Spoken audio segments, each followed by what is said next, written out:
vs. Red, Mini Canelo vs. Backbands, Spooky vs. Drakenator, Lightheads vs. Righteous One, Mr. Resi Man vs. Jackmon, Boxer v Cetley, Jay the Joe vs. Ash Coop, Carl vs. Javonta Tank Davis, and Vitality vs. Kobenomics. Sounds like a good roster to me. That sounds like a pretty solid roster. I don't remember who was fighting since like the first time that we did this. Who are the ones who were changed up and switched in today? Just swapped out a couple of the orders. Landon's opponent, Righteous One and Lightheads, Mist and Tywick, and then Ash and Jay. Okay, bet. We just kind of had a little musical chairs going on there. It happens, man. It happens. Like I said, I appreciate you for trying to knock that out on such short notice. So we looks like we are on and rocking for today. We are live. Thank you to everyone who is showing up. The stream is now live. If you want to watch the broadcast, jump in on TikTok, YouTube, Twitch, and then YouTube again, because why not, right? YouTube's gonna let me do it twice. Everything is nice. Shout out to the folks who were coming into the chat.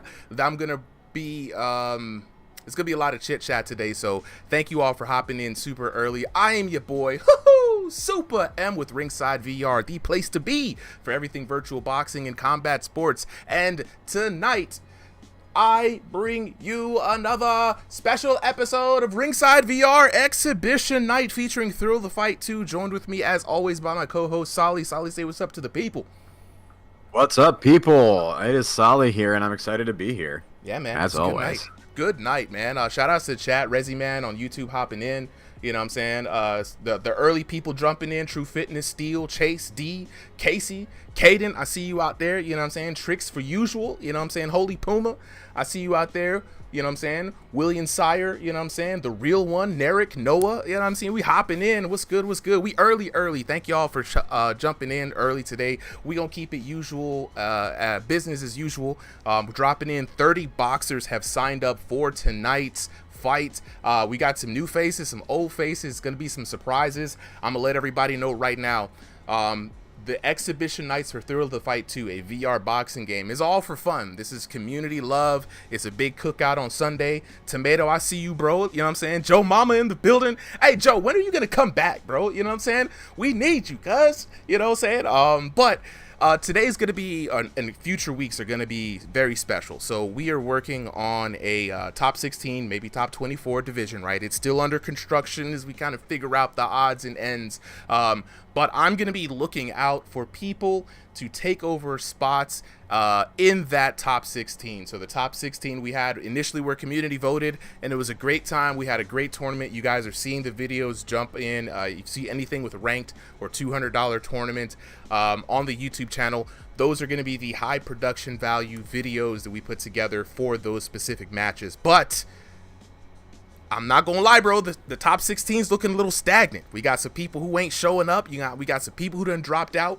I gotta shuffle things around, but I know people in the exhibitions are hungry, you know what I'm saying? And so if you think you got the hands, definitely I'll be dropping links throughout the night. So Dazed, Jordan, a lot of people out here, if you guys are interested, you know what I'm saying, I'll be dropping links for anybody dropping in tonight. Just ask, how do I join the Discord? If you want to fight, you got to join the Discord, Ringside VR, you know what I'm saying? So without further ado, though, people hopping in and they're getting a little antsy. Let's get this first fight underway. Solly, who do we got up first? All right, so we got our EU matchup. We got Tesco in the blue corner and Black Guy in the red corner. Tesco versus a black guy. Are ready. This sounds like a crime about to happen. Oh, actually, you know what? Before I get too far ahead of myself, I didn't even jump into the lobby. I was just so excited to start today, guys, that I didn't even join the lobby. Let me join that real quick. Now, fingers crossed, everything works. You know, I'm feeling pretty good. If today works out fine, I'm going to be so happy to be able to jump into some new features here on the channel.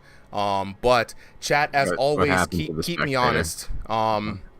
If you can't hear me, you can't hear Solly, or if the music's too low, just be like, just let me know. Just let me know. Be like, you fucking up. Press the buttons. Use technology better. And I'll be like, all right, youngin', you know what I'm saying? But for now, we're almost ready to get this next fight underway. I don't know why it dropped, but it is back. I'm back.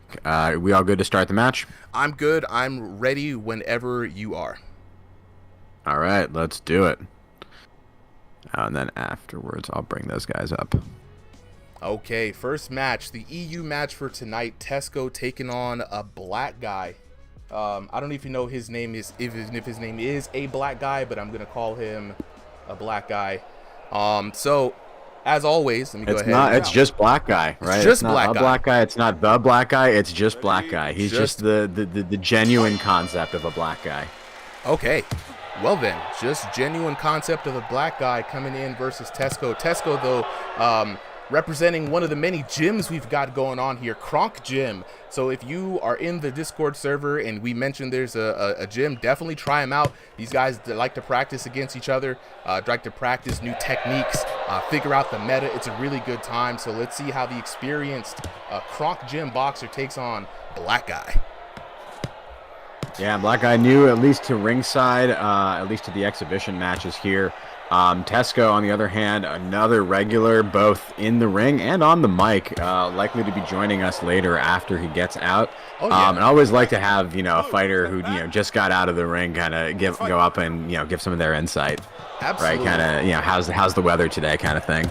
And Tesco is in the red corner, correct? I think Tesco's in the blue corner. He's got the yellow trunks. Gotcha. Let me switch those around. Unsurprisingly, black guy, the black guy. You got to put a or the in front of it. Like it just feels right. Just black guy seems a little too nondescript. A black guy, the black guy, Mr. Black Guy. I will accept them all. All right. So I think I got the shorts up. What is going on with my colors here? The colors looking funky to you guys? Because the colors are looking funky to me. Let me jump back in on the server real quick. Yes, they are looking funky. All right, Solly, I'm going to try to fix the issue that I'm having with the lower thirds here. All right. And good. All right, at least we got the timer working. It's going to be a little off, but I'm going to work on that. And while I work on that, man, tell us, what are the ELOs for these two boxers in the first round? All right, so ELOs for this one, Tesco sitting at a pretty good 2,300. Black guy coming in at a 1984. Oh, so really pretty important even. Year. So pretty even today. Okay. Pretty even. I mean, 300 points of difference. So like we're in that range where it might be, it might be down to some skill. It might be down to just who put in some more hours into the game. Or it just could be someone's, not fully playing on ranked and playing more in like custom matches, right? So all sorts of fights going on here, and right now I would say pretty even match, right? Tesco doing a pretty good job, not taking too many knockout shots, but black guy landing some clean hits here and there. Crowd definitely reacting to some of those punches. Nice. Okay, we are back now.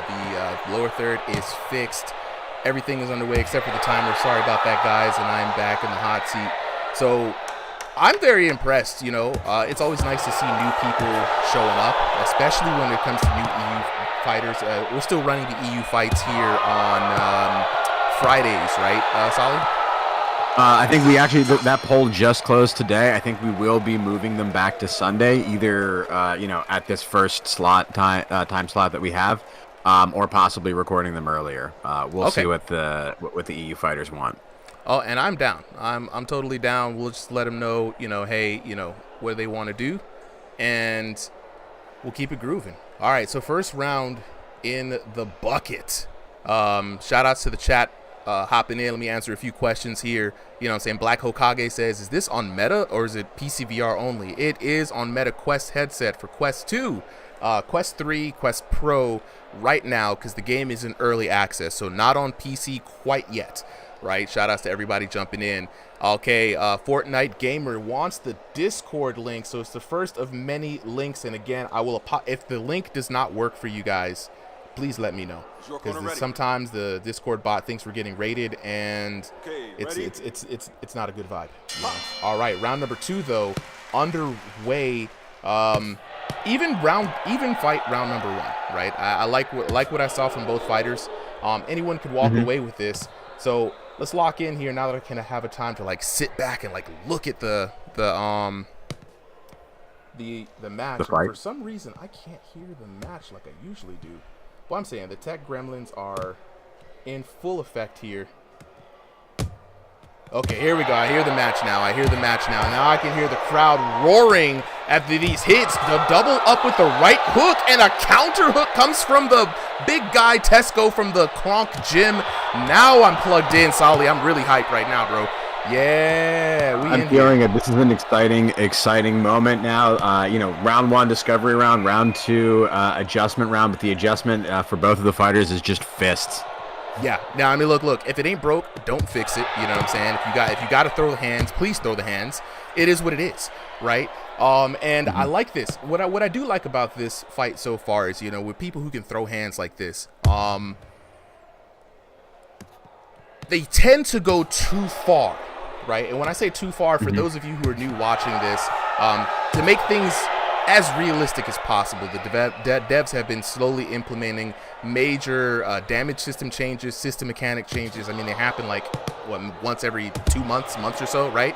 And one of those changes here is the anti-spam system. You're going to hear us talking about that a lot tonight, right?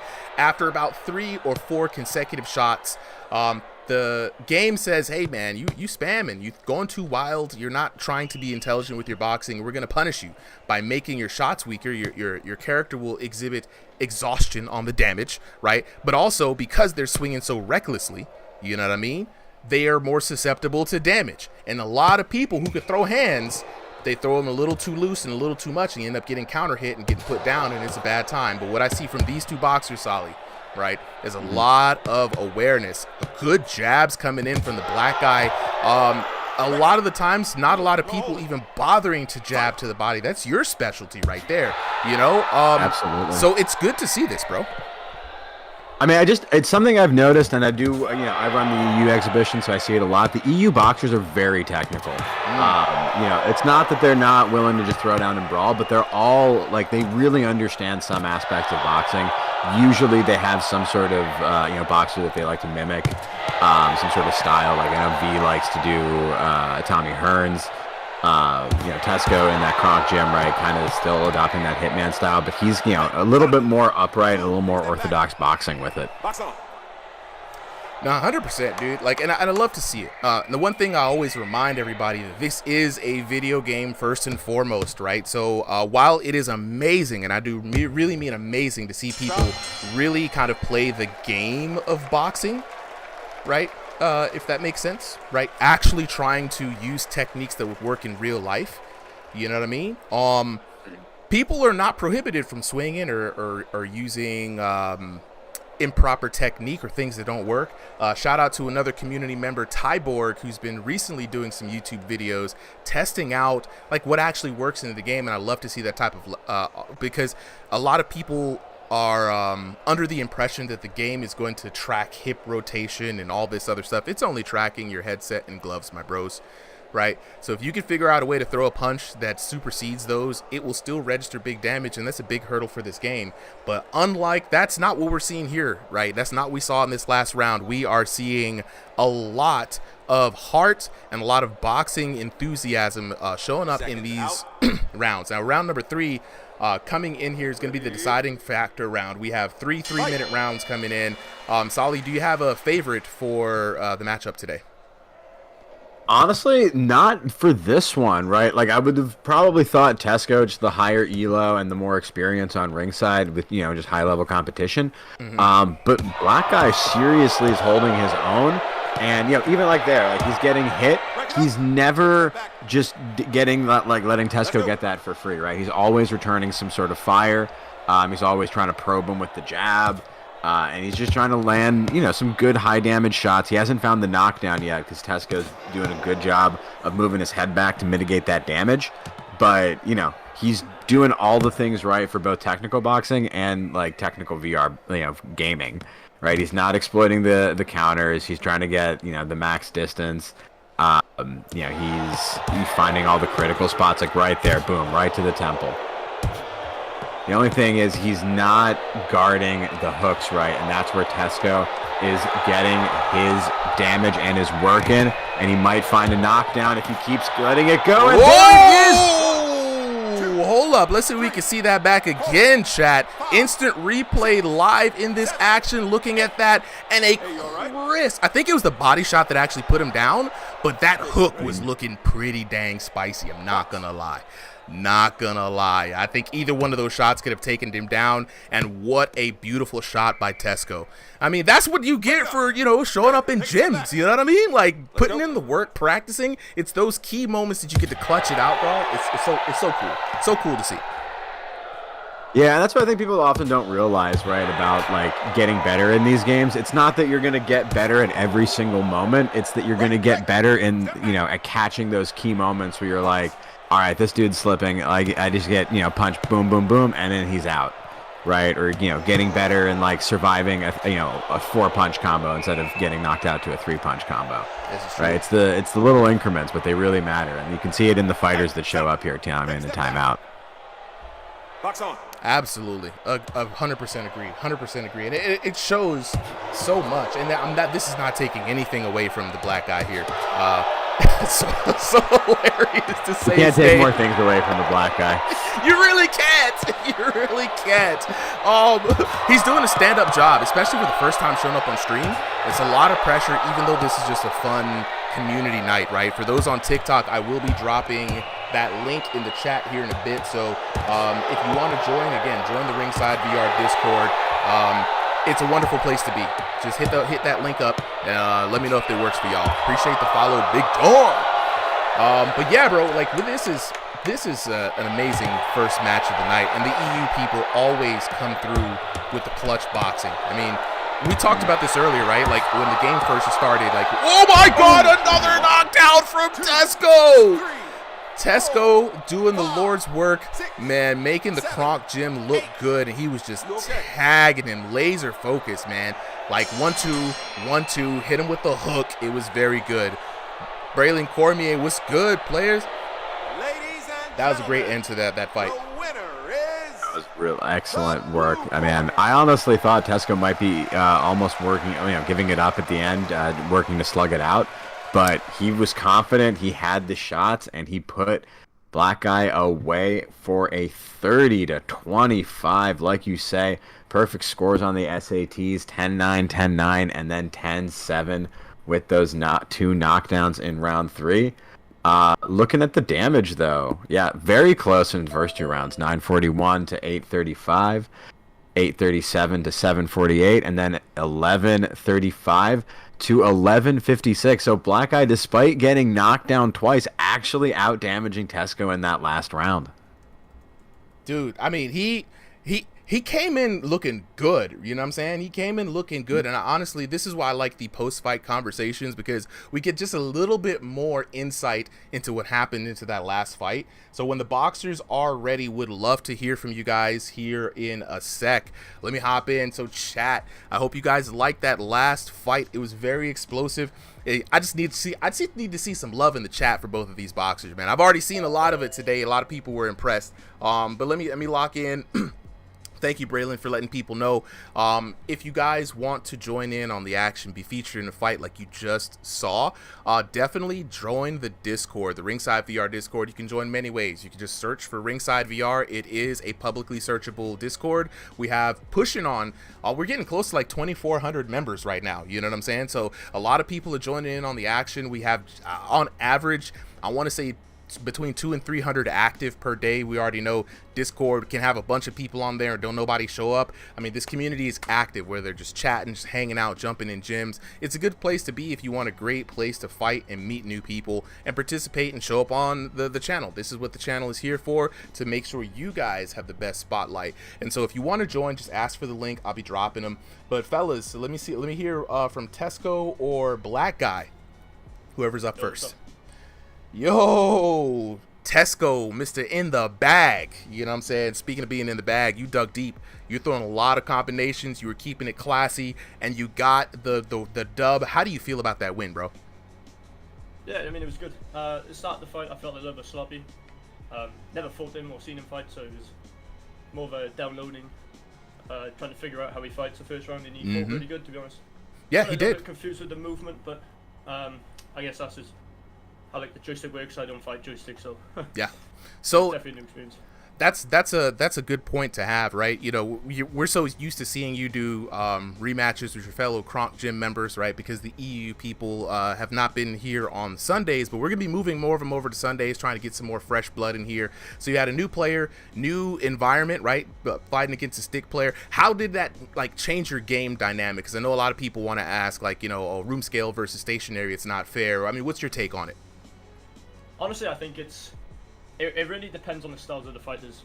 He's a very technical fighter, as you guys seen. Oh yeah.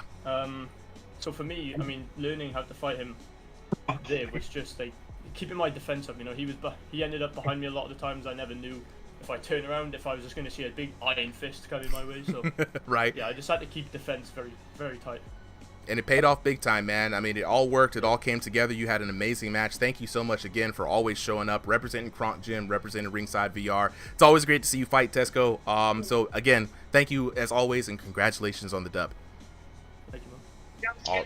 Black guy, where you at, bro? Yo. Yo, okay, thank God you're black. I was like, oh, man, because you never know behind these usernames. You never know. Yo, okay, first of all, welcome to Ringside VR, bro. You had your debut fight today, and you impressed us regardless of the outcome. You came with skills. You kept it classy. You look sharp in the game, dog. Thank you. How was it for your first fight, man? How'd you feel about that?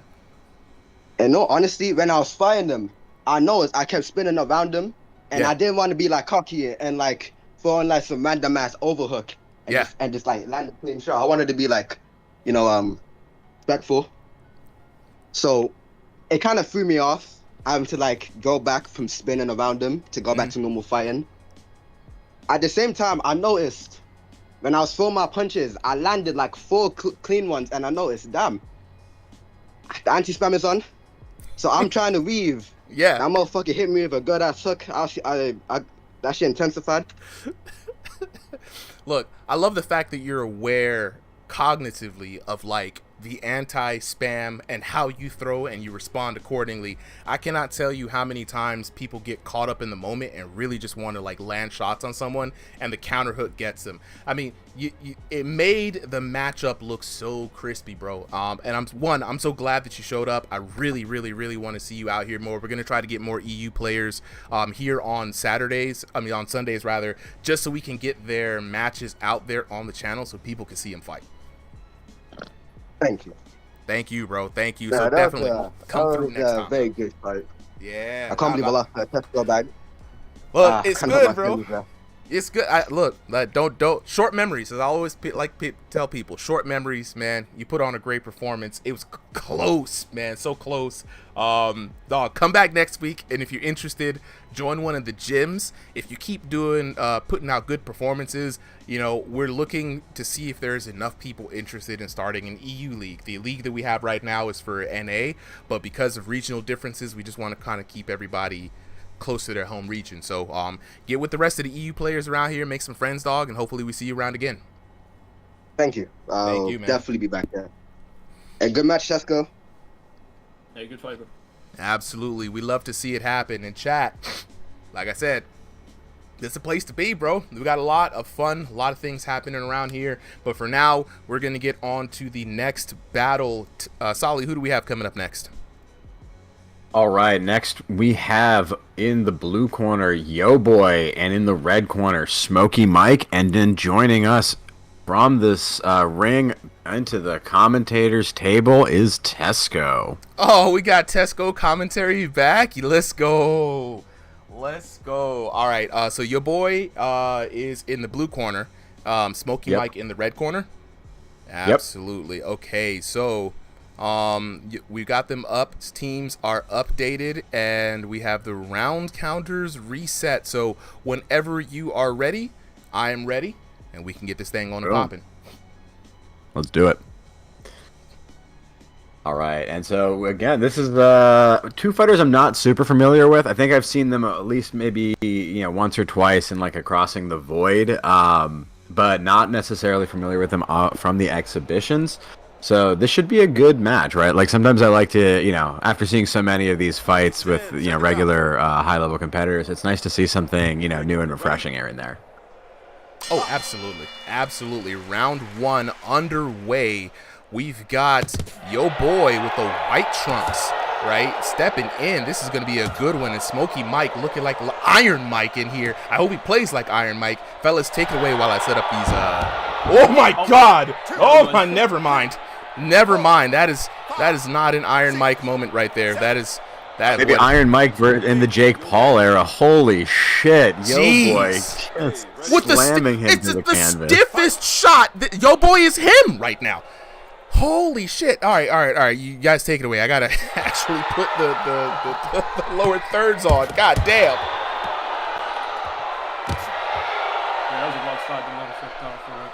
Neither did I, bro. Neither did I. And I'm very very shocked by that. But it looks so clean. It looks so great. I think currently knockout of the night for me, because it was just so crispy. It just came out of nowhere, right? Like it just came out and just boom, blended him down on the canvas. You know, it's one of those things, right? Because like you can get knocked down from the damage accumulating. That was super early. That means he hit like probably at least 70 to 80 in that one shot, if not more. I mean, bro, I ain't gonna hold you. That thing was amazing. It was immaculate. It was so nonchalant. Like it was. God, that was cool. Okay, let's stop harping on that. It's just the first knockdown, just the first round, super early. So your boy Mike, Smokey Mike, you know, has a lot of work to do in front of him, but he can make this comeback if he learns from that mistake. Absolutely. And so far he's stood upright at this point, giving good return fire to Yoboi and landing some good clean shots. You know, maybe just got a little bit, caught off guard there, but adjusting well. So Tesco, I want to ask you, right, like when someone comes in, hits you with that crazy knockout power that early on in a round, right, that early in a match, how do you respond, you know, with the rest of your fight? You know, what is there that crucial choice where you got to go between, you know, do I just stand upright and slug it out, or do I play real cautious now?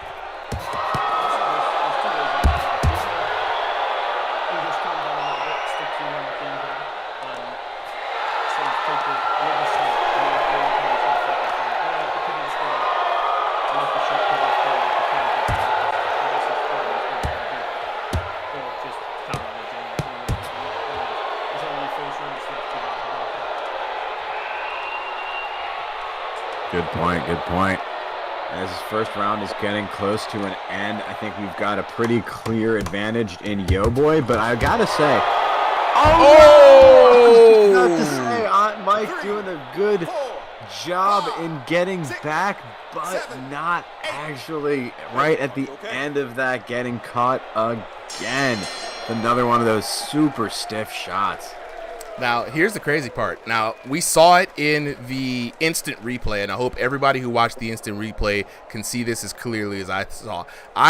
Since Killer Cam did this in ranked, I've been watching when people get knocked out, how many punches did they throw? I saw Smokey Mike throw 4 punches before he got knocked down. Anti-spam in full effect, right? Don't go ham. At least throw a 1-2 reset. You know, step out, throw another one, step back, bam, throw some jabs, you know, mix it up a little bit. But man, when you go in like that, someone like Yoboi is looking for the counter shot. And if he puts everything he has into that, which he shows that he has power, it's going to put you down. It's going to put you down big time. No, absolutely. And so now at this point, right, he's got to adjust. He's got 2 rounds, but he's down on the scorecard 10-8, probably 10-7. I've seen 10-6 for, you know, if the damage is high enough. So, got to be careful. Got to hope, though, that, you know, he is hitting some good shots. So, you just got to hope he can put a couple of those together and then swing those knockdowns in his favor. And he's finding some good success with that overhand hook. Yeah. He just got to slow down the tempo just a little bit. It really is. It's you versus anti-spam and versus the opponent.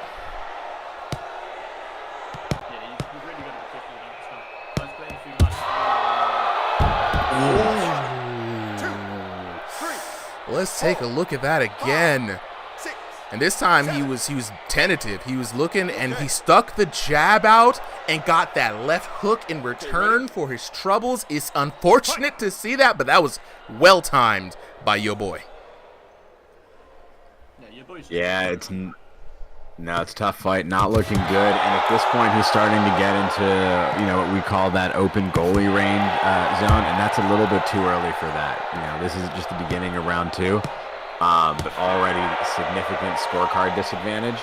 But not a down in spirit, right? Like, I like what his strategy is. He's going pretty good. He's got that, you know, Mike Tyson style peekaboo, bob and weave. But he's just leaving his head open a little bit too much, right? He's got to hold it tighter and more to the side of his head. Don't worry about those punches coming through. That guard is rigid. It's not getting blown apart. You just got to worry about those hooks that you're putting him down. I think that's some good tips, man. Tesco, what are your thoughts on, like, the defense here as well as to what Solly was saying? Oh my God, that left putting down Smokey Mike. Let's take a look at that on the instant replay. And again, it's the left hook timed when Smokey Mike throws out that right. It's just the timing on your boy is tactical, bro. He's super tactical with the timing. He's definitely putting on a good performance. This is the kind of stuff, you know, that we like to look for in these exhibitions, right? Not just winning a fight, but winning it with style, winning it definitively and decisively. And, you know, not looking like it's just like, all right, you got that on a lucky shot, right? Like, you're really putting together some combos, some openings, some opportunities. And that's what I like about these knockdowns that he's getting, right? He's getting good angles and beautiful counter shots, and he's maximizing damage with just the most, you know, perfect use of the game's mechanics as well as his own strength.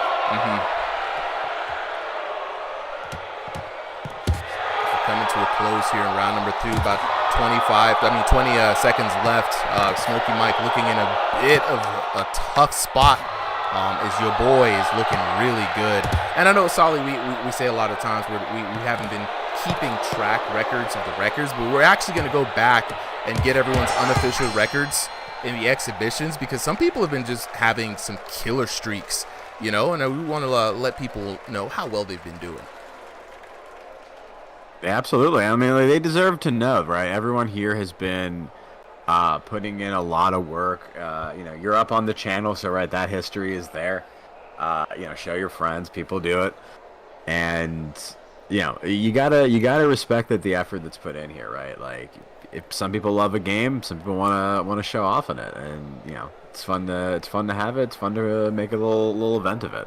Oh, absolutely. You know what I like to shout out and let people know? When people support the dang stream. Shout out to Tomato with the rose and the GG, my boy. Thank you so much. And with that being said, it puts Tomato as our number 1 supporter for the stream today.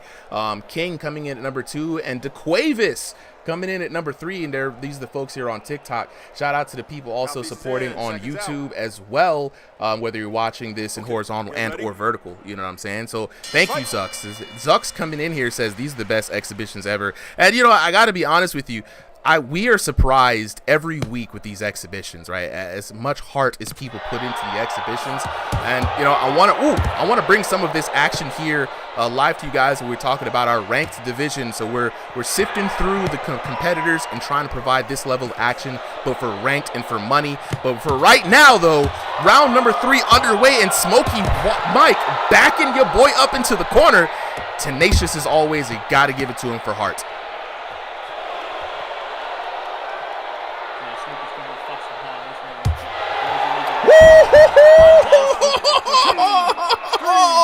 That uppercut was crazy. He earned that moral victory, man. I'm not even gonna lie. He earned that moral victory. The man he's like an attack pit bull, you know. You know what? I love it. I love it for him. I love that for him. Love it for him too, right? Yoboi showing him some respect, and Smokey Mike doing exactly what he needs to do in this 3rd round, right? Cards on the table, keep swinging, and look for that TKO with 3 knockdowns, 2 of which he's already got. Yoboi in an unfamiliar position right now on the defense in this round. Okay, get ready. That boy Smokey. Bro, no, I don't. Right, oh riot, oh virtual riot. Oh, hop into the ring. Time left as well.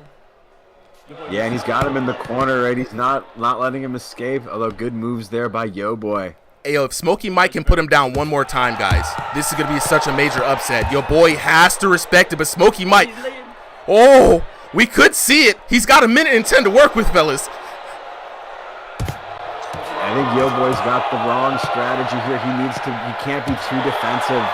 He's just gonna get picked apart. Yo, Smokey Mike, you could do this. You could bring this back. This is Smokey Mike. Everybody in the chats, go over Smokey Mike. Yo. He came in here, Smokey Mike, was about to be Smoked Mike, and now he's coming back as Smokey Mike. Yo, yeah, Smokey, yeah. Come on, do it. I know, right? He's tagging him too. He's got to be careful. You see, your boy is looking for that counter. He's looking for that counter, and Smokey Mike is fully extending himself a lot, but he's packing on the damage though. 20 seconds left, Smokey Mike. Go ahead, Cetley. And then because all he needs to do is survive, and all Smokey Mike needs to do is land the hit. It's just at this point a round of bag work if Yoboi doesn't throw out any more counters, but he's happy to walk away. And honestly, smart strategy here. It's going to minimize the damage. He's got to keep that guard up. He's got the reach advantage. Honestly, Smokey not getting the third knockdown and probably not winning the match because of it. Man. The winner is the blue corner. And your boy survives it. Yo, we got to see the results. 23-27, a great victory for your boy. He almost got that victory snatched away from him. He was coming into third round with a commanding lead, 10-6, then to 10-7. But man, he was one stone throw away from losing it all. Smokey Mike coming back with a lot of heart. And it could have been I was about to say tournament nerves. It could have been exhibition nerves. It could have been just unfamiliarity in this environment, but I do believe Smokey Mike does have it in him to rise to the top. Man, he one more, that would have been the biggest upset ever. But we gotta talk with the homies after this. Let's take a look at the damage though. 1781 to 1085 in that first round. No surprise there. Those big counter shots. I mean, it started off very rocky for Smokey Mike. 1394 to 946 in the second round. Things were getting interesting, but Smokey Mike was trying to figure it out. Your boy was looking very comfortable at this point, and then the big turnaround. Smokey Mike got it out the mud, almost got a TKO on your boy. Your boy was very smart to play that match more defensively, back up, take his time, look for some counter shots, because he still did 1058 damage. So he wasn't completely passive in that match. He did just enough to keep Smokey Mike busy and to keep himself safe, which is very smart game sense. That's exactly what you want to do when you're fighting someone, and that the IQ of players are getting better and better and better over time. I absolutely love it. As we wait for the homies to pop back in chat, I just want to remind y'all, every time in between matches, I'm gonna come back, I'm gonna talk to y'all, I'm gonna address the chat a little bit, and I'm gonna let you guys know if you want to jump in, if you want to get in on the action. I'm dropping the links, you know what I'm saying? Sign up for the Discord. This is where all the action happens. All the magic happens right here in the Discord, growing every day. We got about 2,400 users in the Discord. About 300 to 400 of them are active daily. So that means we get casual fights going on. We have Thursday night community nights in Crossing the Void. For prizes, we're giving away codes to Final Fury. So if you're interested in getting some free VR games, all you gotta do is throw the hands up. We got exhibitions for Guts and Glory, for anybody who wants to just be featured on the channel. And then we're working on a ranked division where we pay the boxers for fight of the night. We're gonna have top 8 cards. It's gonna be great. So if you want to join in, right? I see you out there, Sam. I'm dropping the link. And anybody on TikTok, if the link doesn't work, let me know. I'll try to generate a new link. Sometimes when a lot of people jump in, it's just hard, right? But for now, right, let's lock in with the homies. I want to hear from Smokey Mike, and then I want to hear from your boy. Whoever's up first, whoever unmutes first, I'll talk to y'all.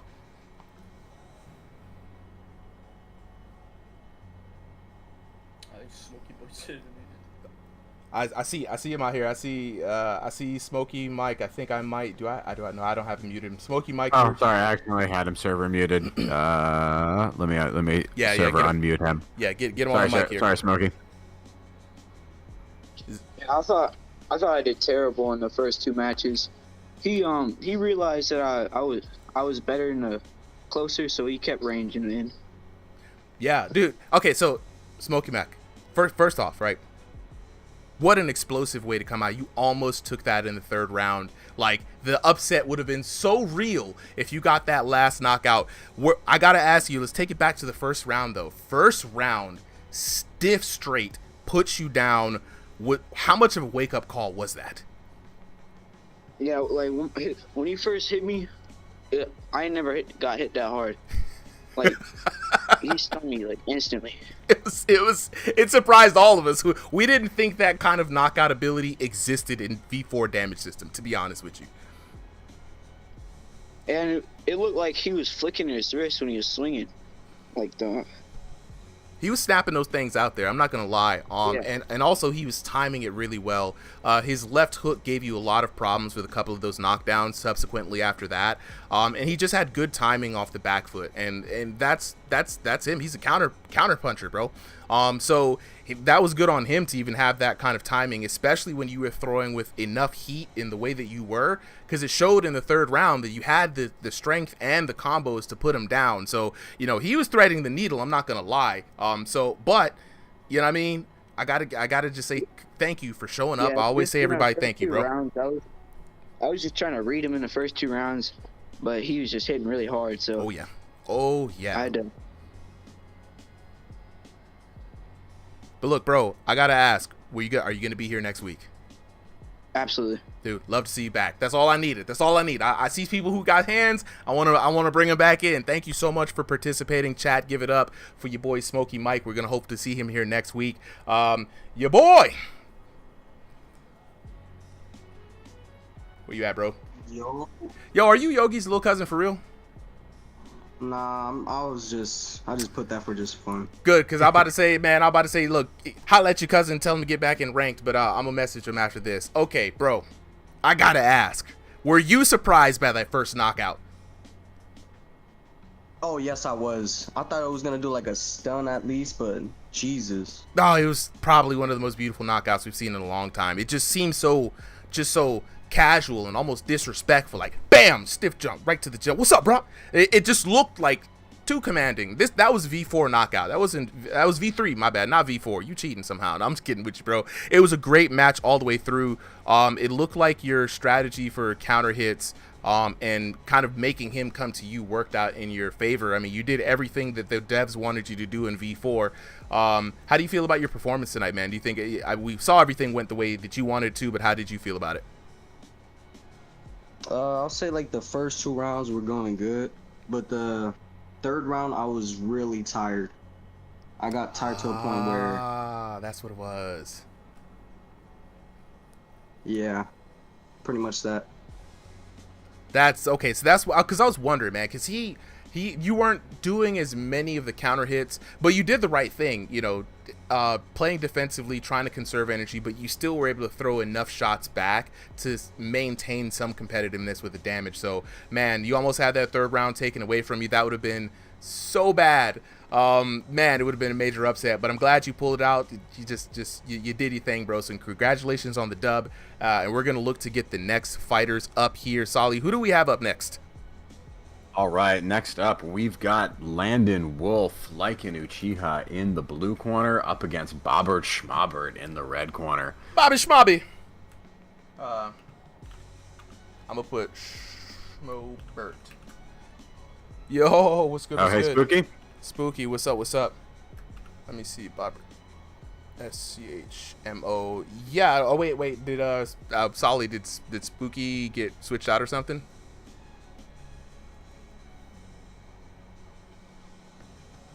Oh, it's all good, man. You're still matched up. You're up against Drakenator later. Yep. All right, thanks, man. All right, so we got up on commentary right now. We've got Tesco still with us, right? Yes, sir. All right, so fellas, we've got Let me see. Got to jump up in here. We got Landon Wolf in the blue corner. Bobbert Schmobbert, a.k.a. Bobby Schmobby, in the red corner. Whenever you're ready to go, Solly, I'm ready to go. And chat, as always, if you're trying to get in on the action, just jump in on the Discord, dropping links right now. Bam. TikTok. I see y'all out here. Got the link. Just let me know.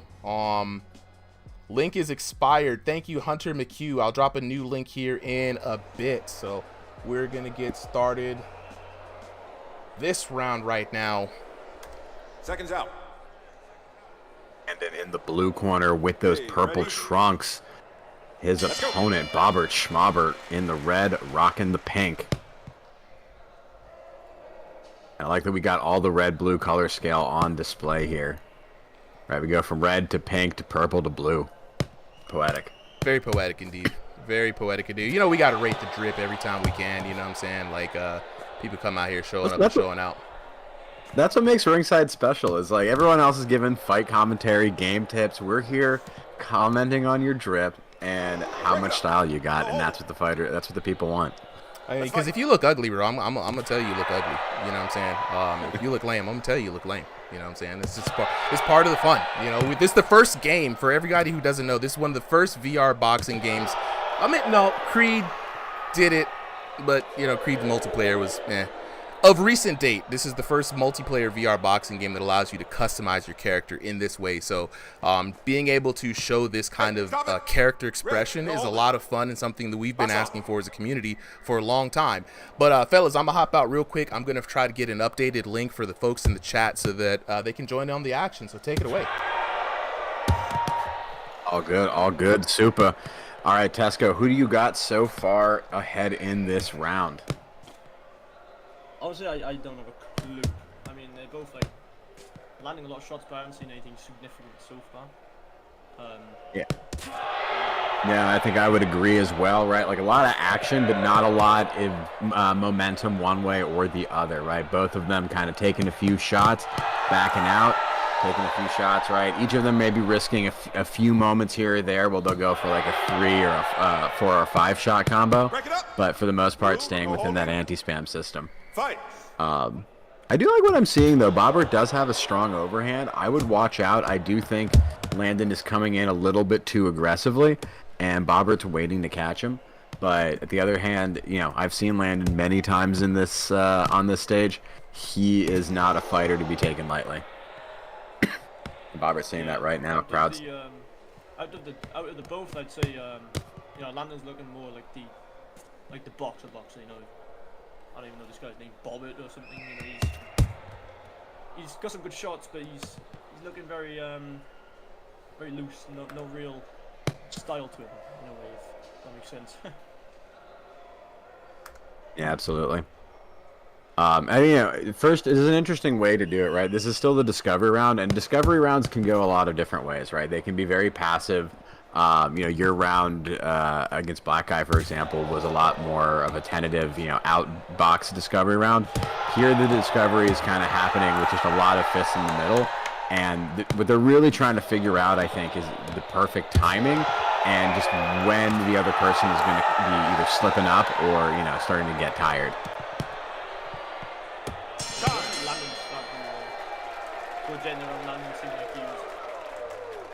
He had grips on how we fight.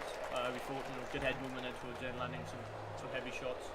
Both landing some heavy shots, but landing the bigger and heavier shots. Yeah, I see it. Honestly, I'm going to give that one to Landon as well. I think that just going by, you know, how the crowd reacted to the punches, but definitely within Bobbert's reach, this match could go either way. And I'm expecting some interesting adjustments in round 2, right? And possibly some knockdowns, right? Both of these fighters throwing a lot of volume if they're not tired out. You know, which 3 rounds, some people can go that distance punching the whole time. Some people can't. But basically, you know, we're going to see if some of these punches are going to start connecting more. And, yeah, some counts are going to start flying. All right, just popping back in here, fellas, before the round kicks off. So we got some folks in the VIP chat. Shout outs to all the folks with the keen eyes. they're looking at Bobbert Schmobbert. And, you know, last week we had this with Bobbert as well. People were accusing him of turtling a bit, right? Some people say he's literally touching the ground. So let's keep an eye out on that. I mean, I'm seeing a lot of just good ducks right now, but, you know how people are. Let's just keep an eye and see what happens here. Hey, stop it! Take a step back. Let's go. Below the belt, but there's not much you can really do about that in the game. Gotta learn how to fight against it. Yeah. Yeah, in my opinion, it's more about not how low you get, but how long you stay low, right? And for the most part, even when he does go down, he does come back up. You know, what I find to be more, you know, unfair or more of a cheating exploit, right, is actually just staying basically like on the ground like you're a literal turtle, and you become, you know, impossible to hit. You know, there's a whole range of opinions, right? I've seen fighters who are like, a body shot means you're turtling, and it's like, calm down, dude. You know, other times it's valid criticism, so it's always nice to see, you know, how different people react to different people's fighting styles. No, I mean, I think Bobbert's got the right idea. He's down and out quite quick. He's not staying there. You know, he's not being a pain. It doesn't seem to be affecting Landon. So as long as Hey, stop it! as long as Landon's fine with it, they both fine with it. I mean, I don't see an issue with it, personally. Yeah, I don't like to invalidate people's complaints, but like a lot of time when you're like, man, he's doing something that I can't hit, he's breaking the game, and it's like, nah, he's just a good boxer, skill issue. Box on. Like, some people are just really good with their movement. You know, they got big spaces, or they're good with the stick. They've been playing it for a while, so they can move, get out. Exactly, or they box in real life, right, man? Like, they just got that muscle memory. It's like second nature to them. They don't even think about it, and like that half second really matters, especially when you're talking about, you know, some delay as well through the ping, even on a good match. That's gonna be all it takes for you to, you know, go from a fight where you feel like it's close to just being absolutely dominated. Yeah, I've experienced some fighters with very good movement, and it's very frustrating, but it is what it is. I mean, there's simply nothing you can do about it. Break!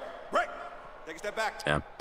And I also tell fighters too, right? Like, sometimes you just got to be creative in how you adjust, right? You know, your traditional style won't work. This is VR, right? You're not going to get hurt for trying something new.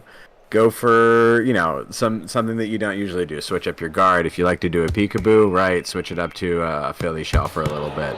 If you like to throw, you know, more traditional jab, maybe try a flicker. You know, honestly, I've even suggested to some people, like, try boxing with the other side and just see if you can do a switch stance. Yeah, I've definitely tried. I've tried opposite stance before. It feels weird, but it works. I've landed some. You know, I've been down really bad, and I've switched stance just because you're not moving anyway. And I've landed the most naughty combinations ever. Like, it's nuts what you can do with your strong lead hand compared to your weak lead hand. Yeah, I feel you, man. And at this point, we are in an interesting spot. This fight, pretty close. We're probably looking at two rounds that are being judged entirely by decision. So anyone can take it away with a knockdown in round 3. Yeah, that last the first 2 rounds are definitely way too close to call in my opinion. But if I were to go for anyone, just as a wild guess, I'd say Landon. You know, he seems to be landing more. But then every time he lands some good shots, Bobbert comes back. Mouthpiece is in, seconds out. Heavy shots as well. So. Okay, get ready. Pop. Yeah, this is going to be the winner's round. Whoever takes this knockdown or whatever, I think is going to win the fight. Break it up. Blue, no holding. Let's fight.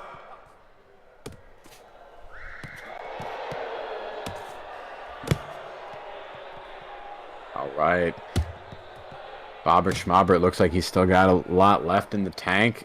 Landon looking like he's slowing down a little bit. Either he's tired or he's starting to look for the counter. Those hands are dropping. I think our man might be gassed.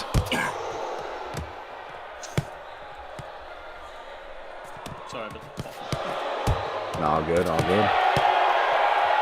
Landon's going to be different for shots. Ooh, the 360 spin move.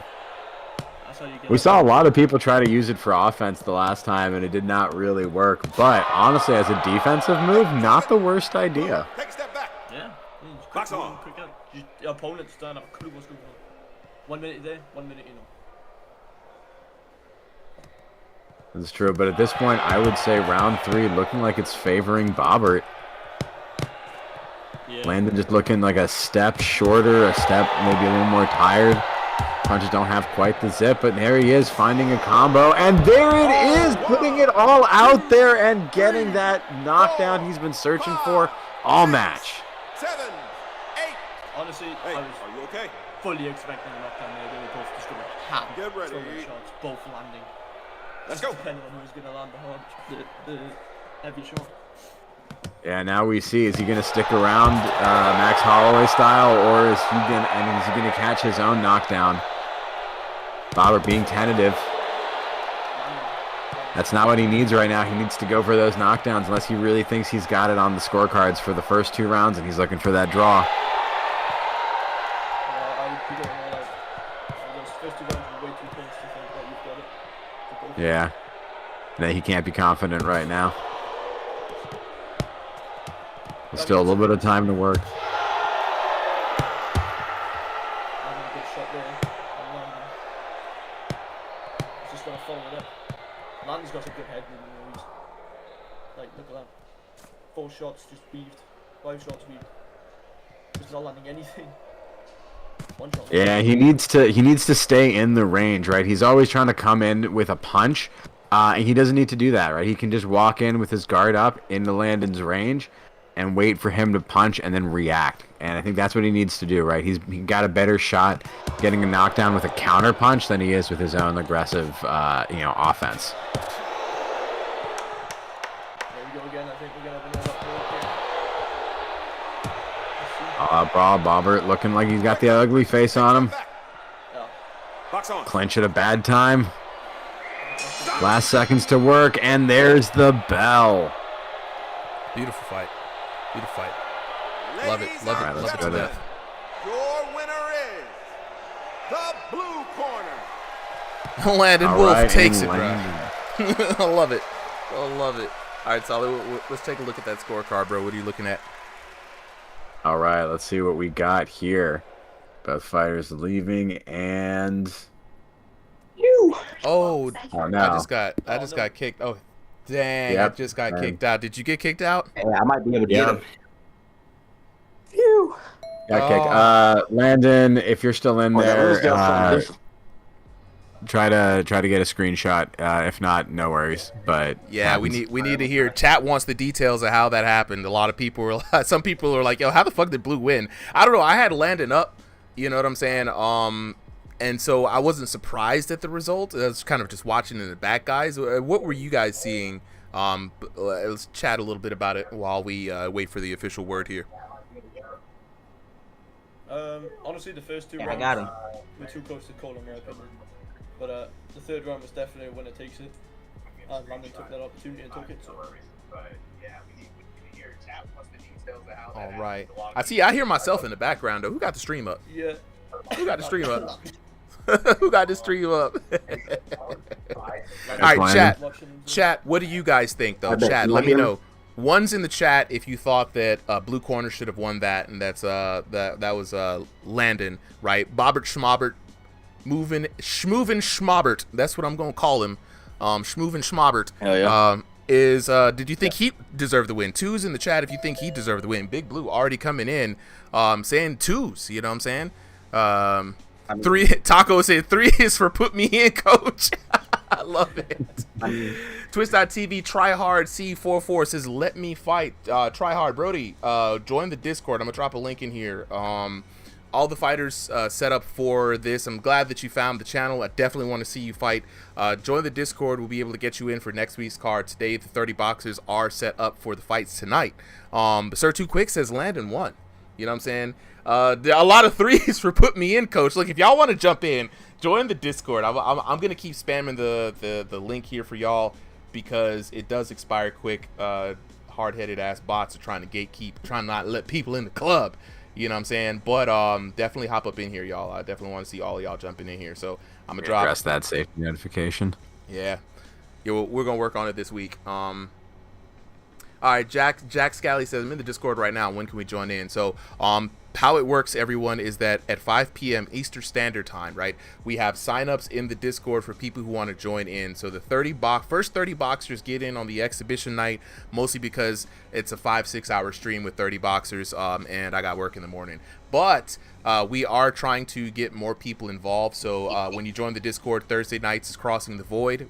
Prizes are given out right now. We have a few 99% off codes for the game Final Fury for out now for early access for Quest. If you like fighting games like Street Fighter, Mortal Kombat, Tekken, this is going to be the VR game for you. So join in on Thursdays for that. And then for the creme de la creme from the exhibitions get put into their own ranked division that is being built up right now, a ranked open division here for Ringside VR. We'll be having streams for that pretty soon. But if you're just now joining in the Discord right now, definitely get familiar. Hit up the general chat, ask one of us, how do I sign up? One of the refs in the Discord will be able to get you the information that you need. And I want to see all of you. I want to see all of y'all. All right, so do we have the official word, fellas, on what the scorecard was for that, or are we moving on?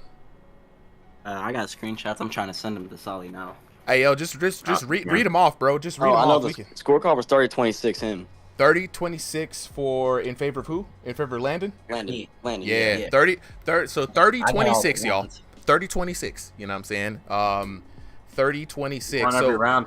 Yeah, he won every round. Perfect scores on the SATs. And like I said, while Schmoovin Schmobert was schmoovin and groovin', right? I think it's like you got to have the offense to back it up, right? So if you create that space with the movement, right, just getting out of the way, it is good that when you create that angle or create that space or create that whiffed opportunity, come back with a counter hit, punish before they can bring that back, right? Their arms are fully extended, you're in a weird angle, hit them from there, right? If you can combine that, Bobbert, you gonna have a lot of people upset. I mean, some people are already upset, but we've been watching the fight, and a couple of times you get down a little bit low, but it's not like you stay down there, right? So Schmoovin Schmobert, you know what I'm saying? Not Schmoovin Schmobert. Landon Wolf, I need to talk to you first. Congratulations on the dub, bro. You had a very slippery opponent, right, in Schmoovin Schmobert here. How do you feel about that? I mean, how do you feel about your performance? Yeah, I know you came in all tens, right? So it was an amazing, but was it frustrating fighting someone like Schmobert? I mean, honestly, it was. Mainly, I just wanted to win. I just didn't want to lose. He has good movement. Just when he throws, he leaves himself open quite a lot. With the hooks, you can sneak in a sneaky jab or a cross. It's just, he's got the movement, just the striking ain't there. I figured that was what it was. But you came up with a dub. You saw exactly the weaknesses you needed to exploit. So good on you. And I think that's an amazing performance today, man. So I hope to see you back here again next week for another wonderful performance. Let's go on and see if we can let's get Bobby Schmobby in here. Schmoovin Schmobert. Yo, coming back again, man. What's up? With the elusive play style that you have, it's very interesting. I like to see it. Yes, sir. You know what I'm saying? A lot of people say you're turtling. Do you oftentimes get those comments when you fight? Do people always kind of like? Of course, always, right? Course. Yeah. Of course. Look, we've been watching, man. Like nothing that you do and you have 3 people looking at, right? 3 different POVs. Myself, Solly, and Tesco is watching, right? So you got a lot of opinions. If one of us thought that you were doing something weird, really out of whack, we would have called it out. Thank you for the chat for always bringing that stuff to our attention, because like Solly said, we're not here to invalidate what people are seeing. Like, people are seeing something for a reason, so we always take a look at it in chat, just so you guys know we keep it fair, we keep it honest as much as we have control over. But Schmoovin Schmobert is what I was calling you for a long time, because you're just so elusive, man. But like your opponent said, a lot of the times with that elusiveness, you do leave yourself open, and there's a lot of chances that you could use for counterattacks to come back that are like missed opportunities at this point, man. So like I always tell people, keep building on your style, do what works for you from a gameplay mechanic, right, for your body, but also like look back at the VOD here when we post it up on the channel. You're going to start seeing some opportunities like, damn, I might have been able to throw a hook up underneath there. Oh, I create this opportunity, maybe able to come back with a 1-2 and then move out the way. And I think that if you can combine offense with the way that you move, you're going to piss a lot more people off and get a lot more dubs. Yeah, well, here's the thing. I mean, no excuses. He beat my ass 30-26. I I don't see why there was a petition for the 1s and 2s. I mean, he won. It was pretty clear. Much respect, much love to Landon. You know, he got the dub.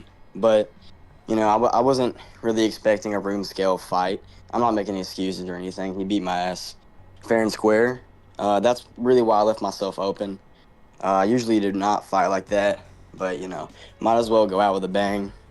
Throw some fucking hooks, you know. Yeah, man. It was Just fun. do some bullshit, you know. Yeah. No, Most important thing. Too. Most important thing. Yes, sir. I mean, did you have fun? I'm looking to fight anybody. You know, for a long time I've been ducking every room scale fighter I possibly can. I'll fight any stationary rank guy. Fuck the room scale. Hell no. I'm gonna get my ass beat every damn time. Honestly. Look, that's where my offense is at. Mm-hmm. I'm proud to admit it. It is what it is. That's my style. But if a room scale guy, if I have to fight a room scale guy, I will. If I get my ass beat, I will. It is what it is, you know. I hope everybody watching is happy over the outcome of the fight. I hope it was exciting, and happy Father's Day, everybody. Hey, couldn't have said it better myself, bro. And like I said, if you have a preference, we always tell people this when you're signing up. If you have a preference, just say, hey, I'd rather not fight a room scale person. We will match you, even if it costs you to have to fight a higher or lower person than you. We will try to find the next closest room scale or stationary person to you. So give me a ranked. Give me a ranking. I want that number by my name. Win or lose, I want that number by my name. Bro, look, if you want the number by your name, I'm telling you right now, I'm looking out for folks to kind of flush out the stagnation in what we have in the ranked tournament right now. So, or ranked division rather. So, just keep doing well. That's all I gotta say. Figure out your style, show up and show out. The people who do well in exhibition get invited to ranked. It's as simple as that, man. I like how humble you keep it. Most importantly, you have fun for yourself, and as long as you had fun today, you come out with a dub in my book. So let's go ahead and get the next fighters up here. Solly, who do we have up for this next fight? All right, in the blue corner we got Chip, and in the red corner we got the Brawlfather. Oh, Brawlfather is back. The quarter pound. Is he still the quarter pounder father?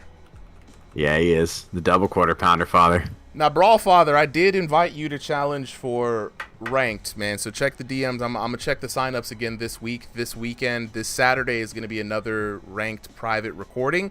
So check the DMs for that, man. So let me go ahead and make sure I got everything set up. And we are good to go, Solly, whenever you want to start. I'm ready, and I'm gonna lock in with the chat here yet again.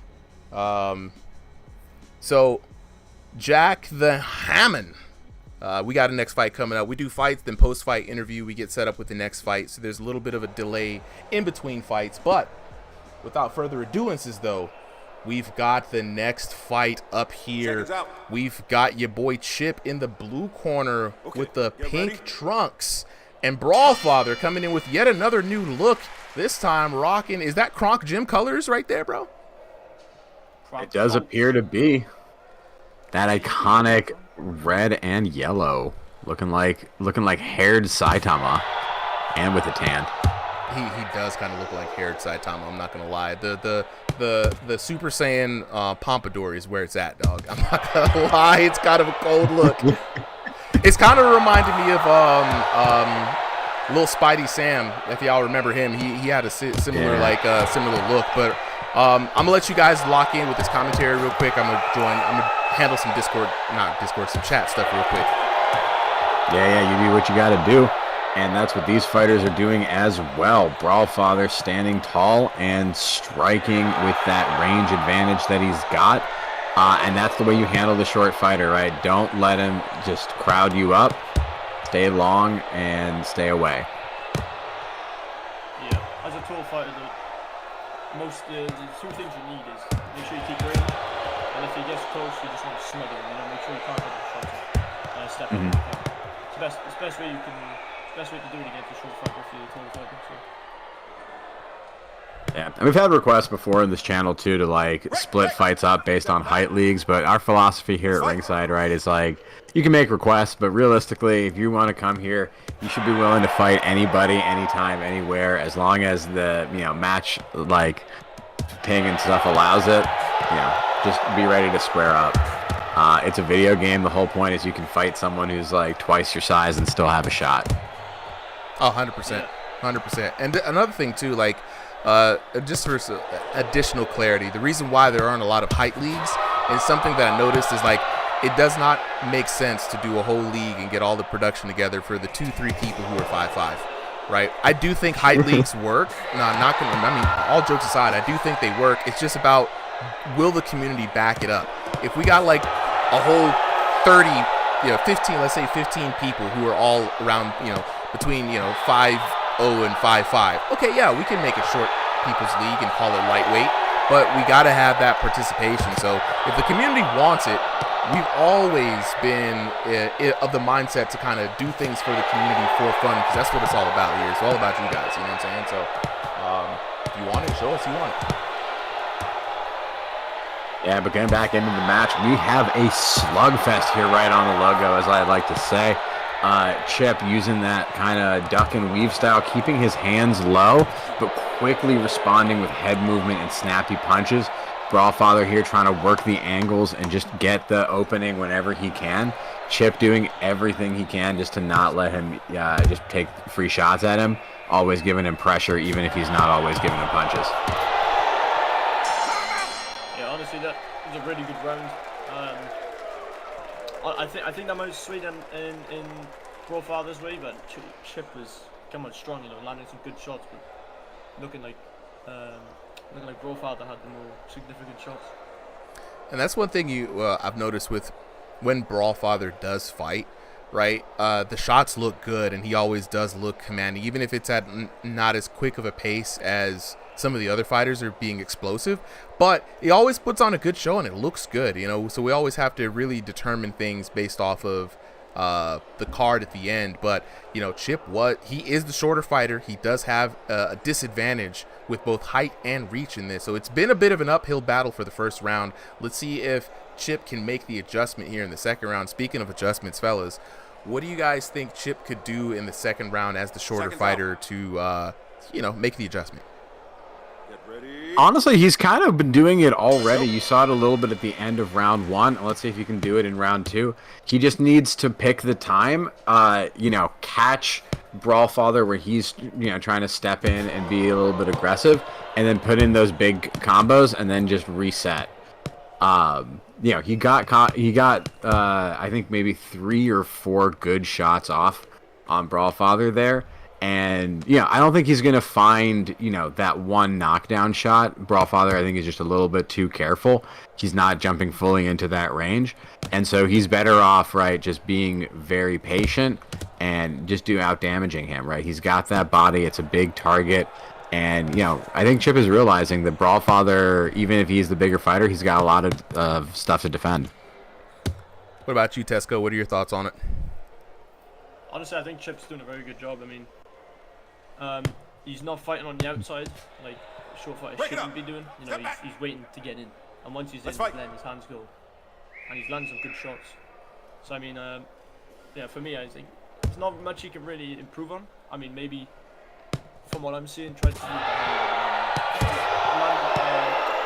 Brawlfather might be too far long reach, but he can definitely work on the inside. So it's still gonna be very cautious, even as a short fighter. Cautious aggression. I like it. Locking in with the chat here. A lot of people are saying that he needs to slip more, meaning Chip. I seen the word slip and chip being thrown out. Shout out to Donvoy for that. Hilarious. But there's the chat has a point. Brawlfather has been able to kind of tee off on Chip as he works his way in, right? So Chip with a bit of head movement to get into that comfortable zone, right? Staying elusive, keeping his head off the line, letting his hands fly for a couple of shots, and then getting back out there to see where he can come back in is not a bad strategy for him to make an adjustment here. Yeah, head movement's a very big thing, especially with taller fighters. Those jabs are you can almost guarantee with a taller fighter, they're just gonna jab your head back to Monday.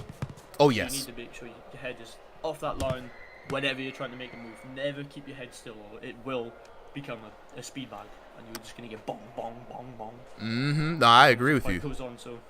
And especially like when you have someone like Brawlfather who is willing to maximize the use of his range, right? Yes, he can work on the inside, and that's great for a taller fighter to have. But look at him. He's really, again, measuring up with that long reach, finding his range, making sure that the shots that he does throw matter, and it's keeping Chip at this distance where he's just swinging and missing, and Brawlfather's either step in, step out, and take advantage of those whiff punches. It's going to be very tough if Chip continues to fight this way. I 100% agree, Super. Like, the way Brawlfather and Chip are fighting, it's really just a battle of who can guess the right step.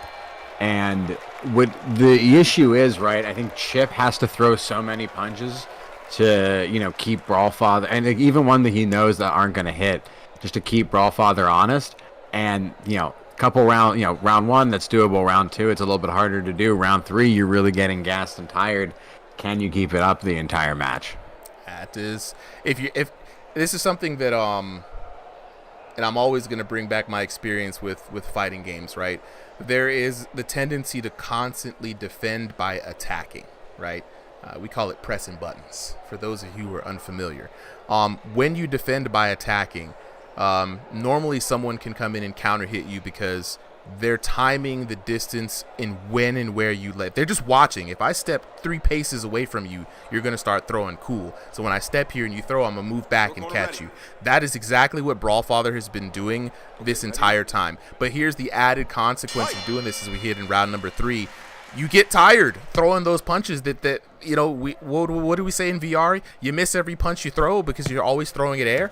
So not only now are you getting physically tired, right, but you're getting counter hit.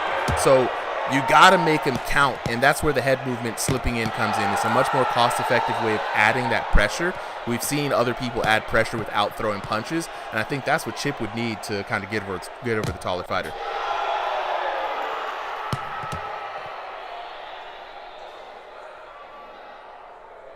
All right, sorry, we're going to have a last-minute substitution in one of our other fights, but that's not going to matter just yet. So at this point, guys, who do you have up in this fight, right? We're deep into round 2. Has anyone really stood out to you so far? Oh, the Brawlfather. Brawlfather 100% of the way, you know. At least that's for me. Tesco, what do you think? Yeah, same for me. Yeah, Brawlfather, I mean, he's just timing everything perfectly. Getting caught, but you're always going to get caught, doesn't matter how good you are, but yeah, he's just landing, outlanding, out-damaging, and just using that perfectly. Yeah, Chad agrees as well. I'm seeing a Brawlfather 10-8, Brawlfather Def 1, you know what I'm saying? Another for Brawlfather, you know what I'm saying? Number 54, Pink is getting picked, you know what I'm saying? The crowd right here is just all for Brawlfather. Not to count Chip out, though, but if the damage tells a different story and he comes up with the W on this, you know, we're going to see an uproar. It's going to be, the stadium's going to erupt. Yeah, that's the thing with VR boxing, you know, it's a lot of people, including myself sometimes, I just love a good fight, you know, just stand and bang, you know, trading shots, but a lot of people, when you're watching fights like these, you know, they're both landing some heavy shots, but those fights in between, like a quick jab, or a quick straight, quick hook, whatever, something that's not going to do a lot of damage, but it's still going to add up, and a lot of people don't see that. So it's being able to land those short shots like he's doing, you know, next is like a jab right there, stepping up, quick jab, that's going to add up. It may not look like he's doing much, but he is doing a lot. It's very good to note, you know, when Solly and I spar, I'm trying to land big power shots. Solly outpaces me 2-1, 2.5, sometimes 3-1 in shots landed. They may not do as much as my shots do singularly, but that adds up. The damage does stick to your character, and it's at those moments you're getting put in a really tough pressure position because you could just be grayed out the whole time. I had playing some few fights earlier, and I was just getting pieced apart. You know? But I was landing heavy shots, but he just kept light shot there. I was like, I definitely won this because I've done more damage. But those light shots, and you know, they might be 10, 15s, and if they land 10, 15, or 10, 15 shots, it's you'll be surprised how much it adds up. Oh, absolutely, absolutely. And the third round comes to an end. Let's see who's won this one. Ladies and gentlemen, your winner is the blue corner. Whoa! No, I told y'all. I told y'all it had a possibility of happening. We gotta check the damage. Brawlfather looking good. Chad is gonna be so upset with this one. Oh, I gotta lock in. I gotta lock in. I see the chat. The robberies. The what no ways. The come ons. The robbed. Yeah. Yeah, chat's feeling it. I love it. I love it. Let it burn. Let it burn. Okay. Jackal with the 10-9. 10-9. 10-9. They were close. They were close. Wow, no knockdowns, but let's look at the damage. The damage tells the tale. Look, barely getting ahead on the damage. I mean, it was literally a punch or two each time. 1109 to 1005, right? Then we got 758 to 629. The big runaway one was round number 3, 964 to 755. But your boy Chip clutches it out against all odds, against all the chitter chatter, against all the chat, all the commentators. Everybody was all like, "Oh, Brawlfather." Nah, it was your boy Chip. Slip and Chip, boy. Look, hey, chat, I'm checking in with y'all. How y'all feeling about that, huh? How y'all feeling about that match? Y'all thought he was winning. Yeah, this is what I love. This is what I love about VR boxing. You know, sometimes the jank is good for the soul. You know what I mean? Like, sometimes it doesn't look like shots are landing, but we got to check it with the cards. Wow. Wow. Fellas, I got to chat. Little post-fight chat. Yeah, boy. Who we gonna talk to first? All right, I see the double quarter pounder father ready to talk. Okay, Brawlfather, you looked really good, man. You looked like you had a solid game plan coming in. You were working jabs, bodies. You was measuring up. You know what I mean? We thought you were winning. Were you surprised by the outcome of this fight? I was too. You thought you had it, bro. Chat thought you had it too. They still out here talk about some robbery. It was razor thin, right? For our side, it did not look like Chip was landing a lot of blows. It could be the observer, it could be the lag. It was the ping. I motherfucker knew it. Dang. So on your side of the screen though, you were seeing the damage. You were seeing him landed. Yeah. So that chat. Look, man. Well, Brawlfather, look, there is I've still got a message out for you, man. I still got to get you to sign up, so we can get you in there this Saturday and kind of clear out some of the. I got it. You say you got it up already? No, I don't think I got it. All right, I'm a double check with the DMs, man, because I want to see what you do in the ranked division. Now I got to look at Chip as well. Let's see what this he had a great performance today. So, but yeah, like I said, bro. It was razor thin. You know how it goes sometimes with these online games. You win some, you lose some. But super glad to see you back in here again, man. And I hope to see you again next week. Yeah. Yes, sir. I got to talk to the homie Chip. What's up? Bro, chat was doubting you. We was like, I don't know. Brawlfather looked like he putting the hands on him. Somebody said this boy slip and chip, and I said, that's probably gonna stick, man. That's just gonna stick. You get in there.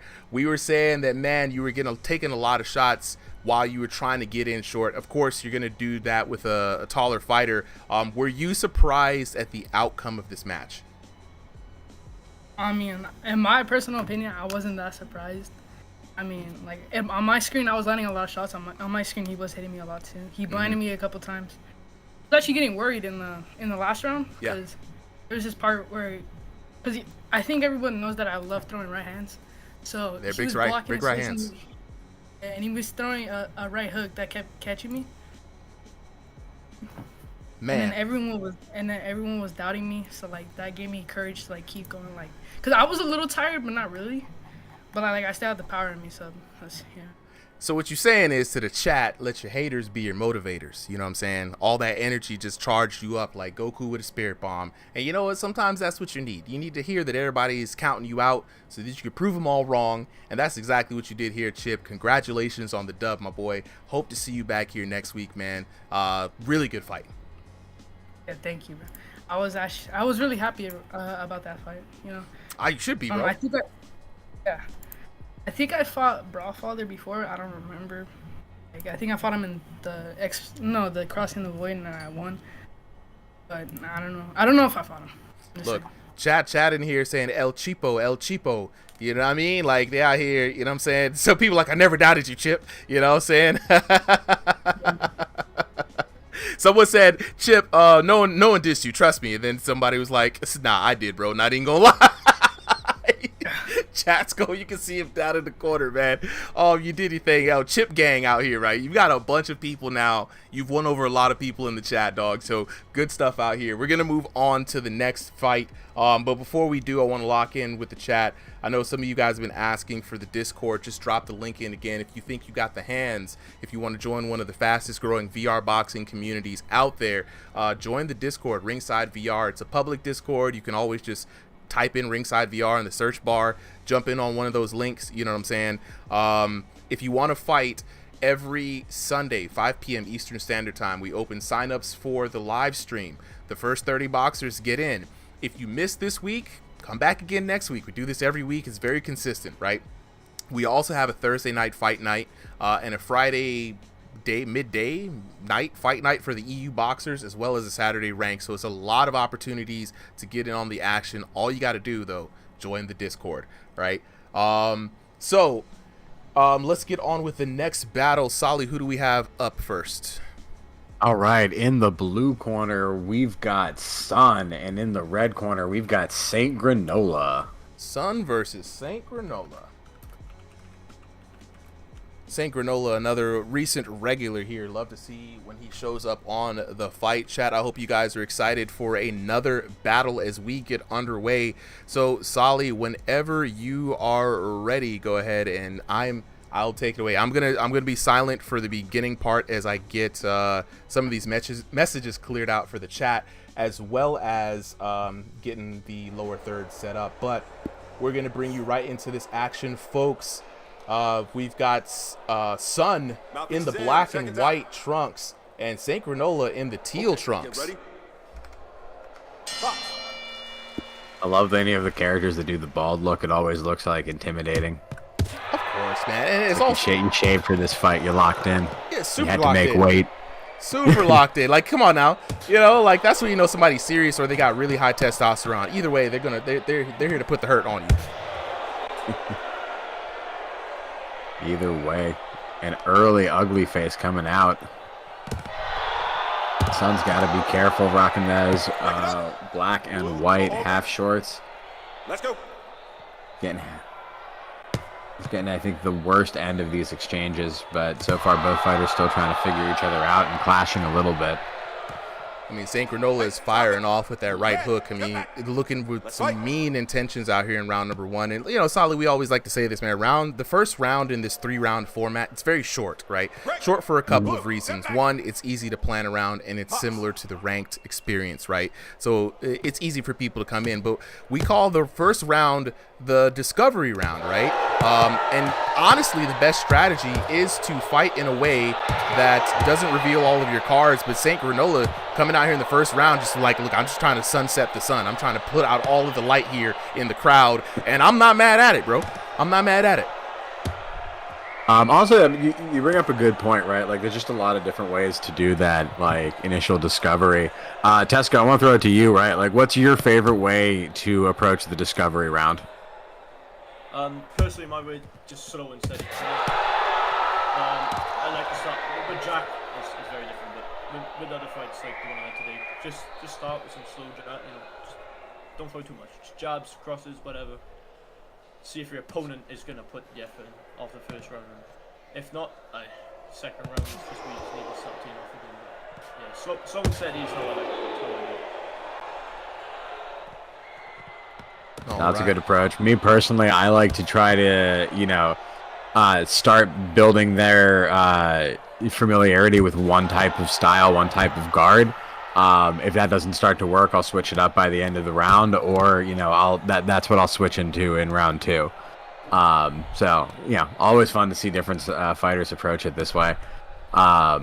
Right now, the fight's slowed down a little bit. These fighters, you know, is both looking to slug it out, but not quite sure of when and where to do it.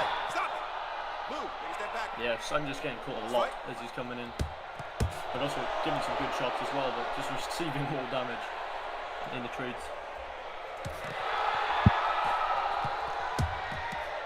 Absolutely. I think so far I would probably give this round slightly to Granola. I think he has the more quality shots just based on the crowd reaction and the ugly face. Like right there, body shot, crowd reaction, boom, right there, ugly face. But, you know, Sun's getting his hits in as well. You know, I would probably give this 10-9 to Granola so far. Man's waving to the camera. Locked in, feeling comfortable, feeling confident, have some good sportsmanship for his opponent. Sun looking a little frustrated, but not out yet. We're in your corner, Sun. How you doing? I would give it up to Granola on this one. He had some fierce hooks. Sun was very close. It's out close. I would say, you know, 10-9 in favor of Granola for this first one. And again, it's just the first round of the 3-round format, right? So Sun has now seen what Granola does, and we were talking earlier about like how do you set up that first round. A couple of ways I wanted to throw out in there is like throw things out and see how they react. They like to punch, they have a favorite side, or they slip. Then you come with the payoff in the next round. Even if you lose the first round, the payoff would put you in a good position winning the second round, but at the same time, you know, putting your opponent in a very tough situation because now they have to make an adjustment that they weren't prepared for, right? So shout outs to folks like Killer Cam for showing me exactly how that works in real time. And I'm here to say it's a viable strategy. But fireworks starting off here in round number 2, guys. I hear the crowd just responding to the thunderous blows that are coming in from St. Granola and Sun. Yeah, good start to the round for both of them. Both coming in with some solid shots, both rocking each other straight away. It's going to be interesting to see how they both play out the rest of this fight. Yeah, like it, guys. I'm going to step back for a second, just make sure that our next fighters are here. Go ahead, bro. We got so you. if you guys take over. All right, you know what I'm saying? Super Tesco on the mic, back at it once again as Solly takes care of some back end stuff. But yeah, I mean, Tesco, Sun is staying in there, bro. He's not getting overwhelmed. I saw a very sneaky uppercut early on in the round. It really caught St. Granola unaware. Sun is trying to figure it out, snapping that jab out there. I really like this reset in his approach to this match. You know, St. Granola is looking to stang and bang, but, you know, Sun being elusive and doing what we were talking about earlier, being elusive, but also trying to come back with a counter shot as well, working off that jab. Yeah, Sun looking very strong from his first round. Feeling more and more active, just a little less shots, but the shots he is throwing are landing pretty well. So if he keeps it up, keeps the damage going, you never know what's going to happen. I mean, the last fight was a perfect example. So one was winning the fight. Oh, and the sun gets set. Nighttime is upon us in the ring, and it was a beautiful right straight down to the side. Sun didn't see it happening, and man, that is going to be tough. The chat is going crazy right now. You know what I'm saying? Oh, the predictions are coming in. They were saying, look, I thought St. Granola, you know, definitely was in the situation for having the advantageous power. We saw it in round number 1. Sun, though, tried to reset and try to play a little smarter, but man, the reach is really playing a big factor here in favor of St. Granola. Yeah, he just took the words right out of my mouth. Said, Tesco, shut up, mate. You don't know what you're talking about. Right. And just put him straight on the canvas. So, yeah, I mean, Sun's got some work to do now if he wants to get this ring back. And looking at the weapons being deployed here, in round number 2, we call this the adjustment round. Sun trying to go for quite a few hooks on the inside. Ooh, getting pieced up though. The uppercut goes down the middle, splits the guard. Oh, another hook lands for Granola, and Sun is in such a terrible place. Wow, the danger was real at the end of that round. I thought Sun was going to go down again. Yeah, very close end of the round there. I think he was going to put him down a second time, but saved by the bell just in time.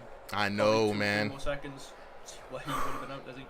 Yeah, 100%. Like he once he started turtling up, true turtling up, right? Really just getting in his shell, putting up the shields. I mean, that uppercut right down the middle from Saint Granola really woke him up, and I think that was a shot that kind of put the stun in him, and he just could not see. And then dancing around, man, that was crazy. Like getting off the line, good for Saint Granola. It's good awareness to like know that your opponent is stunned.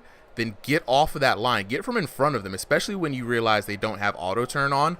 And really start attacking them from weird angles. So by the time they do get unstuck, they don't even see you. They have to look around to find you, right? It is still a VR game. He doesn't have the full optics. Yeah. That's the thing that I don't see used a lot in this game as well is those uppercuts. I've landed some nasty uppercuts.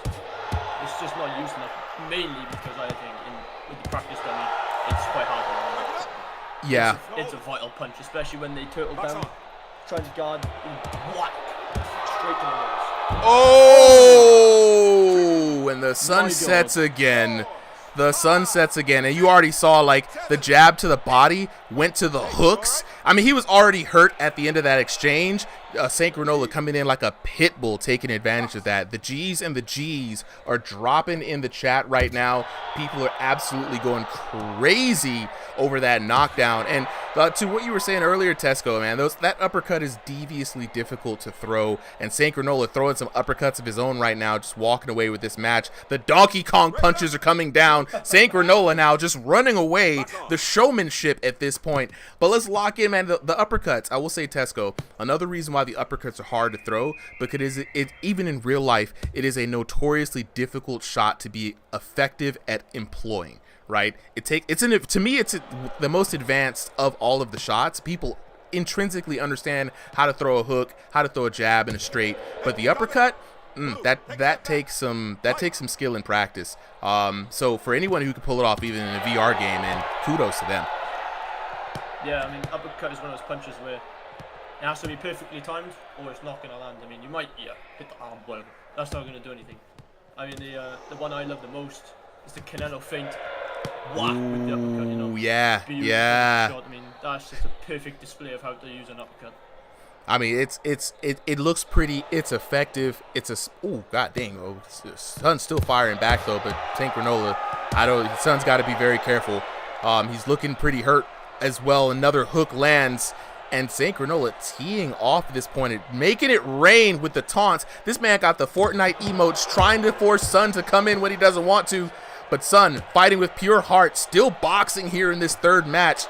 Chat's like, ref, help! Somebody call a ref. He needs a mini pop, man. He needs those mini shields. Yeah, he does. He does need it, man. He gets turned around again. No! The cheeky slap across the top of the dome. Oh, man. Don't fall for the bait, son. Keep it locked in, man. Fight the rest of this match out, man. Get a moral victory if you can. Yeah, Granola just taking it easily now. Running away with it. Oh, yeah. Very comfortable in there. Very, very comfortable. And it's one of those things where, once you're this far ahead and there's no chance the opponent can really take the fight to you, why not have fun? You know what I'm saying? Why not have fun? Yeah, definitely. He is out here.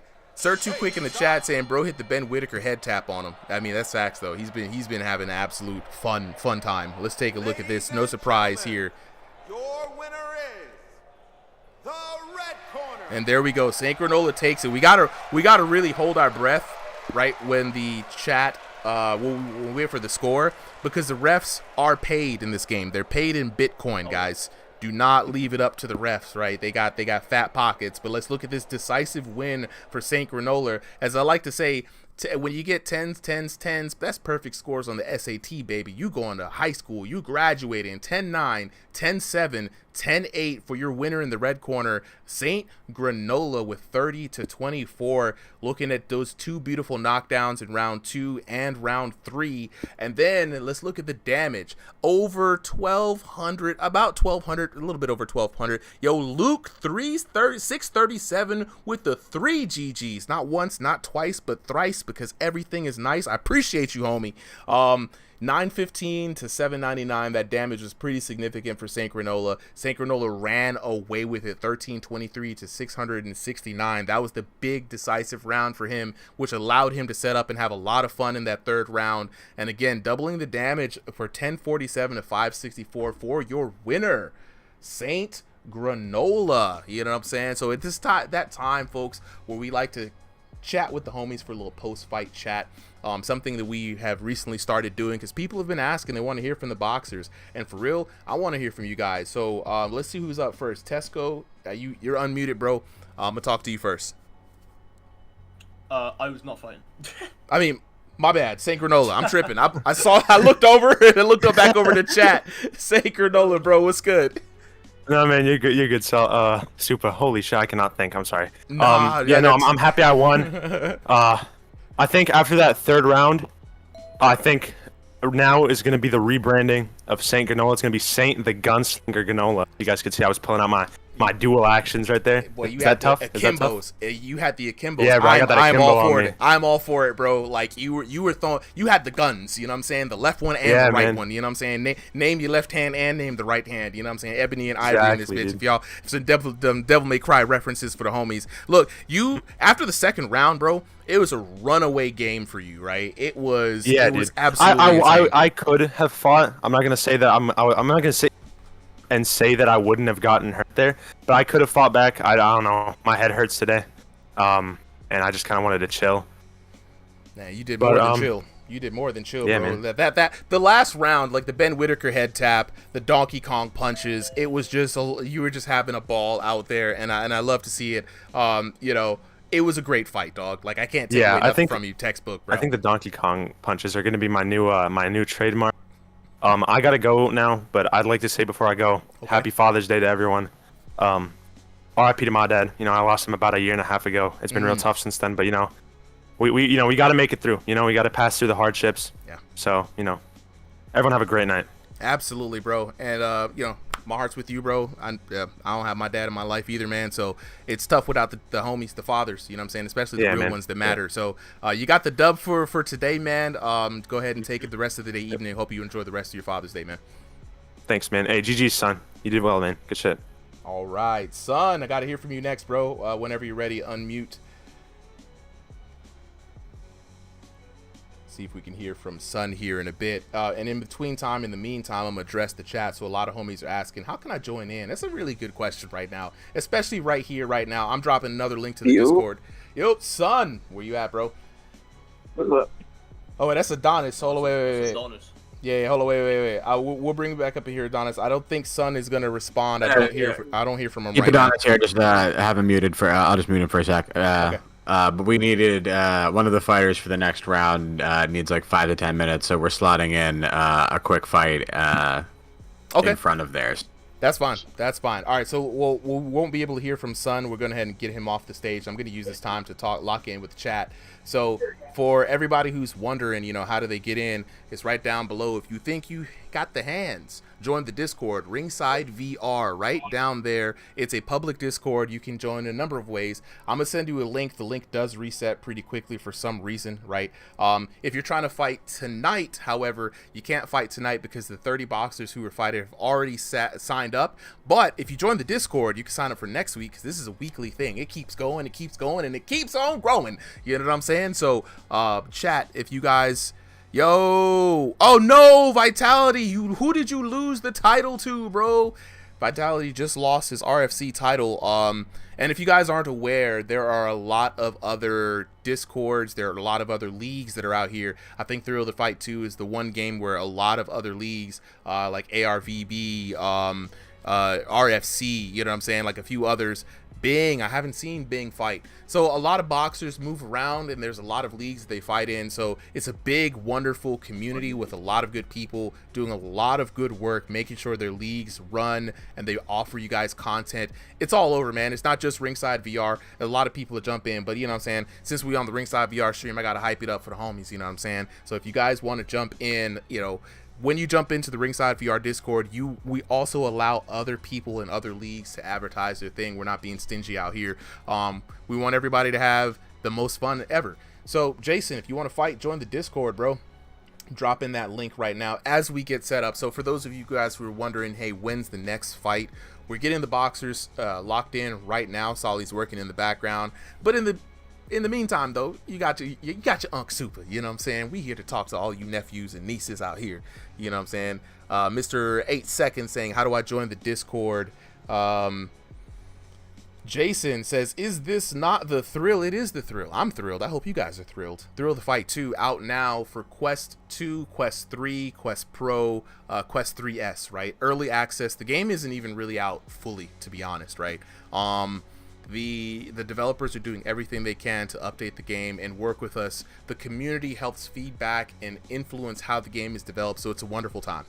Wonderful time. You know what I'm saying? So I appreciate all the follows, though. You know what I'm saying? Donvoy, Extra, you know what I'm saying?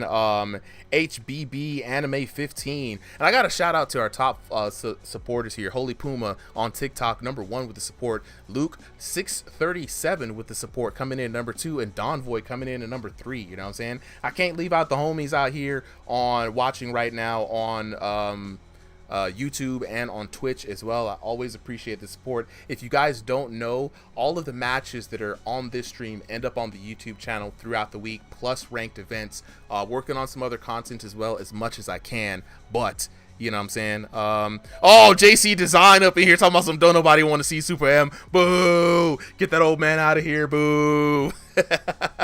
All right, well, we're ready, whenever you are, Super. We got the next one up. Okay, all right, I'm gonna drop the link in the Discord one more time for the homies. And again, if the link does not work, please just let me know. Just let me know. I'm gonna drop the link again. You should see it there. If you see it there in the chat, want to fight, join the Discord. So, Solly, who do we have coming up next? All right, so we've got Freaky Griffith, Falcon of Light in the blue corner. In the red corner, we've got, hold on, am I being told that is someone who's not supposed to be there?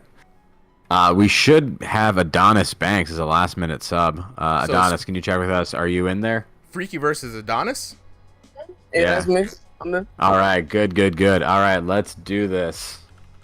Hold up. And what's crazy is this is going to be the first time we've seen Freaky fight. We know Freaky's got hands. So, but Adonis now coming in with high recommendations. A lot of people terrified to fight this guy. So this is going to be the first time debut match for Adonis Banks on Ringside VR. So it's going to be very interesting to see this matchup. Solly, I'm very excited. I hope you were excited. I'm excited as well. We got to check the Discord chat. We got some interesting notes. Also, I think the Discord stream's a bit, I think it's frozen. Yeah, it looks like the stream is frozen.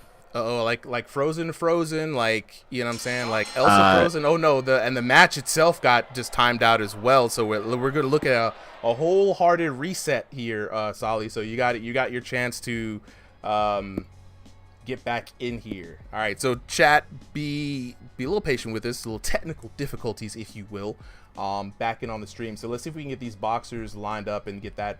First of all, get that VIP I'm back chat in. fixed up. I saw that y'all glitched out, so I came back.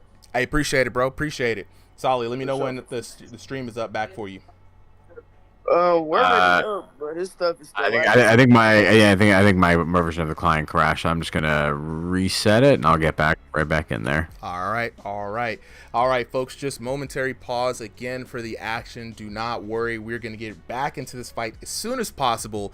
We got what is gonna be a very interesting fight because I've seen Freaky Griffith fight, but let me just actually lock in with the chat here real quick. You know what I'm saying? We got a lot of people in the chat, noteworthy fighters here in the community, you know what I'm saying? Shout out to them. And so let's see what they got to say about this. All right, I'm back. Wait. There's a fake should I start, Super? Is there a fake smoking him? Okay, yeah, I'm seeing in our Discord chat we got some controversy here. What? Okay, I thought they were talking about the match. Okay, we'll get back onto that real quick. Just double check. Let me know, is your observer client working pretty well? Yeah, it should be good. All right, let's start. All right, well, whenever you are ready, my good friend, we can start that match. All right. Yeah, we got Falcon of Light in the blue corner. We got Adonis Banks in the red. You gotta stream the fight. Oh, yep. Sorry. Got it. Just gotta make sure it's recording at first. Falcon of Light in the blue Master corner. stream is the most important stream. Let's go. All right, so we got Falcon of Light in the... I don't think he's actually in Kronk Gym, even though he's in Kronk colors. He actually did this Saitama style look before it became the official gym colors. So, Solly, we've got Falcon of Light in the blue corner in his Freaky Griffith. Yes. And that's Freaky Griffith's name, correct? Yep. And then we've got Adonis Banks. I think Adonis Banks is in the blue corner now. I'm not 100% sure. But Adonis Banks is the one with the Bruce Lee colors. Yeah. Correct? You got it. Correct. All right, so we're going to see the Battle of the Balds. Who's a white bald man again? That's Falcon. White Bald Falcon of Light. Yeah, Freaky Griffith, Falcon of Light, Doomslayer. Everyone's got so many names. It's the thing, and any gaming community, right? People can go by a bunch of different stuff. Okay, we got to make sure we got it in here right now. All right, the match is underway. Sorry for the delay, everyone. We're just trying to make sure that we have the colors right. I think they're in reverse, to be honest, guys. But we're going to see in the next break here, we've got Adonis in the Bruce Lee colors, Falcon of Light rocking the Ronald McDonald, a.k.a. Kronk Gym colors. This is already starting to be a good match. Adonis already showing some great awareness here, good feints coming in and a lot of speed. And Adonis, the bigger fighter, we're not used to seeing a lot of people too much bigger than Freaky Griffith, aka Falcon of Light, the holy brawling father here. Guys, I'm excited, man. I hope you guys are excited too. Absolutely. Every time I see Griffith fight, it's always a good performance. These are really high elo fighters, right? Adonis Banks coming in here at 2,600. Freaky Griffith kind of right around just under 2,300. So these are fighters who are at the top. If you see them in ranked, watch out. I mean, 2,600, man, 2,300. These are big elo numbers. That means these guys are day in, day out, fighting the top of the top in the ranked right now. And this is going to show right now. Adonis has, let me actually fix these because I do believe they're mixed up. Adonis does have Freaky Griffith, aka Falcon of Light, in a bit of a tough situation. And Adonis, as you can see, that experience from ranked coming in, playing on the back foot, the superior control style, which is stationary, what to a lot of people say, and then throwing in massive shots to the body right now, really mixing it up. This is the high elo fight for the ages. Could not agree with you more. And at this point, who do you have ahead so far in this, Tesco? Hold on, I'm coughing my nose. Yeah, no problem. All right, I know for me, I think I'm actually, despite the high elo, I think I might be giving this to Griffith. I think he's been a little bit more aggressive. He takes those big wild swings, and when they land, they really do accumulate a lot of damage, and occasionally get him the knockdown. So I think a good start to him in this round, and especially as a lower elo fighter, you got to put a definitive statement, make that opponent respect you. Yep. Honestly, that round for me, it's just watching two dudes smack the shit out of each other. So, yeah, I'd probably sway towards Falcon as well for that round. I mean, they both trained some massive shots. They just looked like Adonis was rocking that ugly face a lot more than he was.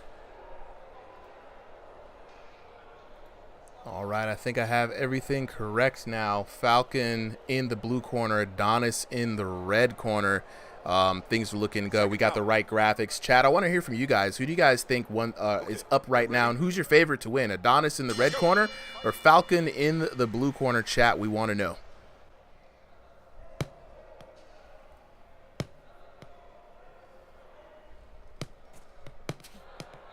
Got a battle of the bullies. I mean, you got a good high octane, high testosterone fight, even if the baldness in the male pattern is only in VR. It's still a good time. It's still a good time regardless, right? So checking in with the chat right now.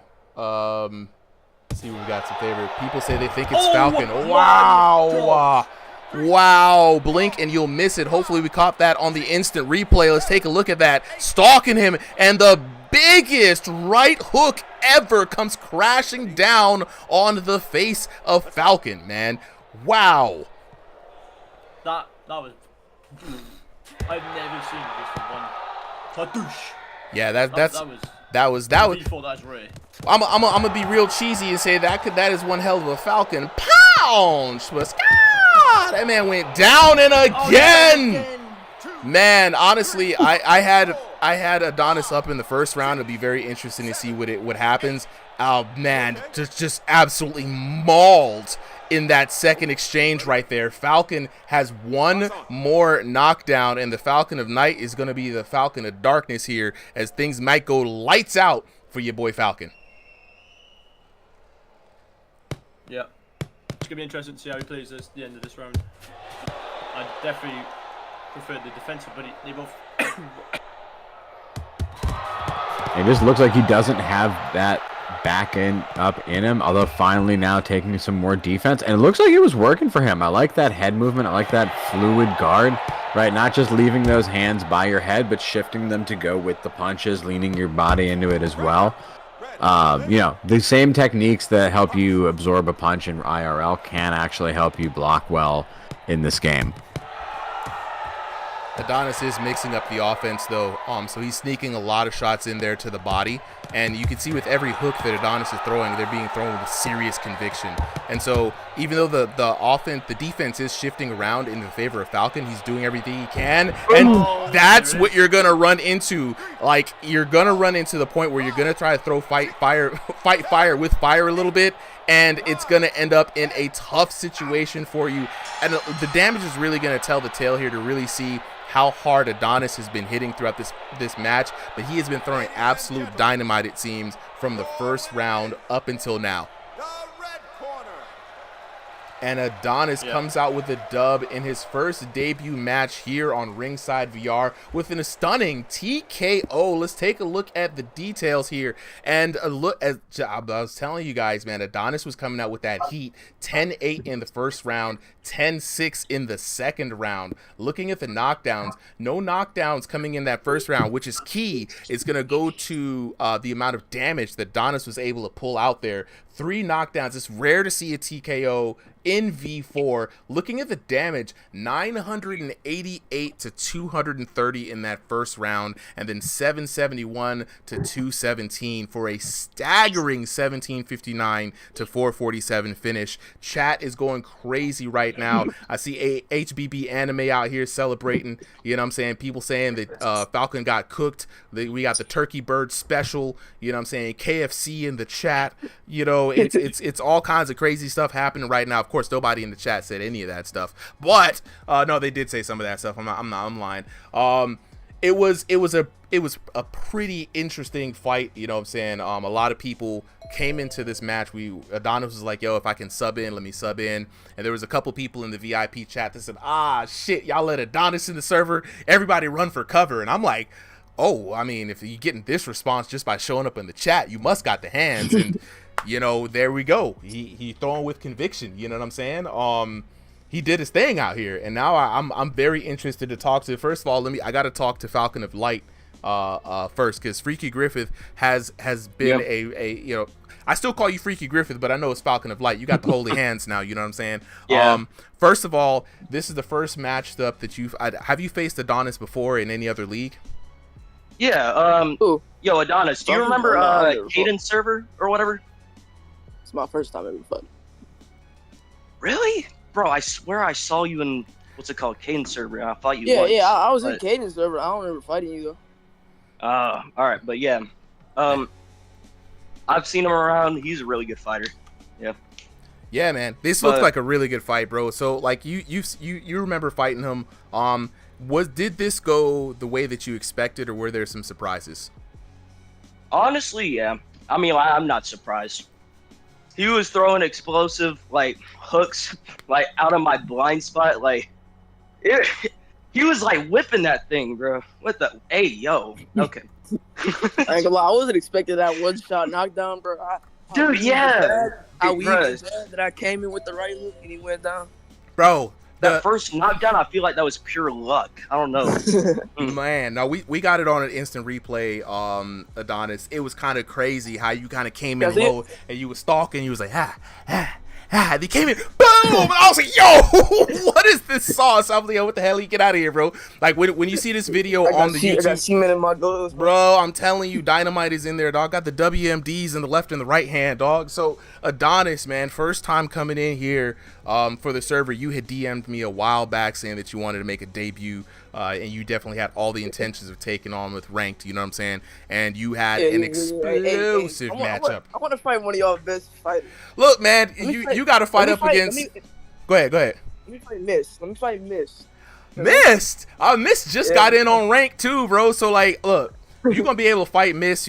Dang, one of our best, which would be like an insane matchup, right? Just lost his headset with Guts. Guts just lost his headset. Killer Cam is sitting at #1 right now, and I think that'd be a crazy fight between you and Cam. Chat, let me know. VIP chat, let me know who y'all think will win. Like, let me just ask the Discord chat right now. I beat him in V3, but it would be cool to fight him in V4. Yeah, Cam versus you, dog. Come on, man. I'm here. Like, look, we both got that one-hitter quitter powers. I'm telling you, y'all have the power, and it's gonna come down to. Our last match was 84-82. That just was close. Yeah. See, that's what I want to see, man. So, definitely be on the lookout for. Mist just got into ranked like this week. We just put him in the rotation. You know what I'm saying? So, you have a chance, and the ranked is very simple, bro. It's a little different from how everyone else does it. We have a top 16 slots. It's open division, which is limited to North America. But basically, I put new people in. They challenge the bottom of it. If you win, you go up in rank. If you lose, you may go down or stay the same. You know what I'm saying? So. Right now, we got some good people in someone, Guts, Killer Cam. There's the three big killers in the Discord right now that are vying for the top spot. Got the Hitman up in there and some of our regulars as well. So, Mr.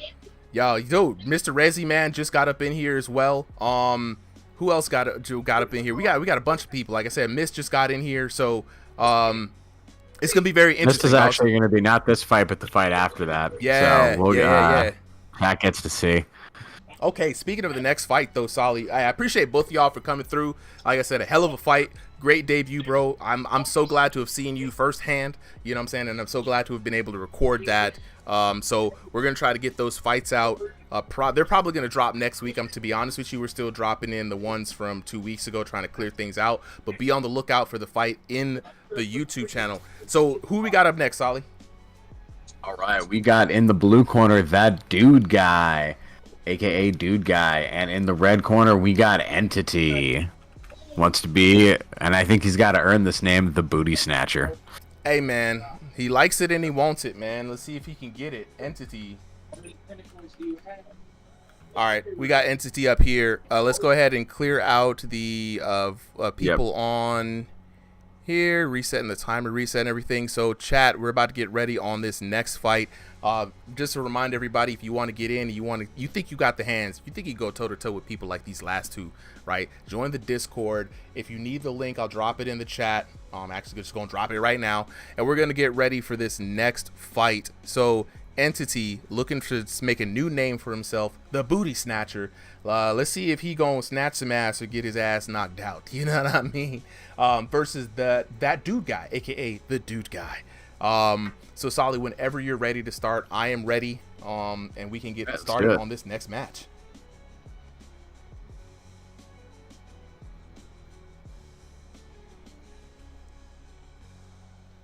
Hey, appreciate you, Jeff. I just saw the message in the chat, bro. Yeah, this is honestly this. I'm very happy about it. It's very peak. I got to admit.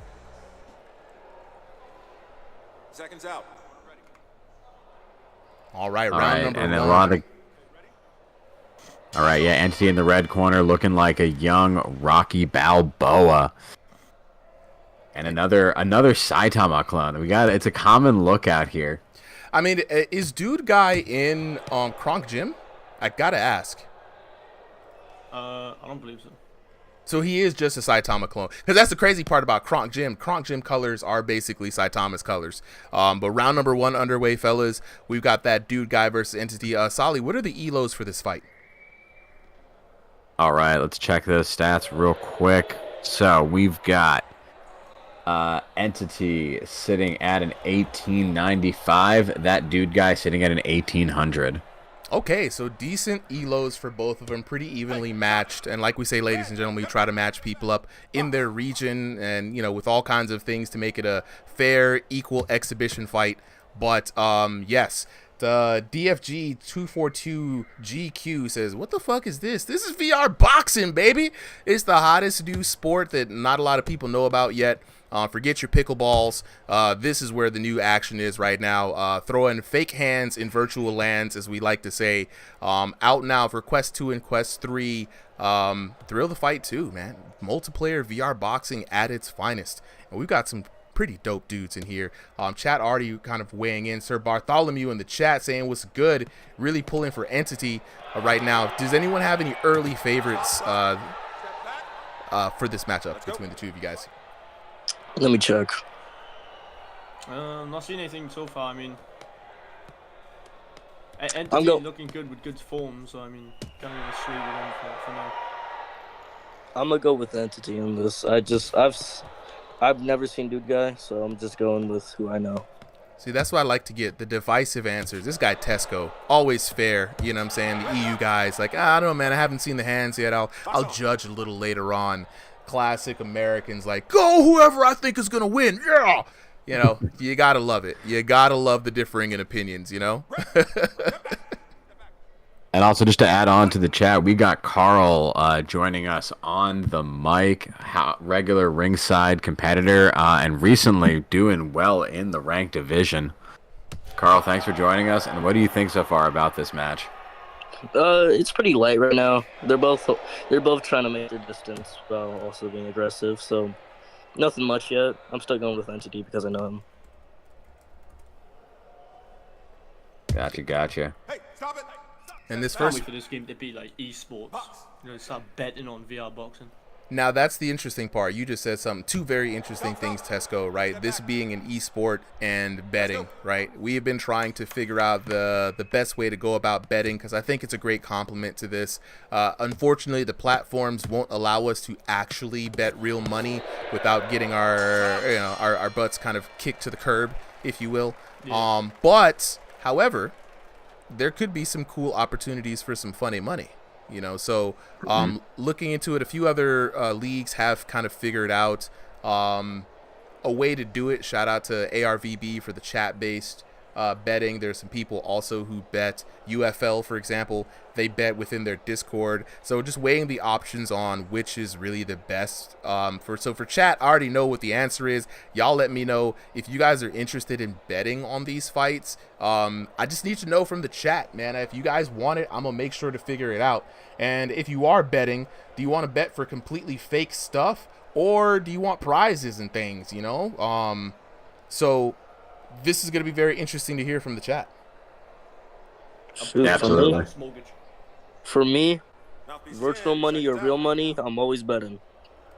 Get ready. Ooh, I'm okay. For the love of the gamble, love it. Give me money. House mortgages, don't need those. I'm straight on this. Right, you know, who needs I like the idea of doing a text-based bet where you can just kind of like write in anything. Yeah. You'd be like, I bet my dog, my house, and my keys. I was in ARVB watching theirs last night, and they were doing the YouTube chat betting. Kind of fun, pretty easy to be honest. Yeah, it's straightforward. Discord has some good bots that you can do it with. See, here's what I'm thinking, y'all. I'm thinking like, now it's only illegal to bet money, right? No one says it's illegal to bet fake stuff. That's why the chat betting works. That's why Discord betting works. But Discord have point systems. You could, you know, maybe give away from for some prizes. I don't know. I'm gonna figure it out. Chat seems to be wanting some betting, and I'm here for it. Yeah, listen, guys. If there's the demand, we'll figure out a way as long as it's not illegal. Yeah, that betting would definitely. I think betting would be a fun thing. You know, get more of the community involved in the fights, not just the two people who are fighting. You know, get people. Oh yeah, I know this guy. I know he fights. I'm gonna bet on him. I agree. Also, too, I like it. You know, using it as a little bit of a way to reward people who, you know, who care about it. Even like fake money, right? Like the inspiration for me, obviously, right? Salty bets. If anyone's familiar with that platform, but it just kind of the more you throw out at a bet, it just kind of shows how much more committed you are to just watching some goofy thing. Gotta get ringside boxing on Steak. Like They're starting to push more in this. They're being more aggressive in this. They're both like trying to lead into combinations here. Yeah, they're definitely more focused in this round. Yeah, round number 2 is always that round where we always colloquially just say, hey, it's the adjustment round, right? You've got one round to really see what the other person's about, especially if you have preconceived notions, and then really work your game plan. I think a lot of people usually explode in the second and third rounds, if they don't gas out, of course. Yeah, and right now I think I have the fight slight in favor of Entity. He's shown some really sharp head movement. And I think he's just, I like his engagements a little bit more, right? Both fighters are sort of taking turns swinging at each other, but it just feels like Entity's getting a little bit more out of his chances. Yeah, I agree with you. Yep. He's looking at the sharper fight they're all around for now. Yeah, I mean, it'd be interesting to see how this guy comes back in the third round. Or even if he can get a late knockdown here in this round, that'd be a good surprise.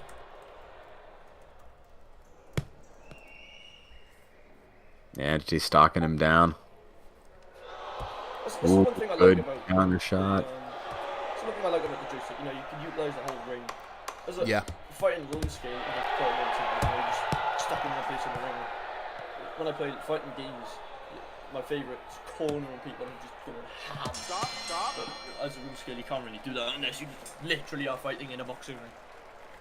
Yeah, that's a great thing to point out too as we head into round number 3, in that with the different control styles, and this is why we open up the control styles and not limit people to just playing room scale or just playing stationary, because with stationary, you're right, the whole ring becomes a weapon. And what I want to see from the stationary boxers, and this is to all the stationary boxers, when you get someone in a corner, really corner them, like Tesco was saying. You could tee off on them. Also, moving into a punch works laterally, so if they're trying to step out to the side, that's your time to throw that hook out there trying to escape the corner.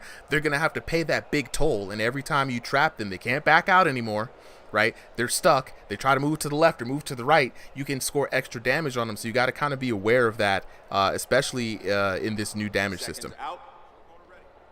Yeah, I mean, I guess the only downside to that would just be the person just simply walking through you. They could. Yeah. So at this point, right, guys, what do these fighters have to do to get that definitive victory for in your opinion, for round 3? Tesco, let's start with you. What are your thoughts? Honestly, I think with Entity, I mean, he's looking pretty good. He's counter punching quite often. He's not being as aggressive. So I mean, that's working in his favor. Like right there. Punch, yeah, like we just saw it, right? That slow stalk down, right? He didn't have to close the distance with a punch. He's just carefully walking it until he's in range, and then boom, he's in hook range. He doesn't even have to jab. Let's fight. Yeah. So I mean, yeah, I think Entity's got the fight so far. But if I was Dude Guy, personally for me now, I'm thinking, okay, I'm down. I really need to step on the gas here. Let's try and get a knockdown or two. Really make him work, make him make a mistake, and hopefully take the fight down in the third round. See, what I would do here, right, is that since it's the last round, they've been taking it light, so I would probably just use most of my energy for this last round. Try and get the upper hand while I still can. Ooh, Entity's starting to cook a little bit. I think adding on to that, one thing the Entity needs to focus on here in this third round, right? He does not have to get a knockout. See, this is what I'm talking about. Entity has him in the corner. This is what you want to do. Entity throwing those hooks, and Dude Guy has to force a clinch, right? But Entity just has to outdamage his opponent. When you're in a tough, close match like this, and I feel like it's very close, we'll see what the cards have to say afterwards, but when you're close, you just have to put on a good performance. Hit him more than the other guy hits you, right? And Entity has proven that he's put enough emotional damage on Dude Guy. He's getting a lot of respect. He's working his way in slowly, and he's landing those shots, right? And that's what you got to do. You just have to, again, convince the judges. You don't necessarily need a knockdown, and I like what Entity's strategy is. Yeah, and really the reason this works, right, is because he's not starting with a punch. It means he's not triggering the anti-spam system early, right? And so he gets to walk into this close range. He throws 3 or 4 or 5 shots, and he doesn't have to worry about it, right? He's in range. He doesn't have to reach for any of them, and it's really working. Dude guy, though, I will give him credit. He's a really slippery fighter. He uses lots of head movement. He uses great footwork. He understands angles of escape, right? He's not just moving backwards. He's moving at angles, and he's trying to hit Entity. And, you know, as Entity is doing, you know, these multi-shot combos, he is trying to land the counter, but the problem is he's too close. He's just kind of stuffing up his range. You know, what I would... Oh, wait, hold on. If I was Dude Guy, I would probably have put, like, a more long guard to, like, keep the distance, because I can see from here his arm length is better.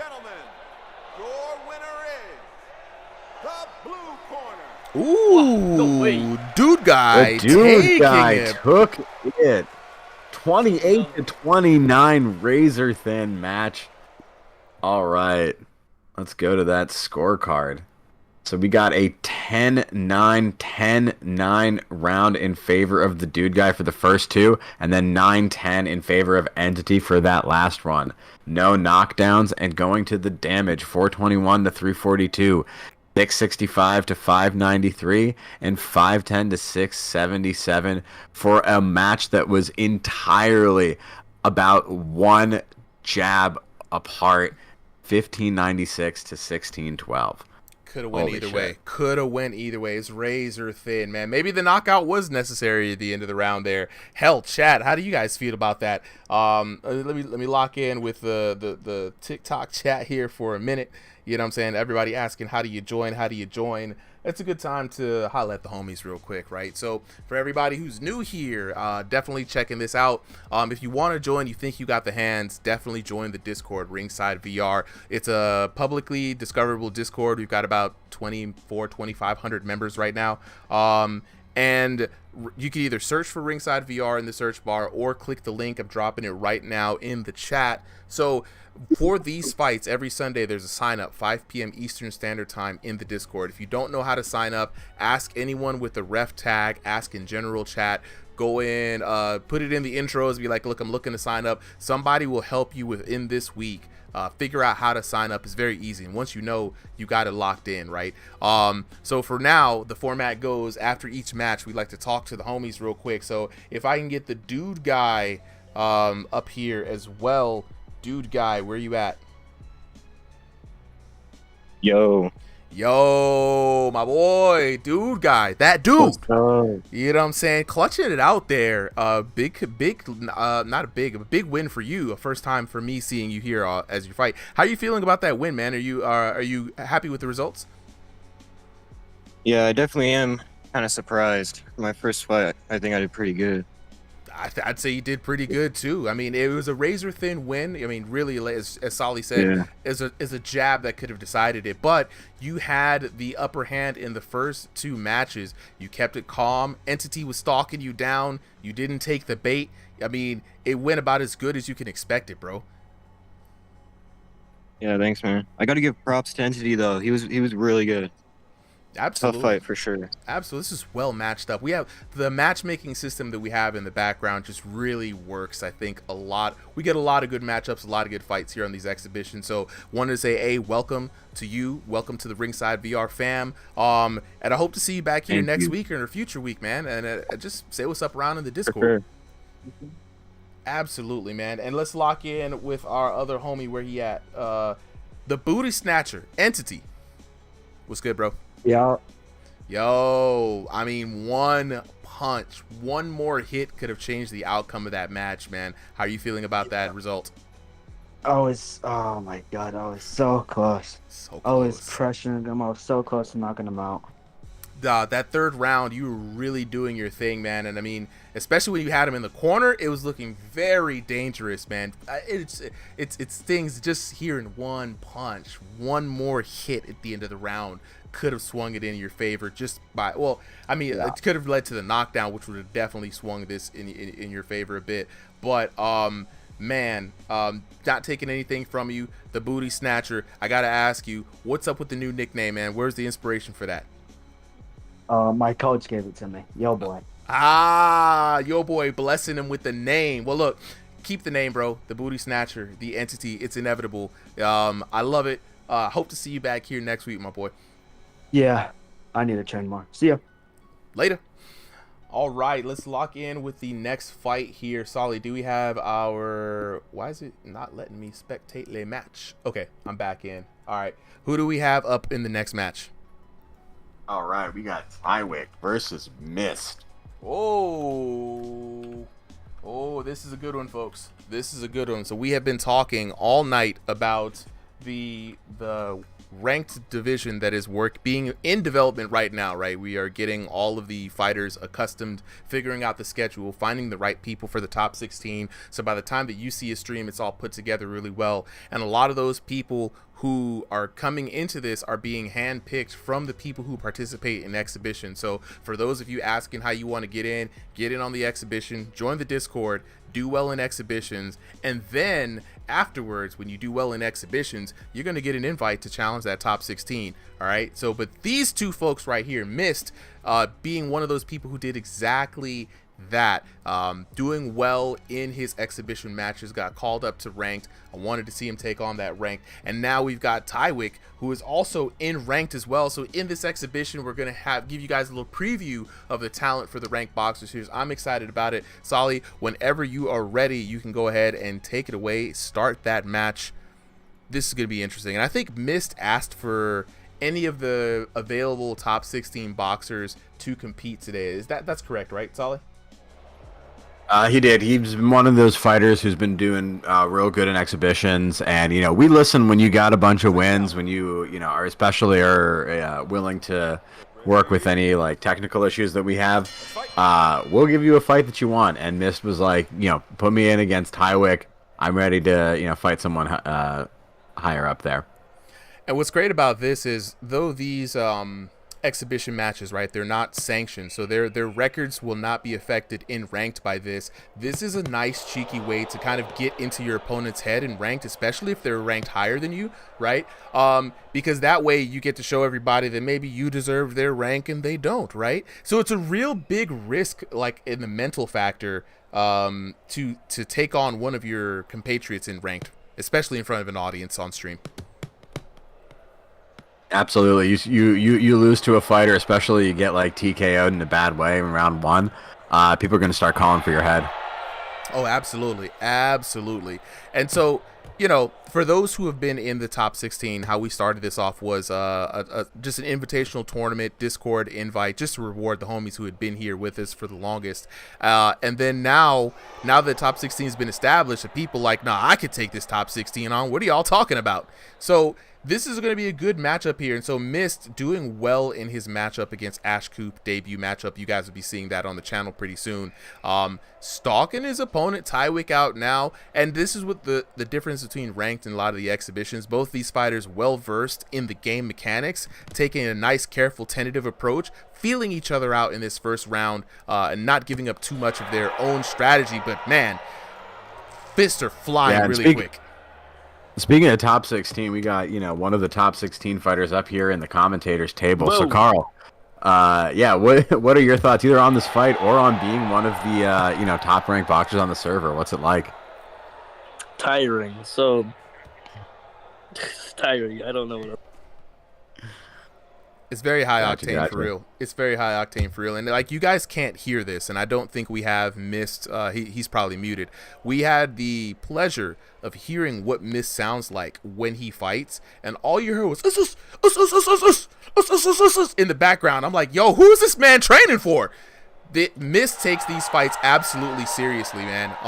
But Tywick, no slouch himself. So this is gonna be a good battle between both of them. Good test to see when they match up in ranked officially. Yeah, no reason not to, honestly, right? Like, don't hurt yourself, but at that point, like, you got to take this seriously to do well at the highest levels of this. You're going to need, a little bit of natural talent. You're going to need definitely some hours of practice of this game and an understanding both of fighting mechanics and the video game itself. Big facts. Big facts. Oh, it's interesting, both players, again, playing on that stationary mode, making use of a lot of the ring. Not only the ring space, but with the amount of way that you can move back. Tywick here, playing on the back foot, playing to the advantages of the latest patch of this game, V4. Very simple script that if you're moving away from a punch, you take less damage. If you're moving into a punch, you take more damage. So by Tywick, playing while backing up, he gets to get a lot of information on his opponent as where they like to fight, what is their cadence, the range in which they fire off at, without putting himself in danger. And that's the beautiful part about this strategy.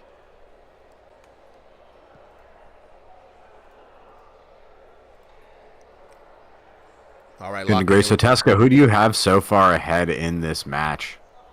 Oh, missed 100%. Landing some clean shots. Counter punching is on point as well. But I thought like Tywick backing up as much as he can, but misses just short but long arms and you're catching, getting around that guard, landing some clean shots. So yeah, definitely missed up round one. Seconds out. What about you, Solly? What do you feel? I think I'm going to have to agree with Tesco. I think both fighters definitely have a shot at winning this match, but missed, showing why he's in the top 16, or of the first challengers of the top 16, right? He's out here regularly competing in ranked, regularly competing in exhibitions, and it shows, right? He's got that shot, and he's also sitting with a 2230 elo. So no slouch there. Tywick also at a 2200.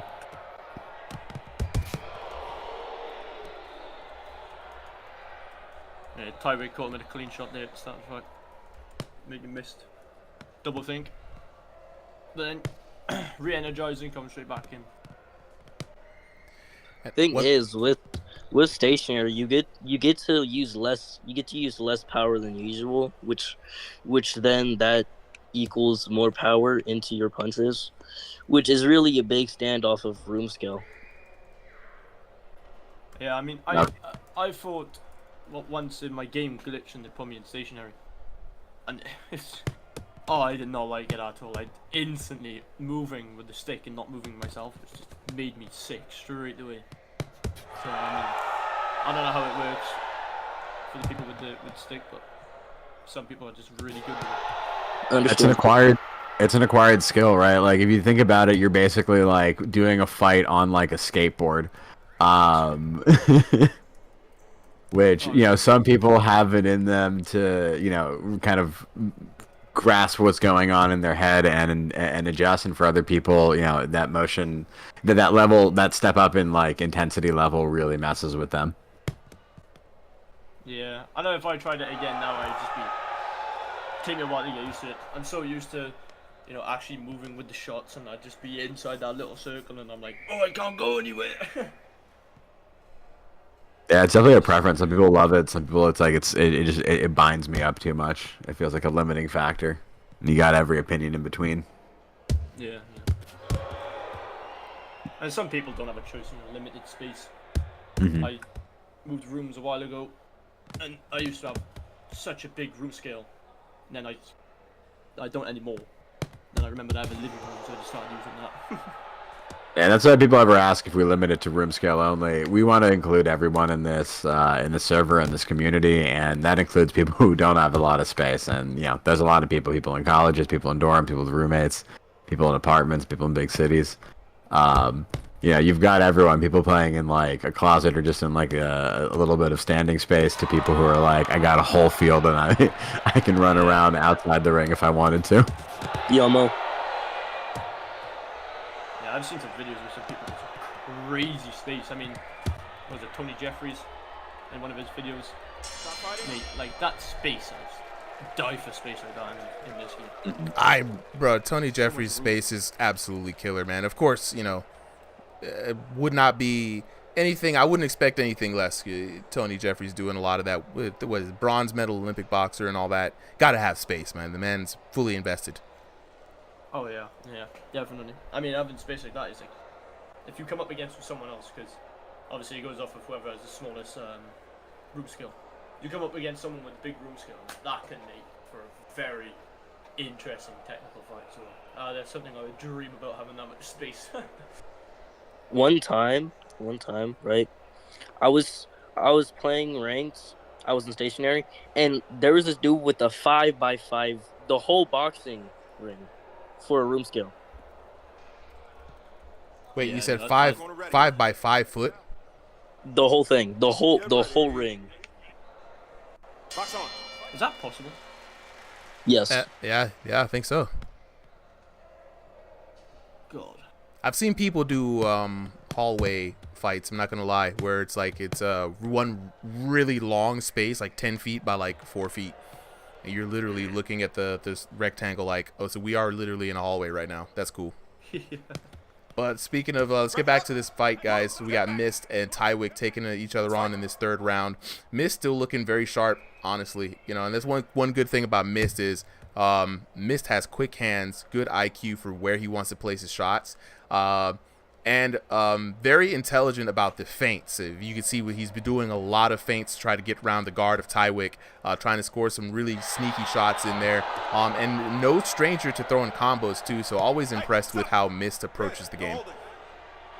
Yeah, absolutely. He also works angles really effectively, and he's just been giving Tywick a difficult time, right? He's not knocking him out. Tywick's defense is very sharp, but Mist is putting on heavy damage, and you know, these are not punches that you want to be taking. And what's more, they each hit Tywick pretty hard, and because he's being defensive, he's getting out of there. It really doesn't let him establish a rhythm for his own offense. Yep. That's tough, because the minute you want to fire back, you got to be careful that he's already initiating his offense in a smart way. This is very risky. Risky indeed. And something else that works about Mist, he's short, but he's got really long arms, and so he just has a very effective use of the range. And whenever he could use it just to jab from a distance, but what he does instead is he kind of works this mid-range, and he does these really heavy like hooks and smashes, looping jabs, and these like kind of angled shots that kind of come from, you know, a little bit outside of the usual space, and they just chip away at you. Shout outs to all the people who are going to watch this on YouTube and be like, Mist is arm glitching. I'm tired of these people. And I'm calling you out. I didn't address you all in the chat, but I'm calling you out here on live. So when you watch this video, like I know you will, I know you're going to be the first ones in the chat talking about this is arm glitching, and it's going to get out of here. All right, Crazy. That's enough for me. That's enough for me. Just got to call him out real quick. It's very, very obvious when you can see someone arm glitching. Like, And it's just a morphed ass arm. Either genetics or just something worse. And what's crazy is, like, the last time somebody was called out for arm glitching and we were able to show, like, somebody has said, like, Ali was arm glitching, and I'm like, Ali shows up on IRL camera all the time. The dude has long arms, but people just can't get it around their head that, you know, A, some people just have long arms even if they're short. B, even if they were height glitching, dang, Mist over here throwing them uppercuts, boy, piecing up Tywick. Even if they were arm glitching, what the heck do you expect me to do about it? Do you want me to jump into their room through the internet and be like, hey, brother, adjust your arm height? It's a game, bro. Stop taking it so seriously.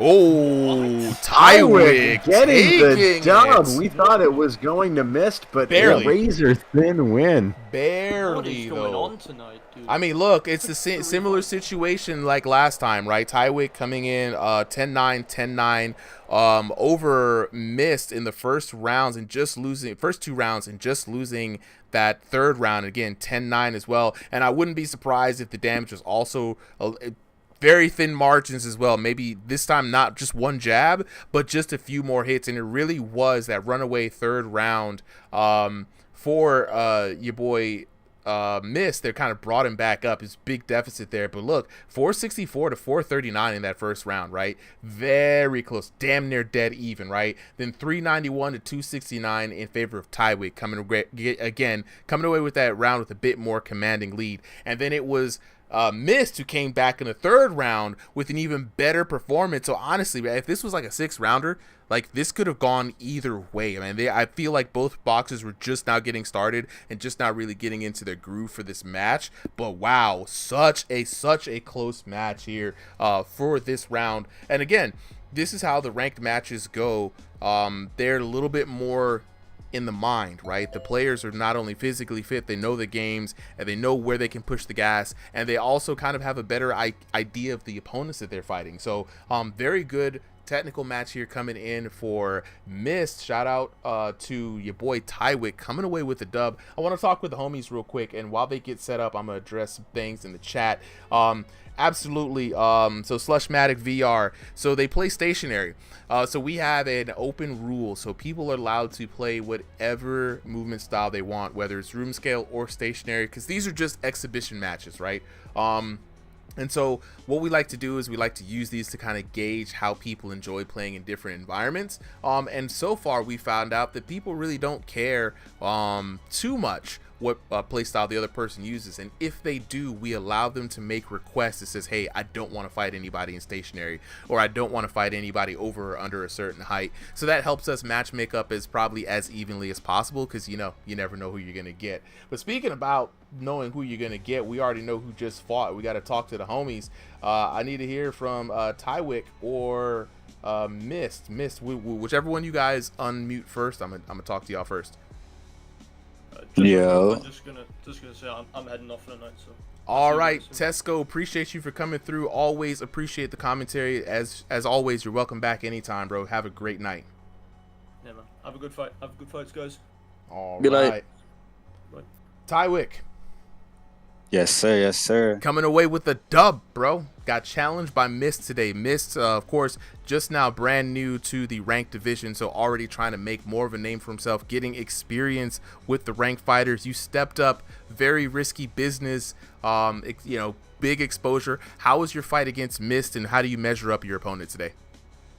Definitely tough, man. He's definitely tough. That last round, oh my God, I was getting flashed. I kept spinning. I was just trying to grab on him because I was already about to go down with one more hit. So if he hit me from behind, no diddy, it's over though. You heard? Like, you know what I'm saying? I feel you. I already knew it was done. Yeah. So I kept trying to like survive that third round a little bit, but the other two rounds, I did what I did. I know I had those two, but I know I lost that third by a lot.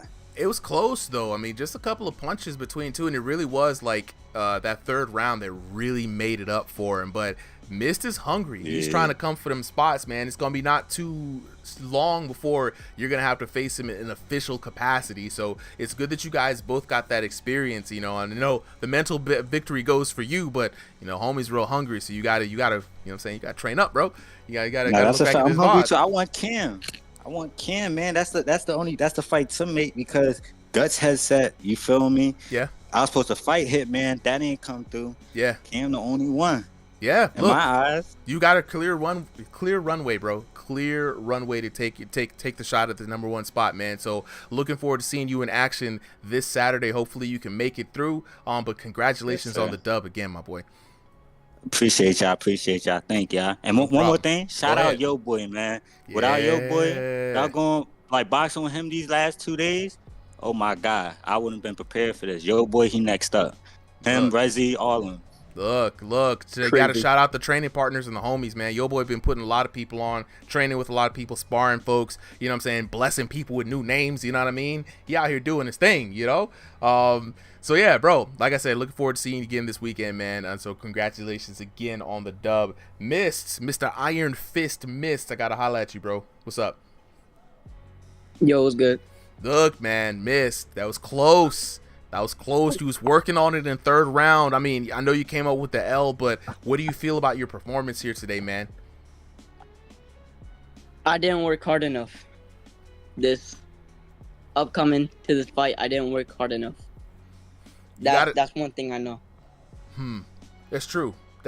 But you got a taste of another competitor who's above you in ranked, right?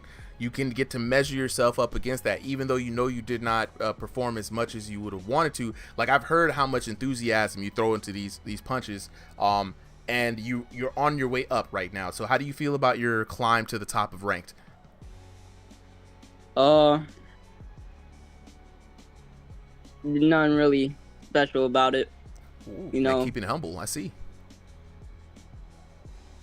It's just some people that know how to play or fight better than more like average people, like Jay the Joe. Damn. Bang, Yeah, Jay the Joe's average. bang, bang. Shots fired. Crazy. Man down. Man down. And shout out to Resi for like helping me and stuff, even though I didn't get the win. But it's all good. I'll get my next one. That's what I like to hear, bro. Well, looking forward to seeing you again as well. And as always, since you're in the ranked division as well, hope to see that you can fight again this Saturday for another chance to advance your position among the ranks, man. So keep working on it, keep grinding, keep staying humble, bro. You're going to get the dubs you deserve. Hold up. I got one more thing to say. Go ahead. I shout out Killshot Kev too. Ooh. Yeah, he's good. Oh yeah. Shout out to Killshot Kev, another one on the top list. See, iron sharpens iron. Y'all notice this little pattern that the people who win and have the best time are the people who train together. You know what I'm saying? A lot of those people are, no surprise, fighting in the top 16 as well. So, like I said, iron sharpens iron. You know what I'm saying? Shout out to Resi Man. He's up in there. Killshot Kev, he's up on the list as well. You know what I'm saying? So, yeah. And then, be careful of strays because you might catch one. Jay the Joe was minding his business. Caught a stray. All right, let's get on to this next battle. Solly, who do we have up next? All right, so we got J-Man in the blue corner and Classic Red in the red. Oh, we always got to have Red in the red. One day Red is going to change his name to Blue, I promise you, and then we're going to put him in the blue corner. All right, Red in the red corner, J-Man in the blue corner. I'm set up, so whenever you want to start, Solly, you can go ahead and get that match started. Will do. Blue, obviously, would be Red's Smurf account. Of course. You got to have the alt. Gotta have the alt, bro. I mean, what are we doing? This is the internet, man. You only have one account these days. Shame on you. All right, here we go. Round number one. They're both rocking the black and the white, half and half for the J-Man, and Red rocking the white trunks with the purple gloves, though. Nice little touch on the accent as we get here started in round number one. This is my first time seeing J-Man fight. Solly, have you seen J-Man before? No, he is new, and we have a lot of different Jays. We got Jay the Joe. We had like a Jay Baca. This is the first time I've seen J-Man, and so let's see it. But yeah, I like the purple gloves as well. As we know, RingsideVR. I love it. Rocking. I love it. All right, we gotta call the merch store once that happens. Right. All right, so we got let's lock in here. Let's see J-Man out here with the black and white. And Red, we've seen Red. He's a pretty good journeyman in here.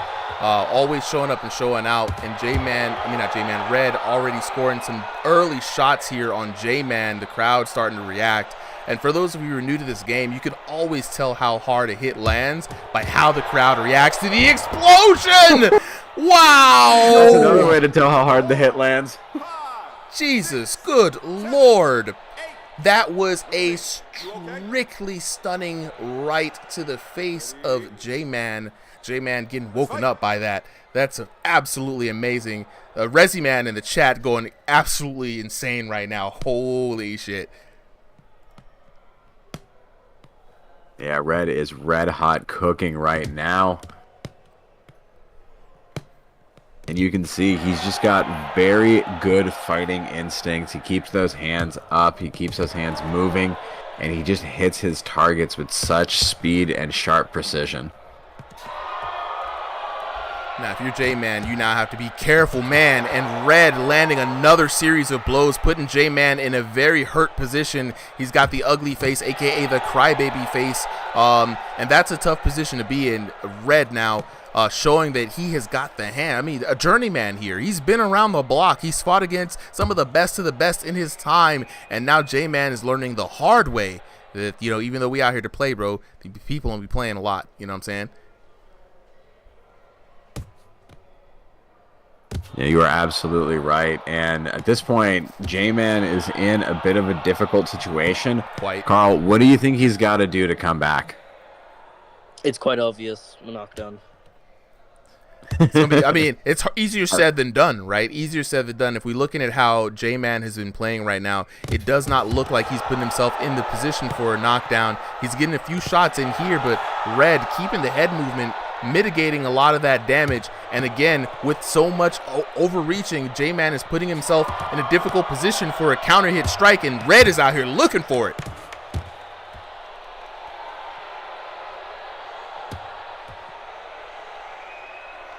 As we wind down here at the end of the round, it looks like Red is going to run away with the first round being his. Easy money in the bank. As we talk about adjustments, man, sometimes, you know, the shortest way to victory is to get that knockdown. But, man, if you ain't got a pathway to get there, it's going to be easier said than done, bro. Easier said than done. I think it's possible, though. I don't think J-Man is down, but I don't think he's out. You know what I'm saying?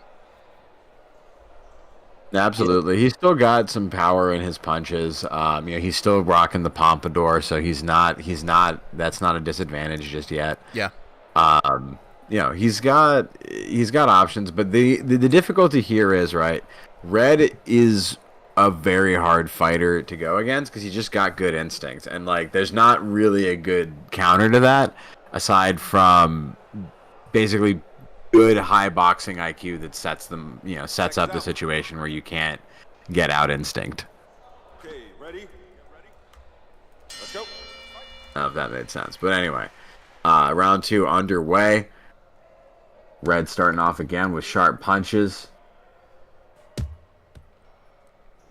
A little bit of a J-Man repeat from last time, Solly. You know, this time Red mixing it up. Ooh, but J-Man with the 1-2s and straights coming right down the middle. He does land a couple of those.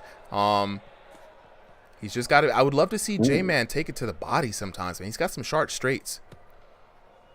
I agree. Really holding him back that he's not trying to use that. But I like what he's done this round, right? Adjustment round. He's sharpened, tightened up his guard.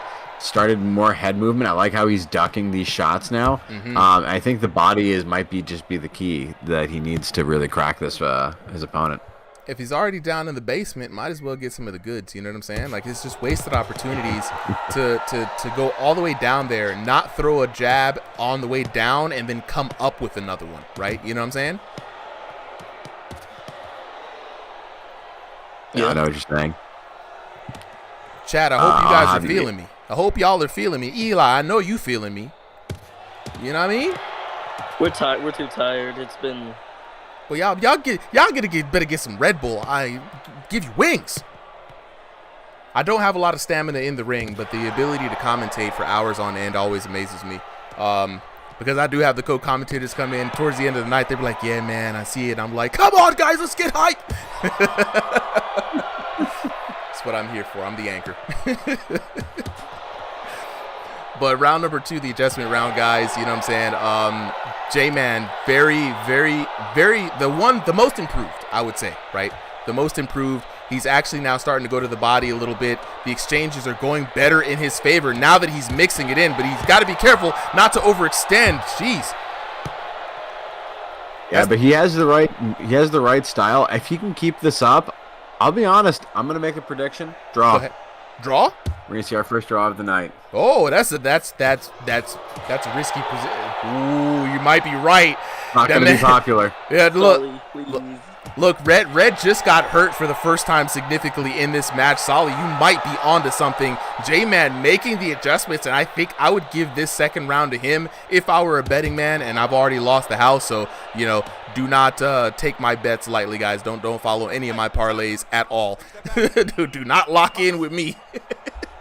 Yeah, if you want the high probability super bet, draw 10, 8, 9, 10, 9, 10. Oh God, this man is getting very serious. All right, Siler, how do I participate? I'm going to drop a Discord link for you until I learn how to pin it on. Oh shit, let me actually drop it again. I fucked up real quick. There we go. E-Bucks, go ahead and join the Discord link, man, if you want to get in on the action. Ooh, that right coming down from J-Man. That was a good second round. That was a really good second round. That was a great second round. I think a really good second round for J-Man. I think he didn't get knocked down, and he found, some rhythm and some stuff that worked. I think he really started to frustrate Red, break that advantage that he started to have. And if he can do another round like that, he's looking at turning this match around. I think so. And shout out to E-Bucks with the spicy heart Another subscriber, another supporter here. Appreciate you, E-Bucks. I love that, man. What you about to say, Carl? My bad. Didn't want to cut you off there. Solly's gambling. He gambling for real. Do you see how accurate that prediction was? Solly's a man who's like in it for the love of the game. I'm not gambling. I'm predicting. Ooh, excuse me. It's not gambling if you know the fucking future. Of course, Solly. All right, you want to know my predictions? Go ahead. What's up? 7-10, 10-9, and then 9-10. 7-10, 10-9, and then 9-10. In favor of who? That 9-10 on that last one. Red gets the 10. Ooh, you thinking Red is coming away with this? Okay, all right, bet.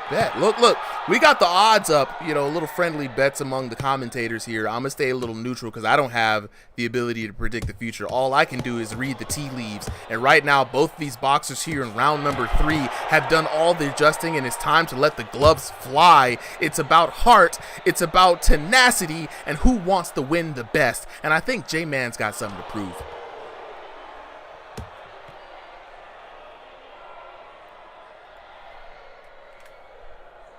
We update the teams here. So. I'm gonna take a quick step back.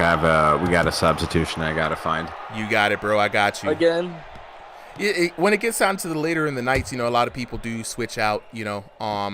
And we do try to post again. It's Father's Day and graduation too. So a lot of people have stuff. I'm just happy for the people who showed up. Understandable. Yeah, 100%. So right now, locking in on that 10-9 prediction for Carl. Right now, J-Man is working really hard to upset that. Big cross counter coming in for J-Man, and now has Red on a little bit of a back foot. And what I like with this is as the pace goes down, none of these two boxers are backing up. Red still looking sharp here, landing his counter shots, still working to the body.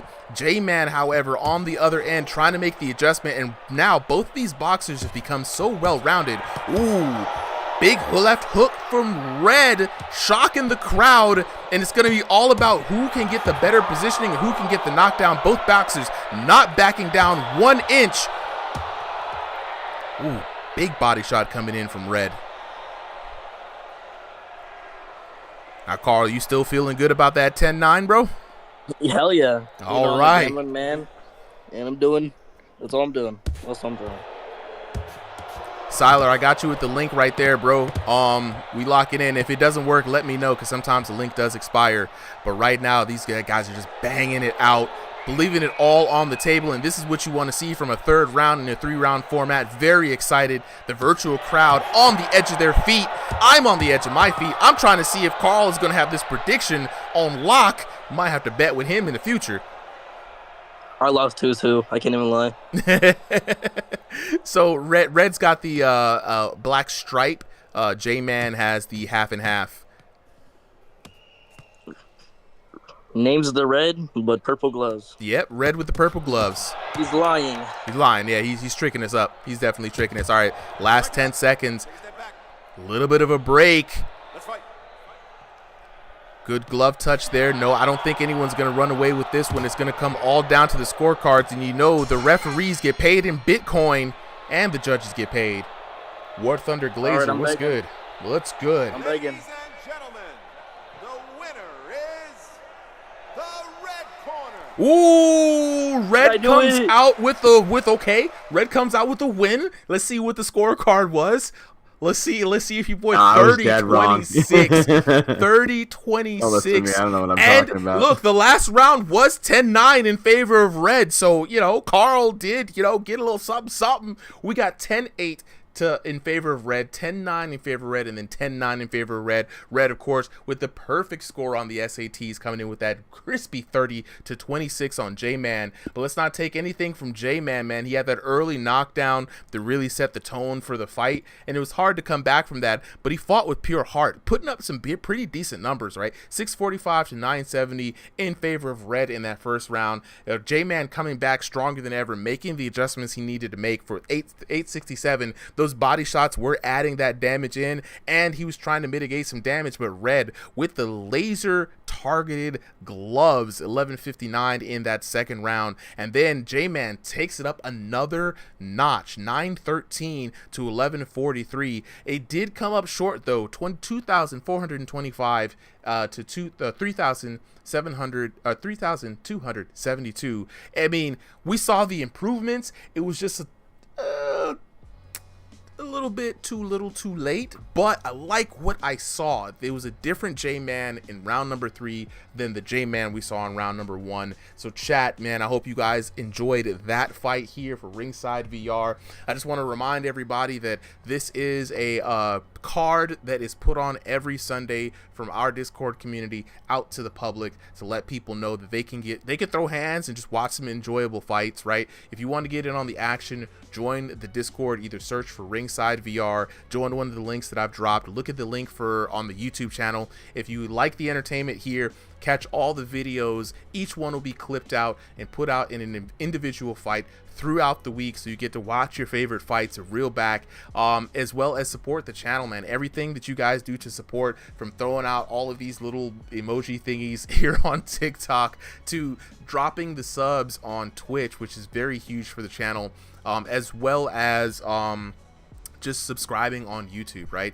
The channel is pushing close to the first 5K milestone for the year, which is very good for the channel. So again, appreciate all of the support and the love from the community and for the viewers out here, you know what I'm saying? But speaking of the homies, let's go ahead and lock in with them.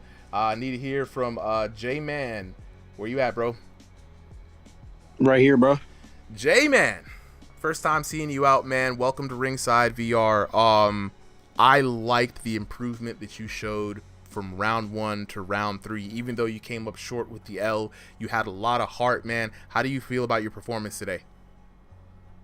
I mean, hey, I could have did better, but it is what it is, you know?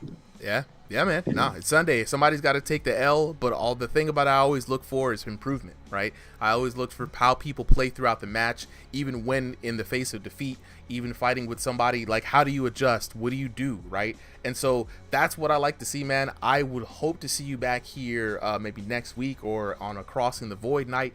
You know what I'm saying? Maybe join one of the gyms, but I'm just glad you're in the server. Yeah, for sure, man. Absolutely, bro. Is Red here? There he is. Yeah, I'm here. Red. Boy, Red with the purple gloves. Not wearing red, but we always throw him in the red corner, man.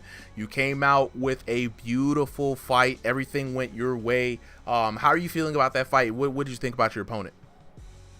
Yeah, opponent was good. He was getting counters on me. I had to back up a lot. It was a little bit tougher. I could have done better. But it's a harder matchup when I'm room scale and he's stationary. So so I was just focusing on being on the back foot more and like trying to counter, but he was still able to hit me a few times pretty well.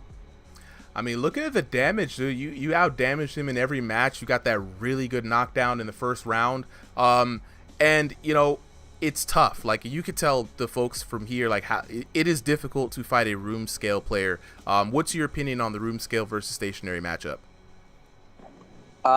So I was the room scale there, and honestly, I think it's way harder to fight a stationary player because they don't have to like actually move in real life to like, and so they can get full power on every punch they take.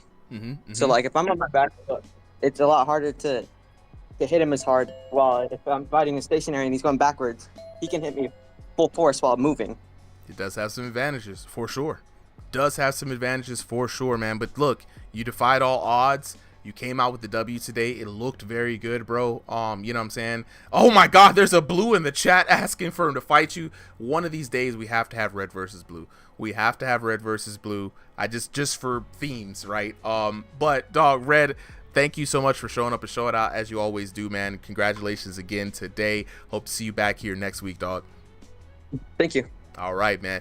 All right, so Solly, I know you've been working in the background. Let me know when we have our next fighters up. I'm going to lock in with the chat real quick. VR Boxing says, can I join? Absolutely, bro. I'm dropping the Discord link right now. Let me know if you see the Discord link in the chat. If you want to join in on the action, all you got to do is join the Discord. These exhibition nights, the only stipulation is that you be one of the first 30 boxers to sign up. Sign up start at 5 p.m. Eastern Standard Time on Sundays sharp, right? So from now until next Sunday, you've got a week to ask one of the refs, ask myself, hit me up, Super M on Discord.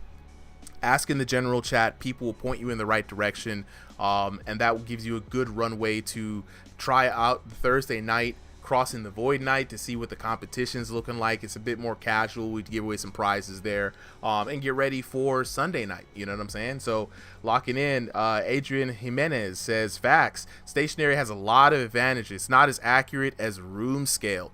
Absolutely. You know, the stationary versus room scale debate continues to be something that we constantly go back and forth over. And so for now, we've just kind of stuck to, with the open format of exhibitions, you can choose whether or not you want to fight someone in stationary. Just kind of make that election yourself. But stationary has some serious advantages now, you know. It's absolutely true. Your feet are firmly planted everywhere you go. You've got maximum power even when moving backwards. If you have auto turn on, you literally cannot be surprised by any movement that anyone does, you know. And it's overall less energy. But the disadvantages, if you can believe that there are any disadvantages, are in the fact that you don't move as fast. So someone with a lot of room space can really get around you, especially if you don't have that auto turn on. So we're going to get started here with the next fight. We've got Drakenator. I'm just double checking who Rob is, because we had... Okay, yeah, double check that real quick. We're still setting up the next fight, ladies and gentlemen. Just bear with us just a moment. Hey, Triple C, Modi, yeah, this is we put on a good show around here, man. We got a lot of really dope people in the Discord. That about 300, it's 2,500 people or 2,500 people in the Discord, and growing, about 100 or so every week. Okay, so yeah, that's Spooky. Okay, so we're ready. So we got Spooky versus Drakenator. Okay. And then we're gonna have Mini Canelo versus Backbands. Backbands didn't respond right away, so we got the other two fighters up, but we'll just swap them in. Okay. So we're just swapping the order. So I'm ready to start. All right. Spooky versus Drakenator. Spooky, another fighter here in the top 16. Spooky has been out of commission due to a busted headset, but he's got his brother's headset now. So shaking a lot of the rust off, getting his paces, just trying to prepare for the next fights that are coming up. Spooky just recently had an upset loss against Carl. Carl here right now. We're gonna have to ask you to commentate on this just a little bit, give us a little bit of backstory. But Solly, whenever you are ready to start, I am ready. So let it rip. Go. Spooky in the blue, Drakenator in the red, and Carl in the commentator seat giving some opinions. All right, I'll criticize this man as much as I want now, since he didn't want to go as hard as he wanted to with me. I'm joking. Look. Spooky in the black and white. Oh, yeah, here we go. Spooky in the black and white, half and half with the classic colors. And then we've got Drakenator with the black and white with the black trunks with the white trim. Go ahead and switch that up for the homies real quick. Now, Spooky has been someone who's competed in a lot of different leagues. And, you know, he's had a lot of experience, but again, he's been out of commission due to that headset. Now, rust aside, you know, we had a match this weekend for the ranked matches, and Carl, you were the one to take on Spooky. So you're probably the best one to kind of give a little bit of perspective here on how he fights today against Drakenator. Ooh, he's definitely more energetic than I last fought him. He's not holding back as much, and he's not trying to provoke me to attack him.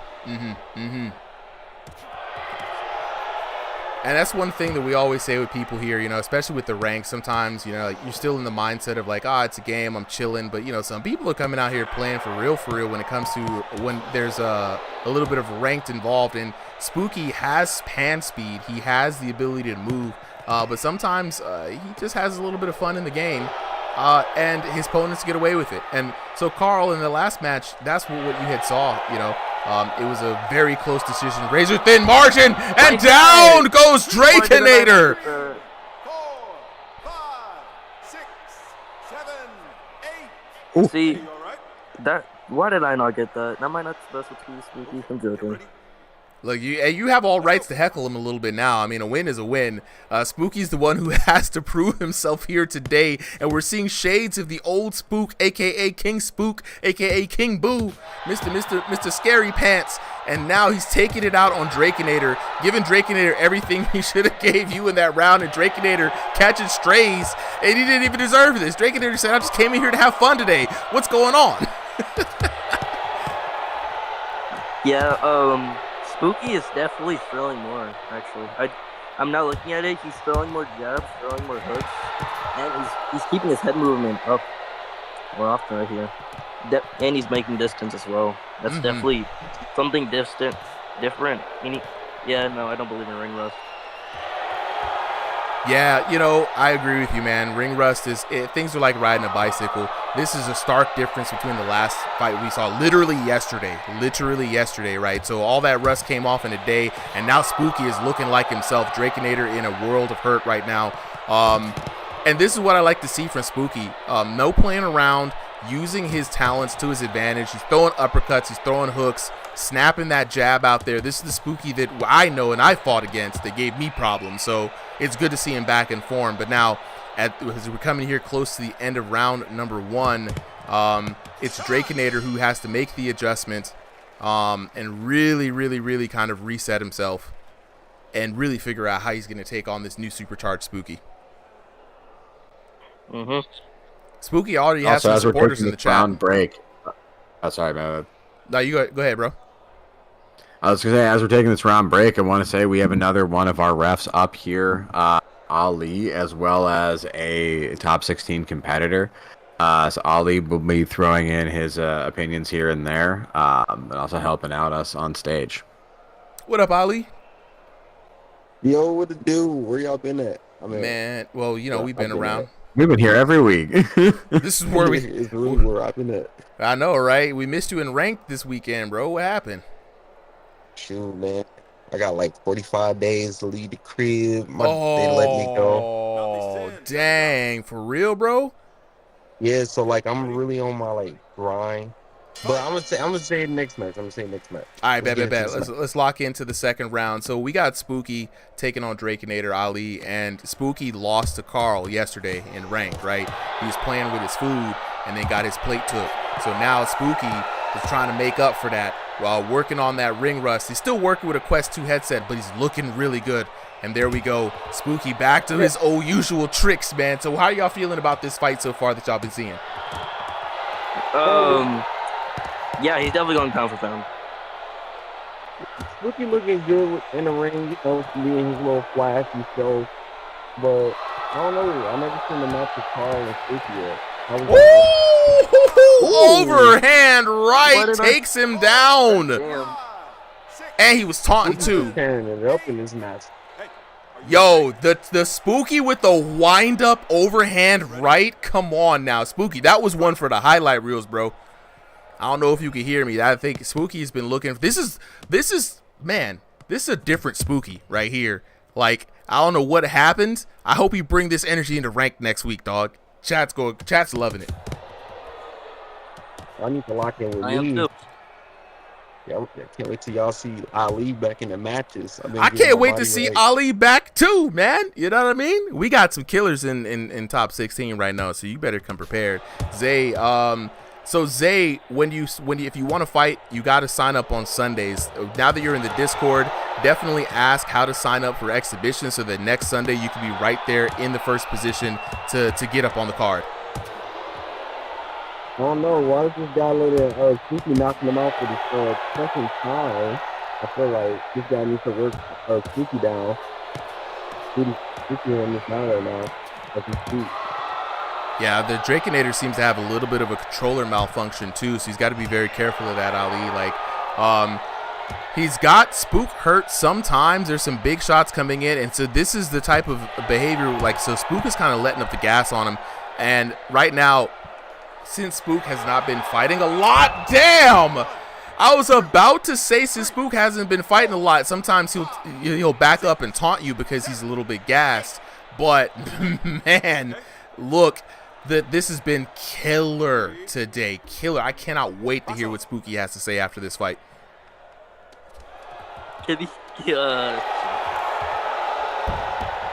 Damn! Damn! And that's TKO. Oh my goodness, I feel so happy.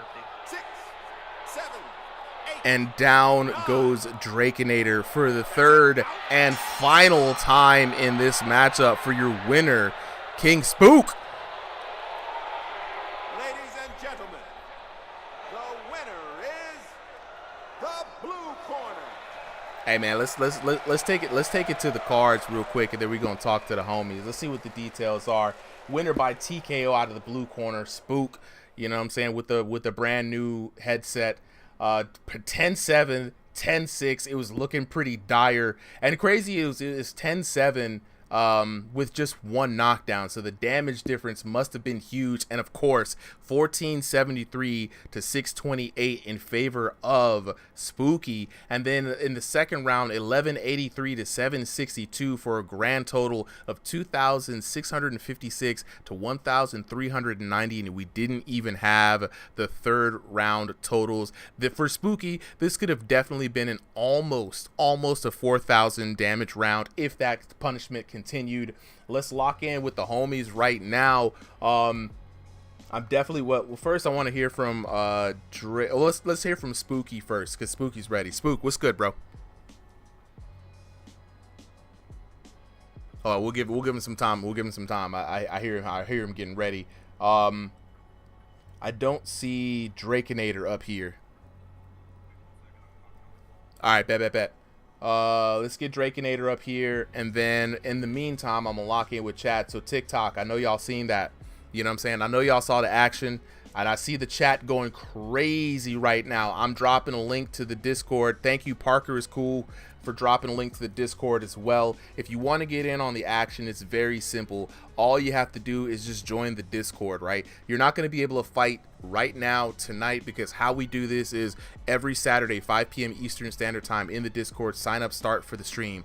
We're taking the first 30 boxers. That's 15 fights for the night.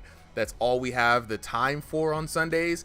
And so if you want to get in on action, ask a referee, jump in the Discord, ask a referee, ask myself, hell, ask anybody, how do I get in on exhibitions? People are going to point you to the sign up sheet and where you need to sign up for.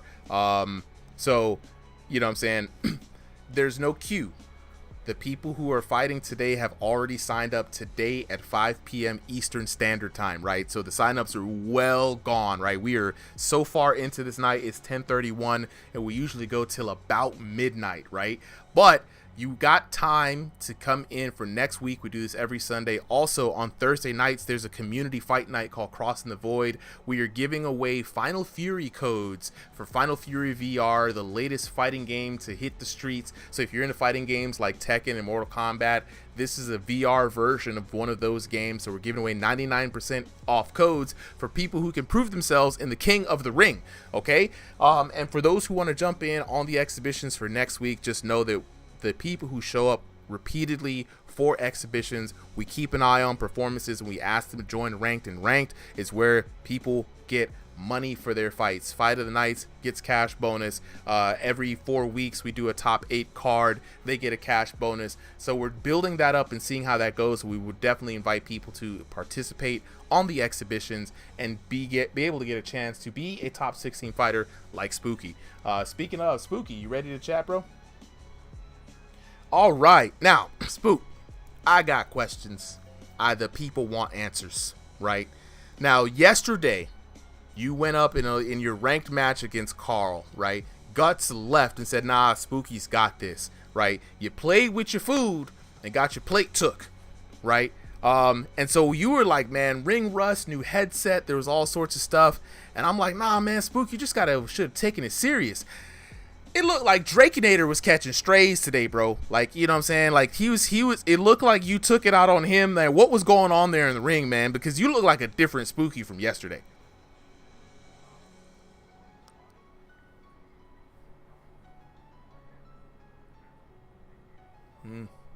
Yeah, yeah. Yeah, yeah.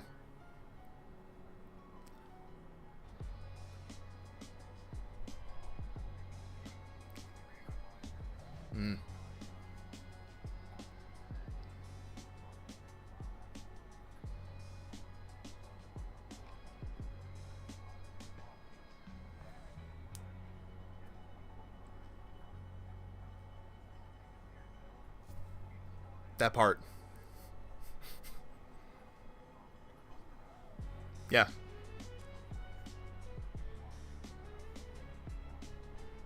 I think today you got, and you'll see it in the once I drop the video, you have a highlight reel knockout, right? You was winding up the overhand like this, and you said, mink! And I'm like, yo, I can't believe this man did that. I can't believe he did that and got a knockout. I think that one's going to go down in the history books for you as one of your best knockouts. It was just absolutely insane. It's good to see a shade of your former self, and I hope that within this week you can bring that to your next fight here in the ranked battle this weekend. So looking forward to seeing that, bro. Good shit. Good win. It's glad to see that you got a little shade of Big Spook up in you. You know what I'm saying? You know, you was there. You was like, looking real scary, and this is what I want to see. Okay? All right? Absolutely. I appreciate it. I appreciate it.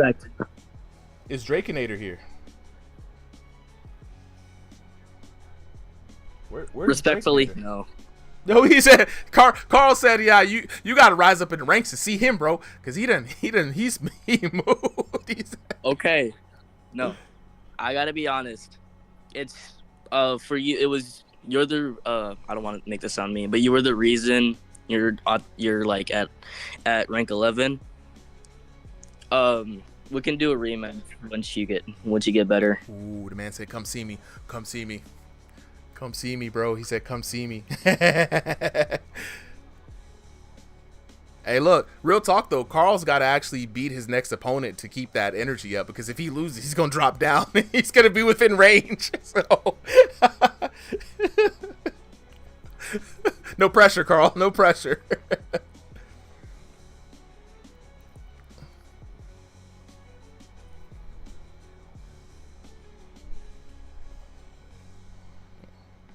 The thing is, I don't want to lock in. Oh, the Carl, usually chill Carl, from the no hands to the low hand style to I'm just here for a good time kind of vibes. That's Carl in a nutshell. You know what I'm saying? You gotta love it. I don't see Drakenator, so we're gonna move on to the next fight. Solly, who do we have up next? All right, take it easy, bro. All right, you too. Hey, happy Father's Day. Bye bye. I love it. I love it. All right, Solly, who we got up next? All right, so next up we got Mini Canelo versus Backbands. Canelo. You told me to move some people. Hold on. Canelo versus Backbands. Oh, I hadn't seen Backbands in a hot minute. These are trying. Let me get Mini Canelo up here as well. Yeah, up on the stage. And if you remind me, is Backbands with a Z or an S? With the Z. Backbands with the Z. All right, because he's cool. He's got to be cool. Remember doing that to your gamer? Remember doing that to your gamer tags? Yeah, that's what I had to ask. I was like, wait a minute now, what era is he from? You got to make sure. All right, so we got 3 minutes up on the clock. I'm gonna put Mini. I can put Mini. It's Mini Canelo. Update team. Solly, should I? Quick question. Should I switch match 13 with match 12? Yeah, so what we're going to do is we're going to put, after this, is going to be Astral and Cetley, because Chet has to go a little bit sooner. And then we'll be normal order, as far as I know. And question for the homies, how many more fights do we have left for the night? Chat wants to know. All right, how many more fights do we have left? So I putting this think, one, 2, 3, 4, 5. So it's about 7 more, I think. Maybe 8. Fights. 7 more fights. Finally. All right, let me generate a new link here for the homies. All right, let me know when I should start. Yeah, hold on. I just got to refresh the invite link. We definitely have to I'm back see about this invite link situation. What's up, Sully? Even though I hit him with like the never expire, or even after 100 uses, I'm like, there's no way. There's no way this is expiring. All right, folks on TikTok, I'm dropping a new link right now. So if you want to join the Discord, go ahead and hit that link before it expires. All right, and also there seems to be a audio issue, I think, right? So people said they couldn't hear him. Chat, let me know if you can hear me, right? And as well as if you can hear Solly before we start here real quick. I don't want anybody to miss out on this, but we can go ahead and start the next match, dog. I've got everything set up. So we have Mini Canelo in the blue corner and Backbands in the red corner. That is who we got. And this match is starting.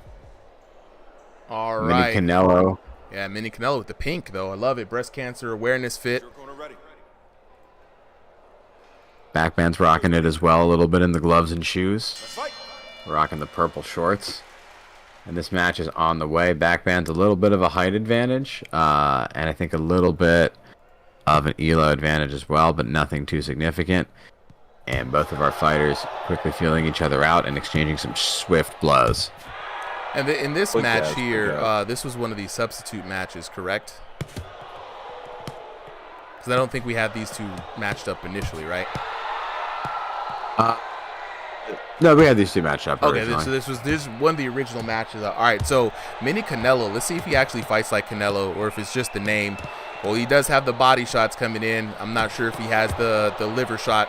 Ooh, Backbands, though, with landing a couple of straights. And this already looks to be a match with a little bit of lag plaguing it. I'm not 100% sure. What do you think, Ollie?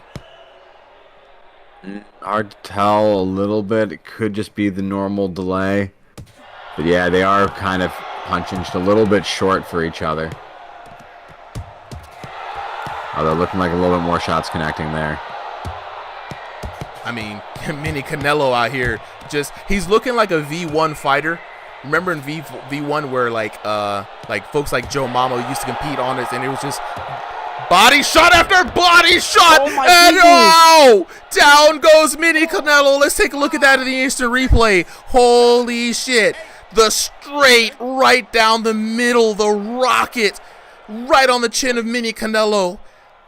Man, I was just about to talk about V1, and I was about to say you were able to let those hooks fly, but not in V4. Hooks no more. You can't throw as many shots as Mini Canelo did just now and expect no retaliation.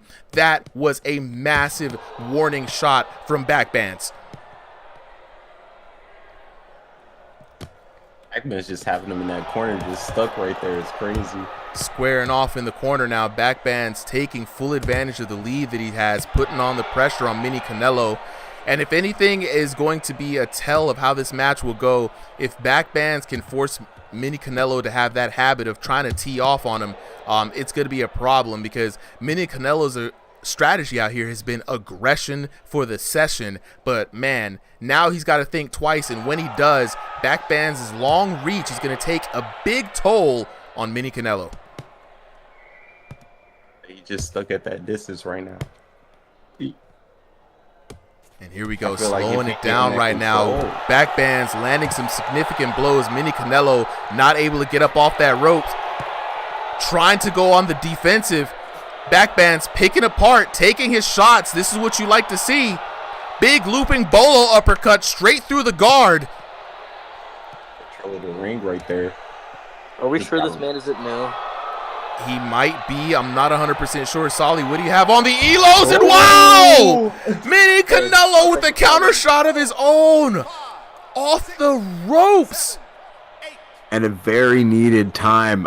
So from what I know, Mini Canelo, this is my first time seeing him, and for tonight, the lowest ELO fighter, sitting at a 1500, so not too shabby himself. But backband sitting at a 1780, so a little bit of an ELO and height advantage for backbands. But Mini Canelo showing that he's got that Canelo energy, and that is not a threat to him. Still showing up strong in round 1. Yeah, he really, really, really needed that left overhand there at the end of the round. And it was one of those crazy situations where it looked like backbands was able to potentially ride the anti-spam system and not get clocked, but Mini Canelo weathered the storm, and I mean, it was the biggest overhand left that saved him. Oh my God, that was insane. Triple C Modi in the chat was like, yo, that's crazy, dog. Get ready. Marquise, join the Discord if you want to get in on the action. Round number 2 underway. Discovery round is a thing of the past, and now we're in the adjustment round. And really, no adjustments really need to be made on the side of backbands, to be honest, right? He just has to really use those long arms to his advantage, right? And the only thing that he really needs to do is maybe not get too overzealous with the offense. He had the offensive and he was pressing it, but, you know, it was really his round, so he really didn't need to go there with not enough time to actually make another knockdown. But Mini Canelo, being the shorter fighter, has to figure out a way to get in through the storm without taking too much damage where the big overhands can play effect. But right now, we're back to the end of the first round with no! Just like that! Let's look at that replay. Holy shit. It was the right hook that time, straight on the chin, that knocked out backbands, and Mini Canelo has taken advantage of this fight. Full control for Mini Canelo. I'd say like Canelo, he's now what's crazy is Mini Canelo has been very surprising here, using head movement, fighting his way through the long reach of backbands, not afraid to be on the ropes either. Ooh. This is a dangerous little fighter. I refuse to believe this man has low Zila right now. Look, sometimes you don't play online. You know what I'm saying? It may just be backbands messing up. We don't know what's going on in this round, but Mini Canelo taking the fight to backbands, he's got to be careful. This might be his best opportunity, right? He's already got 2 knockdowns. Just take it, close it out. He's only got a few more seconds to work with, and even if he suffers a knockdown, this round is going in his favor. Yeah, backbands missed many opportunities to counter Mini Canelo here.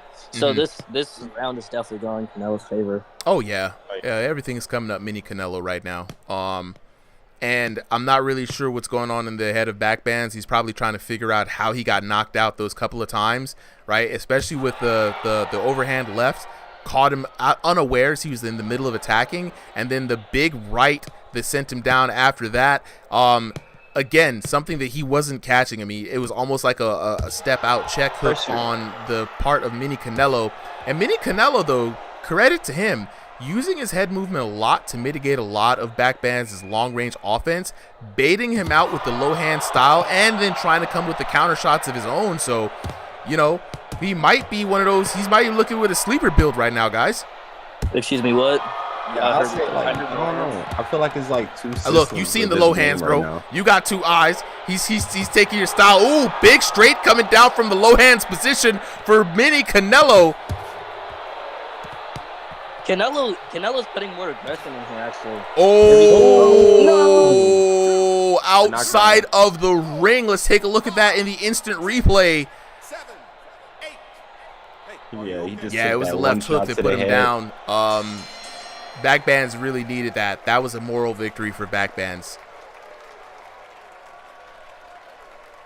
Hey, so Super, so like, I still have that round up for Mini Canelo. But that knockdown was definitely something that backbands needed the judges to see, and we all know these judges are corrupt and they're paid. They get paid by Bitcoin, digital judges. So right now, the third round has to be decisive. If you're Mini Canelo, you got to lay it all on the line. Don't go too crazy. You have to have a round that, just similar to like you just had in round number 2, right? work that offense, right? So Marquise, they're fighting 3 rounds. It's a 3-minute round format, very similar to ranked online. This allows us to get the maximum amount of fights in for the night, and plus it's a good look where all levels of fitness can compete. You know what I'm saying? So Talon Backbands is the one in the purple trunks. Okay, ready? Mini Canelo rocking the pink trunks, the shorter fighter with the golden pompadour here. And round number 3 underway, the final round of the night. Let me know in the chat if you got 1s for Mini Canelo, 2s for Backbands. Who do you think is going to come out on top? It's pretty even right now. Let's see what both boxers have learned. Backbands now getting his rhythm back, putting Canelo in a familiar position, back up against the ropes, but Mini Canelo never been scared of this position. Backbands picking him apart right now, but he's taking some counter hits on the way in. Mini Canelo looking hurt. So I'm just going to do a quick mic check on all fronts. We're having some people saying they can't hear. Who can't they I hear? think that might just be one of the users, but I'm going to make sure everyone can hear everyone. Yeah, they gotta let us know who they can't hear, so that way we can pinpoint the problem at hand. But right now, getting back into the action. All right, looks like we can hear everyone in chat. Or everyone in chat can hear us, at least in Discord. Yeah, I mean, no one on TikTok has said that they can't hear us right now. So definitely, if you can't hear either one of us, if it's me, let me know. If it's Solly in the Discord chat, also let us know. So that way we can quickly get back to fixing these technical issues. But right now, looking like Backbands is going to run away. Mini Canelo showing that he might have ran out of steam or confidence. I'm not 100% sure. Maybe he was just biding time. But right now, Backbands looking like he's in control of this match. Chat right here going for Golden Bear saying Backbands spamming, but not me saying let's go Mini Canelo. You know what I mean? The chat is behind Mini Canelo, showing a lot of heart. If he can pull out what he pulled out in that second round, this is going to be a well-deserved dub for him. My mic work now? Yeah, I think so. I can hear you, Ollie. Super can hear him? I cannot hear Ollie. I didn't even know Ollie was in the chat. I thought he had left. Okay, so Super can't hear you for some reason. Do you have him muted, maybe? I can hear him. I was able to hear him earlier. I haven't changed anything. And down goes Mini Canelo. Let's take a look at that. And Backbands really needed that knockdown. Talon and Golden Bear reacting in the chat right now. Chat is split down the middle. Mini Canelo, not a lot of time to work with here. Only about 20 seconds left on the clock. Mini Canelo putting his heart into that straight, but it might be not enough. Too little, too late here as Backbands may run away with this match.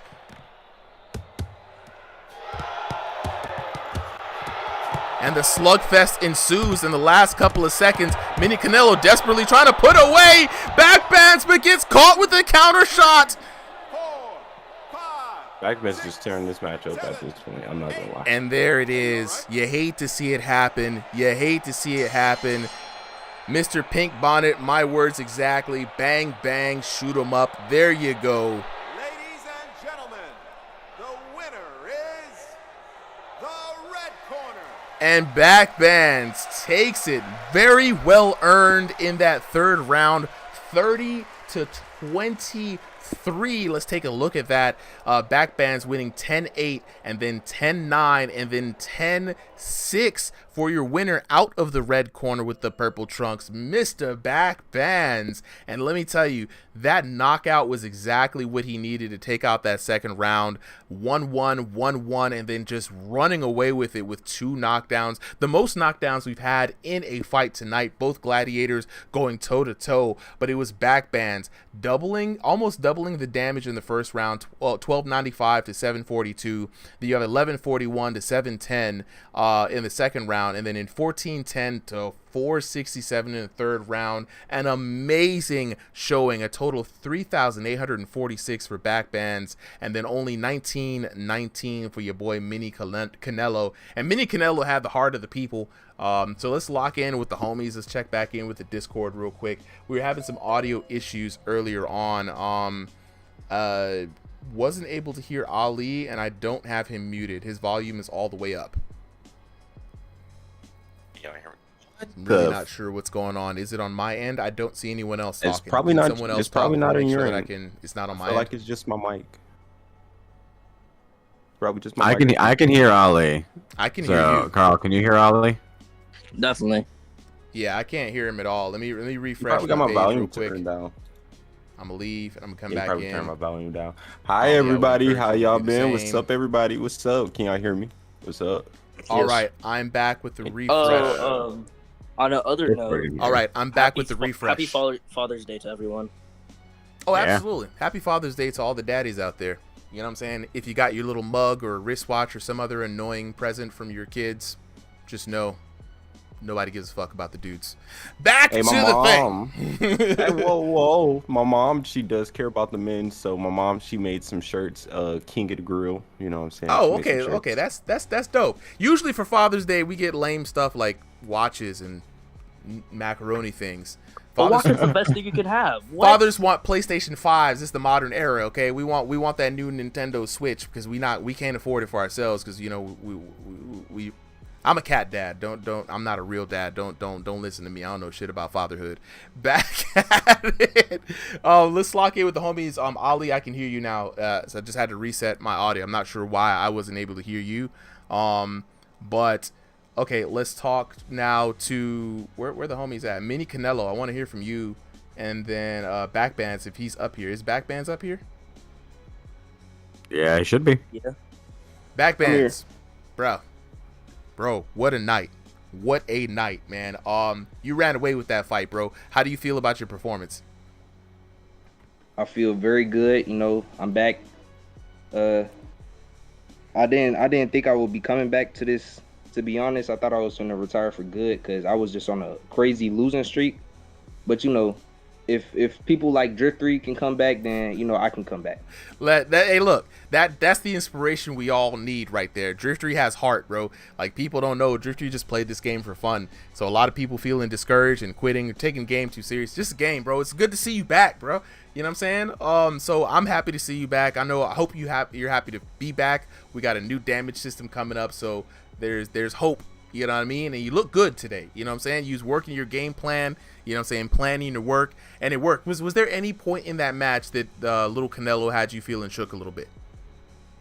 I think it was the second round, second round knockdown. Yeah. I thought he was. I didn't think I would pull that last second knockdown off. I didn't think I could do that.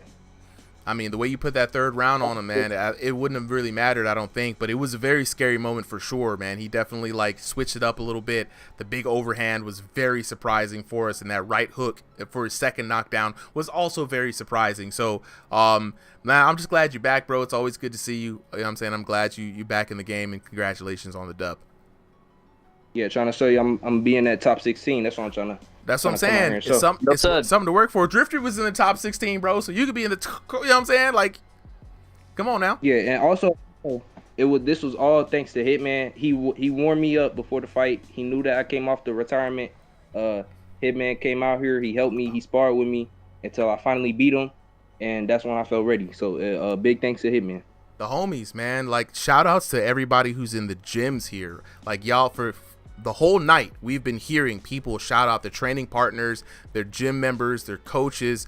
It really is iron sharpens iron out here, you know what I'm saying? And so I'm really glad to hear that. Shout out to the Hitman. I hope you get your headset fixed, bro, so we can see you fight soon. Let's lock in with Mini Canelo. Where you at, bro?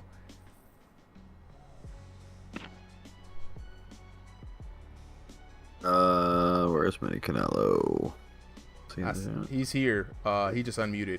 Mini Canelo, if you can hear me, say what's up.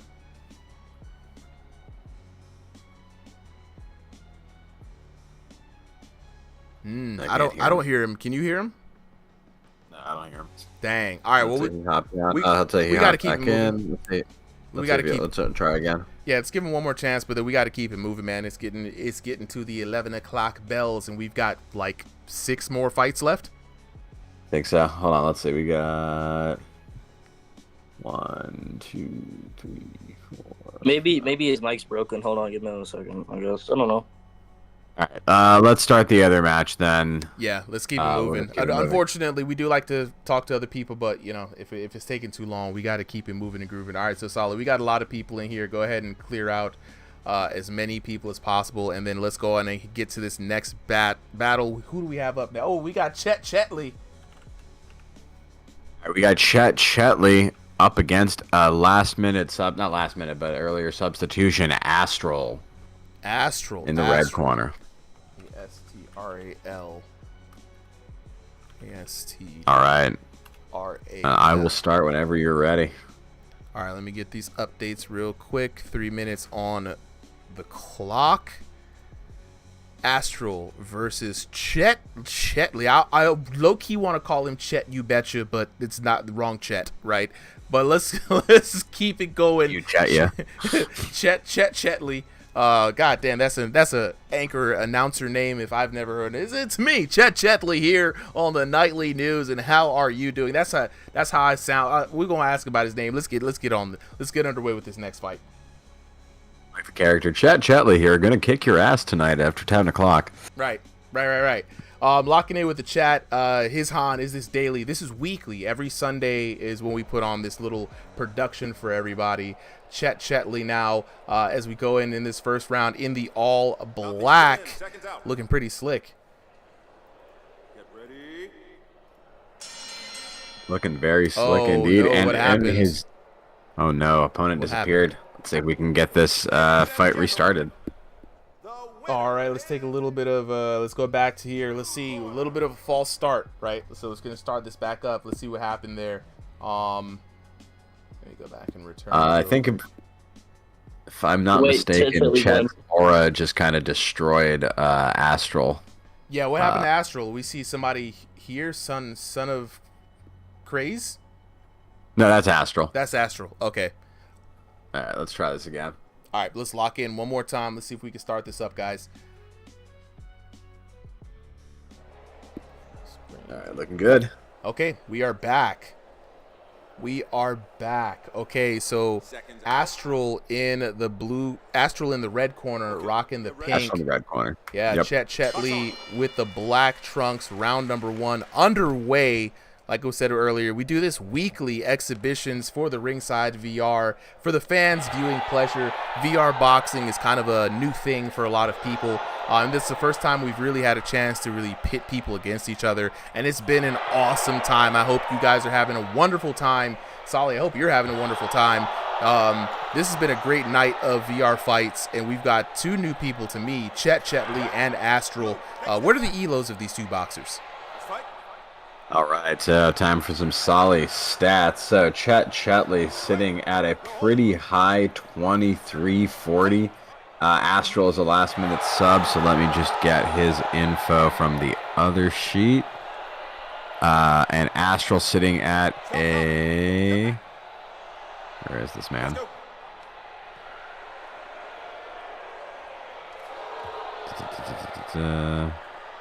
I didn't get it. All right, we'll figure it out. But I think over 2,000 as well. Okay, so it's at least a competitive matchup here between Cetley and Astral. Like I said, folks, we do try to match make as much as possible. Chat, I know you guys have thoughts and early predictions. I want to know, who is your favorites? I mean, it's early to tell. If you don't know, this is a blind pick right now. You got Cetley, aka Chet You Betcha, or you got your boy Astral coming from the stars. Both boxers looking in this first round with a lot of energy, a lot of combinations. You know what I'm saying? Astral winding up the big old punch, looking for a big knockout. Yeah, so Astral's sitting at somewhere over 2,000 right now. I'm waiting for Astral's downfall right now. I can't lie. Oh, whoa, what's up with that? It's one-sided beef. It's one-sided okay, beef. Okay. Hey. With the Haters Club. You know what I'm saying? I mean, like you said, right? Haters are your motivators. We got some responses coming in from the chat. Mr. Pink Bonnet says he's got $10 on Cetley, right? Zachariah is rooting for Astral, right? Golden Bear says Astral has this super easy, you know what I'm saying? Secluded just wants to know which is which, you know, Cetley in the black trunks, Astral in the pink trunks there, Secluded. You know what I'm saying? Chat split, man. Golden Bear says he's got all his coins on Astral, so somebody's about to lose their house tonight. You know what I'm betting? What's up? 3-story house with a farm and a barn. On Cetley. LeBron James, I got you in the chat, bro. There it is. There it is. I got you with the link, bro. You got you in this round coming to a close. Both fighters looking to try to put a definitive statement on the end of it. Neither connecting exactly with the shot they want, getting tangled up too close. Ooh, a little dirty shot there at the end. Ooh, the hate is contagious. Snap your neck, Astral, like your profile picture. The hate is contagious. And for everybody asking, just drop the links in the chat if you want to get in, join the Discord. Got the invites being sent out. As the night progresses and keep going, we got the matches flowing really hot and heavy for y'all. So jump on into the Ringside VR Discord. You know what I'm saying? If you want to get in on the action, it's the easiest way. Once you're in, then, you know, it's just a matter of asking around to figure out how to get signed up here.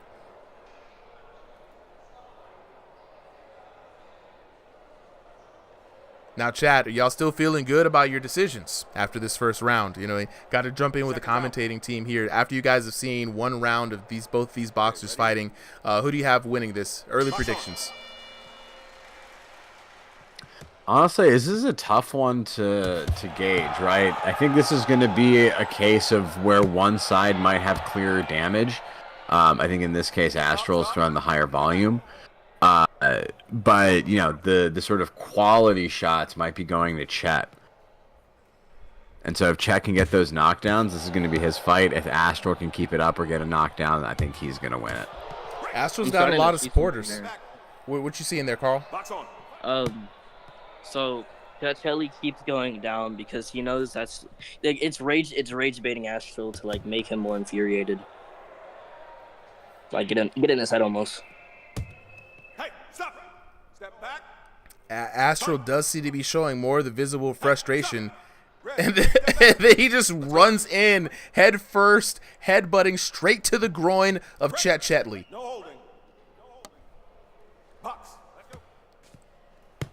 And I think this is a bit of a revenge clinching here from Astral. Both boxers a little bit sloppy. Ooh, the behind the head shot from Cetley, and down goes Astral. I don't know what he was doing. That man was not doing anything but moving around in weird decisions and weird ways and got put down.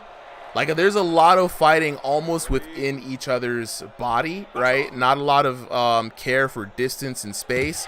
And Cetley's not taking that lightly. Chat who voted for Cetley, they got to be excited right now. Astral showing a lot of emotion. We don't know if there's true frustration behind this or if this is some rage bait trying to get in Cetley's mind. But Cetley with the he's got a little bit of a roll coming in there too. Cetley keeping it compact, keeping it tight. This man is out here for blood. Oh. Yeah, Cetley has like almost like peekaboo type style. I'm just now noticing, sadly. Zachariah, of course you're allowed to change your opinion, bro. These ain't real bets. You're not super locked in. That's why I asked y'all if y'all wanna try this again after seeing that first round. Okay, now they're just slugging at it, and down goes Astral for the second time. Man, just back and forth. I mean, the feverish pace. Astral, I hope he knows he can't stand to bang with Cetley, man. He can't. Do a Dempsey roll on him. Yo, then do a Dempsey roll, bro. Do a barrel roll. Get the fuck up out of there.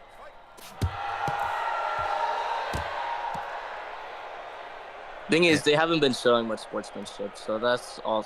I think it's kind of a little understandable why Astral would be mad right now. And I think Astral might be having some issues because a lot of some of his shots don't look like they're hitting clean. And I know earlier Stevie had a similar situation where he was throwing shots and they just weren't landing. And this is not what Astral wants to do. And down goes And Astral TKO. for the third and final time. And that's how he went down the last time, trying to stand and bang, and that's it. You're out of there. Cetley sending us through another round, very easy. Round number 2, TKO. Bro, do you see how low he is? He's in the floor. I can't punch him. He's in the floor. We gonna lock in with the homies. In my balls. We gonna lock in with the homies here for a bit. Solly, go ahead and let me run through here. Cetley 10-9 and 10-6 to 20-15 in favor of Cetley. 3 knockdowns there on that last round for a wonderful TKO. And then let's look at the damage, right? So 1089 to 991 for Cetley, a pretty close first round for the damage, but then it was 1091, keeping it pretty consistent to 444, leading to a wonderful TKO. And now, you know, the favorite part of the match. Let's talk to the homies. Let's really get in. I want to hear the words from both boxers. Just needed a little bit of a second there just to read those scores. Chat, how are y'all feeling about this? You know what I'm saying? Golden Bear says, I'm done, bro. You know what I'm saying? Golden Bear says, I'm out of here, bro. This is... Oh, man.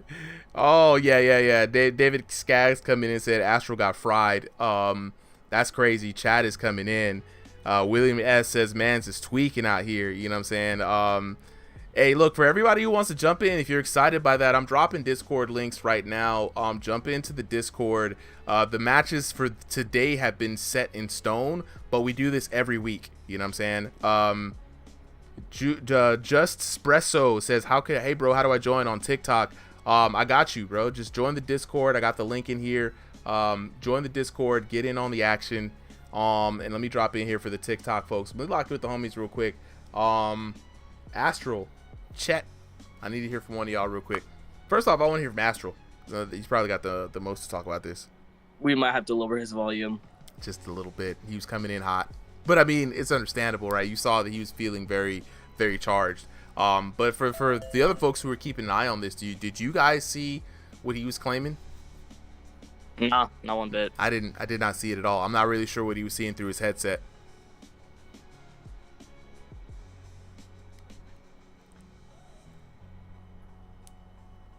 He was literally so low. Like it was to the point I couldn't reach him.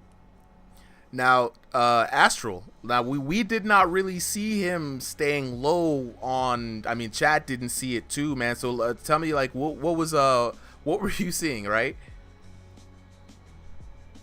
A peekaboo going like left and right.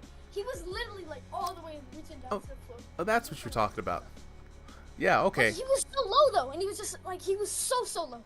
So you were hit with like the deepest density roll in your life. I couldn't reach him. Yeah, I can see how that's frustrating. You know, there are some techniques that will allow you to hit somebody who's rolling that low. Not necessarily a tactic that I would say is out of bounds or cheating. It's a tactic. It's a technique, right? He approached you. He looked at your race tank, smoking him. Chill out, bro. Dropping it. Look, I know it's frustrating, man. We saw you getting frustrated in the match. I was wondering what it was that was really getting to you. So now we know, man. Look, but I don't take nothing from it, man. It was a great fight. The fans got an exhilarating end to it, bro. So hopefully you could come back here next week, man. Don't get too frustrated by it. All right, Chet, I gotta talk to you, bro.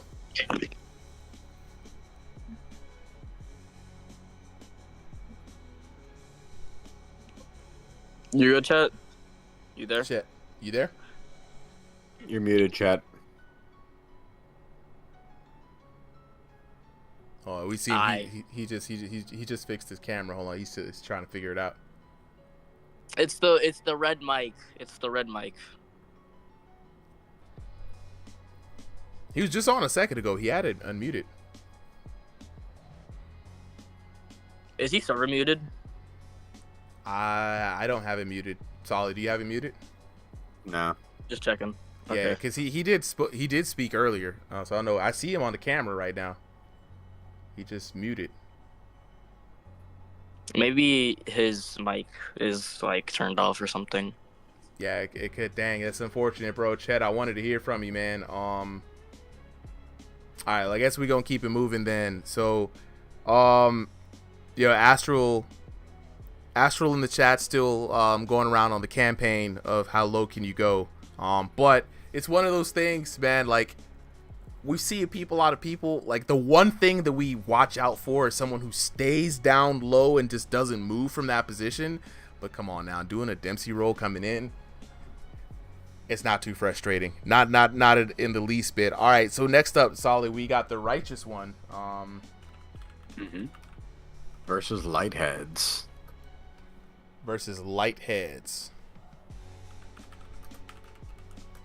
Okay, I've got them up, updating the teams right now. So whenever you are ready, we can go ahead and start with the next match because it is 11:13, and I'm trying to chill a little bit today. This has been a good set of fights, man. I hope you guys have been excited by this. Chat, thank you for locking in with us this whole time too. As we get back onto this next battle, we've got about 5 to 4 more fights, right, Solly? Yep. I'll give you the exact number now, including this one. We've got 1, 2, 3, 4, 5 fights left. Oh, 5 more fights into mine. left. All right, 3 minutes on the clock. We got Righteous in the blue corner, rocking the black trunks, and then we've got Lighthead in Righteous in the red corner, or his blue corner, sorry, and Lighthead in the red corner in the purple. And already this match is at a different pace than the last one. This is gonna be interesting. Again, I haven't seen Righteous or Lightheads fight, so I'm always excited to see 2 new fighters in the ring for Ringside VR. And already I like Lighthead's style, making use of that room space and a lot of movement too. What a dynamic fighter. When I saw the Righteous, he said he had 400, so I'm expecting a lot from here, and I am receiving what I expected. He's keeping a really good distance while also engaging really well in this fight. And even though he doesn't put up a guard, he still has really great offense for it. Yeah, good observation at this point.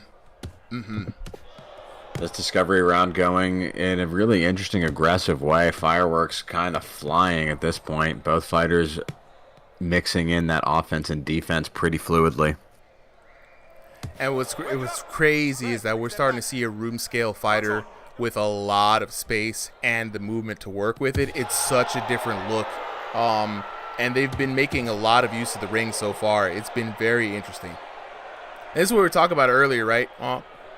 If you're a room scale fighter with a lot of reach, a lot of leg room in your play space, and the ability to move, you have a different dimension to play in than a stationary fighter.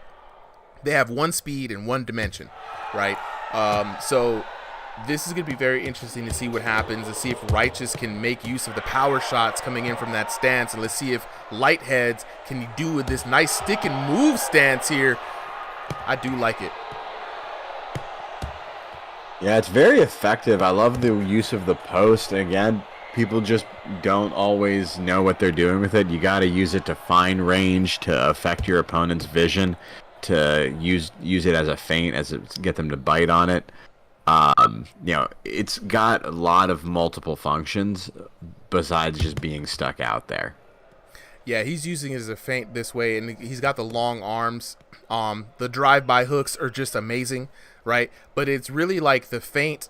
You see how he is. He's feinting coming in. You don't know if you're Righteous. You don't know when he's going to shoot at you. So you're stuck in this position where you're on a reaction end. And that's where you don't want to be, because he can then game your reactions.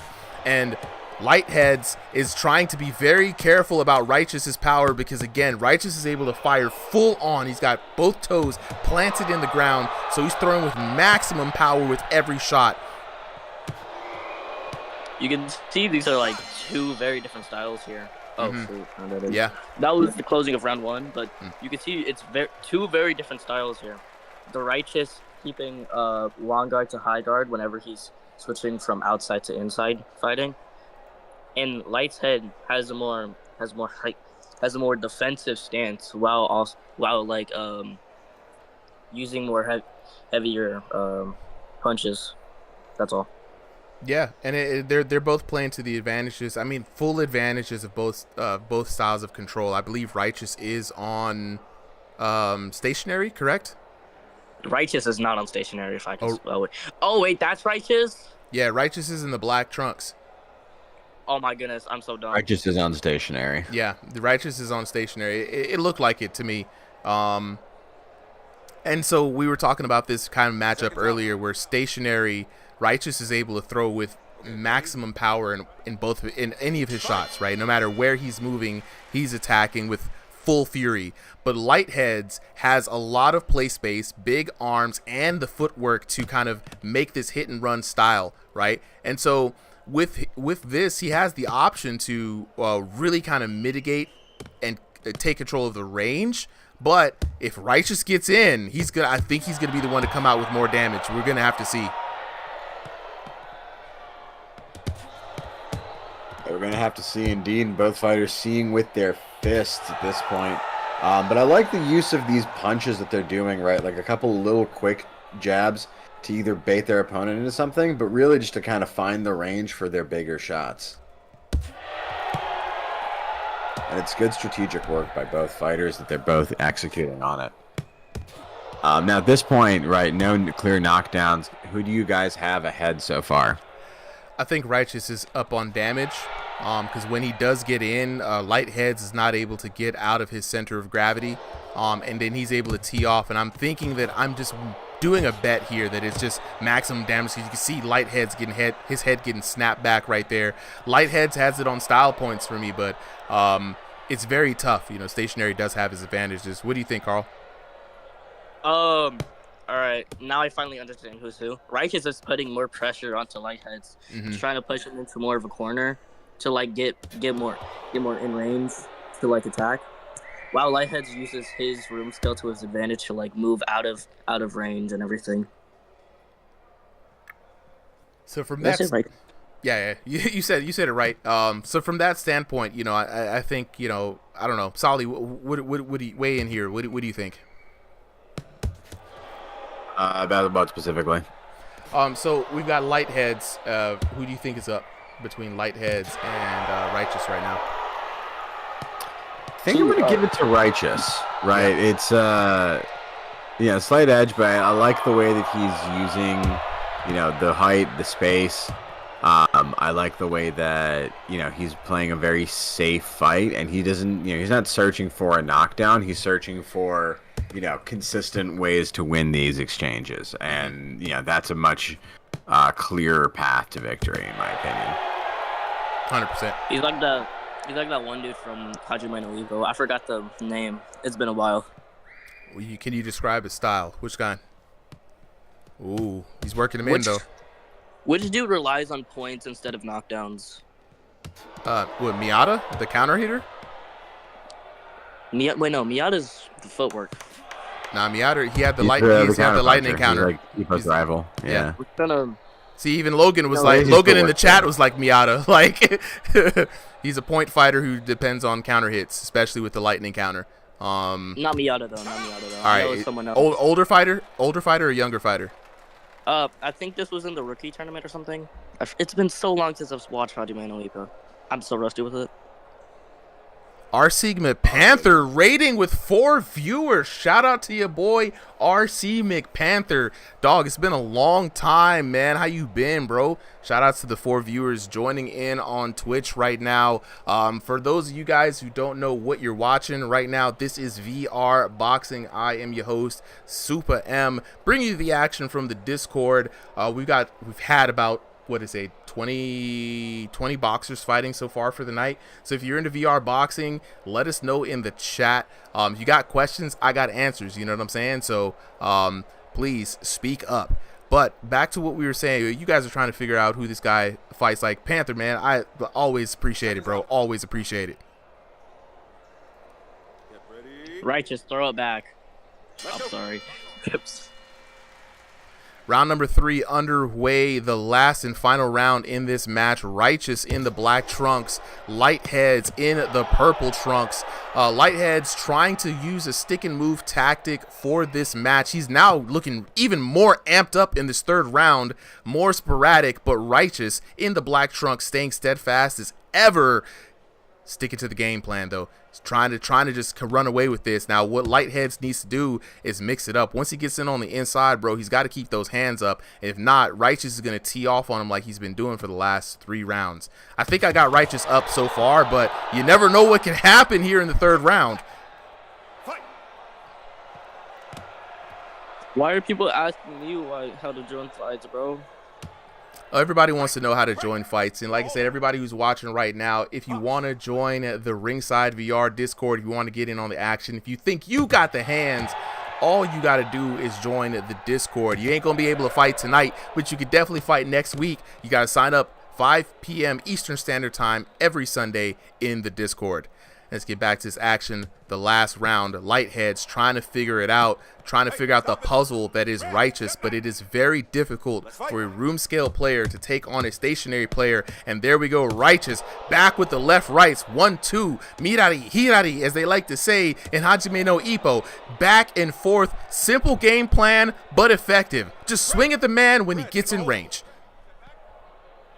It's, just good pure boxing at that point, right? Hit and don't get hit. Let me be right back. I got to manage some of that safety notification stuff that we're getting, because we're getting a lot of new joins. I'm telling you, people are flooding into the server, man. I think on Sundays we just need to turn that thing off and just let it ride. But back to what Sally was saying, man, that the strategy of getting hit and not get hit, Righteous don't care. Righteous will take the hit to give the hit. He does not care because he has the volume. He's standing 10 toes on business. He's got the power, and if this keeps going, we might see a knockdown. Lightheads, though, not making it easy for Righteous, keeping elusive as ever. But Righteous still, though, tagging this man. And I have like the work that Righteous has been putting in this whole round, right? He basically, as long as he's in range, he's throwing punches, and he hasn't let up pressure at any point. I do love Lighthead's personality, though, man. I mean, what a fun boxer to watch in VR. A lot of personality. You could tell this man came on here to put on a show, win or lose, and that's what I like to see. It's going to be very interesting to see how the damage plays out here in the last 20 seconds of the round. Righteous still with a solid game plan. Thundering shots coming down on Lightheads. And there's the bell warning us that we're almost there. Both fighters trying to get in one last combo or two. Uh-oh. Looks like someone got stuck, and a good moment to do it. All right, there you go. Ladies and gentlemen, the winner is the red corner. Whoa! And there we go. Lightheads with the upset. Man, I got to see the damage. 30-26. It looks like Righteous was tagging him more in the exchanges, but looking at the score, we got 10-8. 10-9, a 10-9, perfect scores on the SATs for your boy Lightheads. I cannot wait to hear from the boxers after this. Taking a look at the damage is going to tell the tale in this one. 980 to 434, 858 to 422, and then 581 to 433. Righteous one keeping it consistent, but it was not enough. The 1289 to 2419 in favor of your winner. My God. Look, chat, I know some of y'all are upset about that. A lot of people, I mean, I thought it looked like, from my perspective, it looked like Righteous was tagging him when he got close, but those individual drive-by shots were doing so much damage. You know what I'm saying? So locking in with the chat right here, you know what I'm saying? Kreshnik was saying, yeah, he should have utilized his range and body shots, and he could have won. And we're looking up here. Oh, snap. Yo, Notorious Cyclops said we're on the For You page for TikTok. Shout outs to TikTok. Yo, TikTok's been killing it. I'm not even gonna lie. This is probably why the Discord links have been just absolutely getting fried out right now. Good. Are these free fights or player listed fights? So Dick Doc from TikTok. right? I gotta let you know, these are free fights. No one has to pay to join these fights. The only thing you gotta do is join the Discord. So if you think you got the hands, go ahead and join the Ringside VR Discord, dropping the link right now in the chat. We just made the For You page, y'all. That is absolutely amazing. Weeks and weeks and weeks of work getting put in. Thank y'all. Oh my God, the community love is everything. Appreciate everybody who's joining in on TikTok right now as well. So let's talk to the boxers real quick after that last fight. Homies, I gotta holler at y'all because, you know what I'm saying, that was entertaining. So we got Lightheads up here. So Lightheads, whenever you're ready to unmute, I'll talk to you next. Hello? Yo. Hello. Yo. Hello. Lightheads, debut match up for you. First time for me seeing you. Man, what a showmanship match. I was very surprised by the end there. From our POV, it looks like every time you engaged with Righteous, that he was able to tag you up, but it looks like he wasn't able to do enough damage because you ran away with that, bro. How you feeling about that match? I felt, I felt good. I felt very confident because, I'm room scale and he's stationary, so I knew I had the advantage there. So now I got a question for you. So we've been back and forth about this all night, right? A lot of people are calling for, like, room scale has the bigger advantages, but you flipped the script on that. You said, look, I mean, not room scale, stationary. You said the room scale has the bigger advantage, right? So what were the things that you felt that you had a big advantageous thing on, and how did you use that in your fight to win for today? I felt like I could go in range and out of range really fast without them hitting me. And I felt like I proved that because, yeah, sure, he would take me, but he wouldn't be able to hit me hard to do enough damage, as you've seen. Yeah. The damage did really show, man. I mean, you had far fewer shots, but being able to cover that distance as you were coming in. And also, as well, you were using your lead hand very well, not only to range find, but also as feints. So you'd feint the jab coming in, and sometimes you do an empty feint, and as soon as his hands went out, you joust in with the body shot and get in and get out, man. So, I mean, the stick and move style worked so well for you, even though we're really worried, man. We're just counting the shots. It's hard to tell the damage, but man, that looked so cool.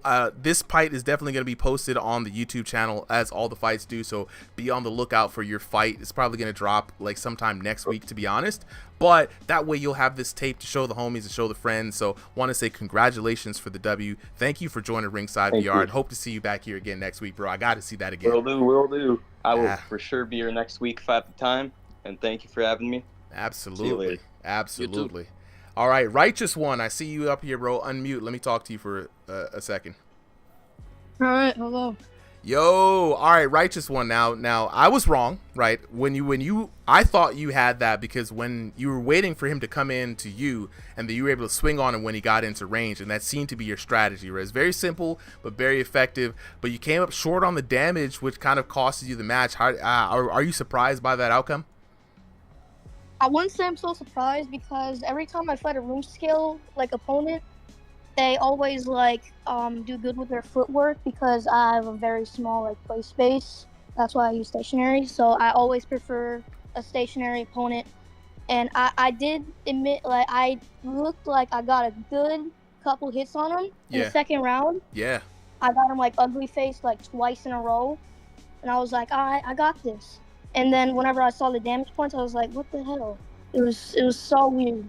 It was, man. And honestly, was the I don't like to throw out the excuses, but was the connection feeling pretty good? Everything was good up until, it might just be a matter of power generation, right? That if he's jumping in at you, it adds to the distance and velocity. So those punches coming in are really tough to deal with. But you did your thing, man. And it was fun to watch. And I hope that you will be back here next week, bro. Yeah, I definitely will be back here next week. But nice. I better be getting a stationary opponent because I'll do crazy against them.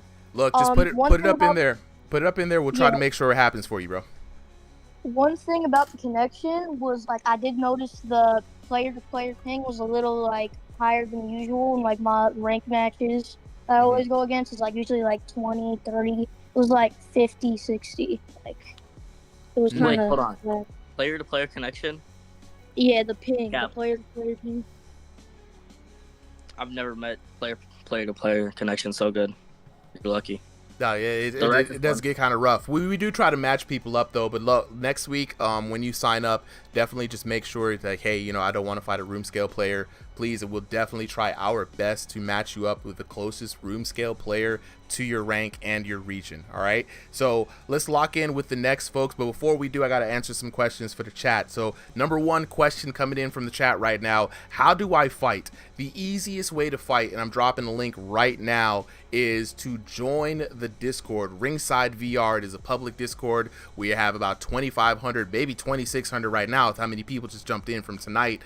Members online, around 300 to 400 active members daily. That's people on the Discord chatting, training, boxing, getting matches in. The game that we are playing today is Thrill of the Fight 2, out now for Quest 2, Quest 3, Quest Pro, Quest 3S. It's not on PC, it's out in early access, and this is the premier VR boxing game out right now. I mean, it really doesn't get any better until they make more updates or until another game comes out. So every Sunday we throw a little jamboree out here. 30 boxers sign up, 5 p.m. Eastern Standard Time. Be the first 30 boxers to sign up in the Discord. You will get here on the stream. It'll be featured not only on the live stream, but we'll have your very own YouTube video on the channel. And for those who do exceptionally well, you get invited to the Ringside VR Ranked League. It's a ranked league we're working on behind the scenes right now until it's cooked just right. But what that allows for me to do is pay boxers out. We're talking about fight of the night bonuses. We're talking about every 4 weeks we have a top 8 card that is put out and we pay the boxers. It's going to be an amazing product. I can't wait for you guys to see it. And if you guys want a sneak preview, we are having the high-end matches on the YouTube channel. Be on the lookout for those, right? So thank you. I just want to say to everybody, especially the viewers out here on TikTok, putting us up on the For You page. This is huge news to hear about that. You know what I'm saying? Why Kids Jesse says, where else can I catch these fights? So all the fights, like I said, are on YouTube. We stream on YouTube, Twitch, TikTok. We stream on YouTube twice, both in vertical and horizontal, so you can catch the vibe, whatever best fits your screen, right? All the matches are posted on YouTube, so you can go back and see all the past fights, some of our big YouTuber brawls. Scott Bloom out here with the 10 hot spicy peppers. Let's motherfucking go. This is the stuff that keeps me up streaming for 7 hours every Sunday. It's viewers like you, boxers like these, and homies like Solly and the community that's backing this. It's amazing. So let's go on and get to the next fight. How can I join? Oh, yes. Let me go ahead and drop the link here for you guys. Now, the Discord link, if it does stop working, please let me know, right? Because it does get burnt out. We got like 200 people joining in. I think our bot thinks we're getting raided by some other bots, but my username on Discord, SUPAHEM. I'm dropping it in the chat right now. So Super M, you know, Super Unk. You know, that's what they call me. I'm old. But yeah, hit me up there, you know what I'm saying? And without further ado, as though, let's go on and get to the next battle. Solly, who do we have up in the next fight? In the blue corner, we've got Jackmon, Jack Money, and his opponent, a rematch. In the red corner, Mr. Resi Man, the invincible, Rez on top. Two great fighters here and a fiery rematch up to date to boot. Resi Man and Jackmon have both been invited to the top 16. They have showed up and showed out. Like I told y'all, people who show up and show out, they get invited, y'all. So we have this firefight coming up next. I hope it is to your viewing pleasure. Solly, whenever you are ready, I am ready. We can go ahead and begin. Did you say invincible, by the way? Like invincible as like the Carl, dude, got the logo out there. Check to Discord. It says the invincible Mr. Resi Man. It says the invincible Mr. Resi Man, aka Rez on top, never on bottom. You know what I'm saying? So Rez. So looking at it right now, we've got Jackmon in the blue corner with the black and white half and half, and Resi Man in the red corner with the Jamaica colors on. You can't harm him with the Jamaica colors on. You know what I'm saying? Shout out to the Juggernaut, baby. Yeah. Jack him up, Jackmon. Oh, that was a horrible joke. Hey, look, man. We ain't gonna shame you for it. You know what I'm saying? A lot of jokes. It's are better horrible. to try than to say nothing at all. This is true. Whoa, what's this movement though? Whoa, wait. Do you guys? Is this guy on skates? What's going on? Even Resi man's like, bro, what the hell? Yo. Jackmon, oh my goodness. This is new tech right now. What is going on, yo? This man's flash stepping across the room. Stop it! What is going? I don't even. What chat? Tell me if y'all are seeing this, y'all. Oh my god. That's one of these kids on that. For a second. I thought he was stationary. Chat, yes, I am a real commentator, right? Solly's a real commentator. You know what I'm saying? Carl is one of our moderators who's commentating right now. We have a lot of other. No, Carl's just a dude. Oh, I thought Carl was moderation. I'm tripping. Nah, Carl just does all this out of the goodness of his own heart. Well, He's my favorite. Carl is a stand-up individual. Carl is a stand-up individual that's just been around so much that I just assumed that he was one of our refs. But back to this action. This is top 16 fights, you guys. When you guys are thinking, like, what's ranked look like, what the skill of the boxers, stark difference, even in the movement in Jackmon. Not even sure what's going on. We might have to have, like, a technician come in and check this man's. Is he on skates? What is going down? I'm telling you, the kids these days, they play on hoverboards. I'm telling you. Don't actually do this. That's a great way to get hurt. This man has a swing set in the room, and he's just in the swing set flying around trying to land shots. But now that we get to blows, though, Resi man showing that all the glaze like a holiday ham that he's been getting throughout night from fighter after fighter has been deserved. Shots are landing blow after blow. You can hear the crowd responding to these big shots, chat. Man, what an action. I'm just telling you. Like, yo, Jesse, the Ali Shuffle absolutely is completely crazy right now. Is Jackmon on stationary or room skill? Because I'm confused. Bro, Jackman is on speed right now. He's on that crack cocaine. He ain't on either one. I don't know what is going down. But Resi man staying resolute, looking like the invincible name is worth it because he has not been phased. I mean, he was phased a little bit, y'all, but he's not phased right now. He's locking in and actually has been able to hurt Jackmon several times in this match. Counter shots flying from both players as the virtual leather keeps going on, and some big shots landing again. Another counter hit by Resi man. Jackmon trying to find his resolution, and there we go, the end of round number 1. What an amazing round, guys. Like, I couldn't help myself, man. This is looking really good. I did not expect this, to be honest. I mean, I expected hot shit, but I didn't expect this. Like, what the fuck? We got locked into Speed Force. Yeah, I mean, locked all the way in, bro. Like, what the? I'm still trying to figure out what this movement is. Yeah, and it says on the registration he's on stationary, so this is an interesting use of the space and of the controls. Gotta definitely check about that in the. So you're telling me Jackmon is on stationary right now? Let me double check. Straight room scale. I'm going straight room scale. He's lying. He's lying about his joystick. He playing, dog. He playing. A lot of dudes lie about their joystick. This is just, you know what I'm saying, not just a different case of it. Ain't no way in hell. There's no way, because the one thing about stationary we know is that you move slow, right? This man has figured tech out. Look, Jackmon, you ain't got to tell us about the tech, but you know what I'm saying, like, what's great? This is crazy. Yeah, he does. I need to learn that shit. Right. I love motion. Okay, all right. Hey. Well, all the diddling going on here. Chill out. We here to box.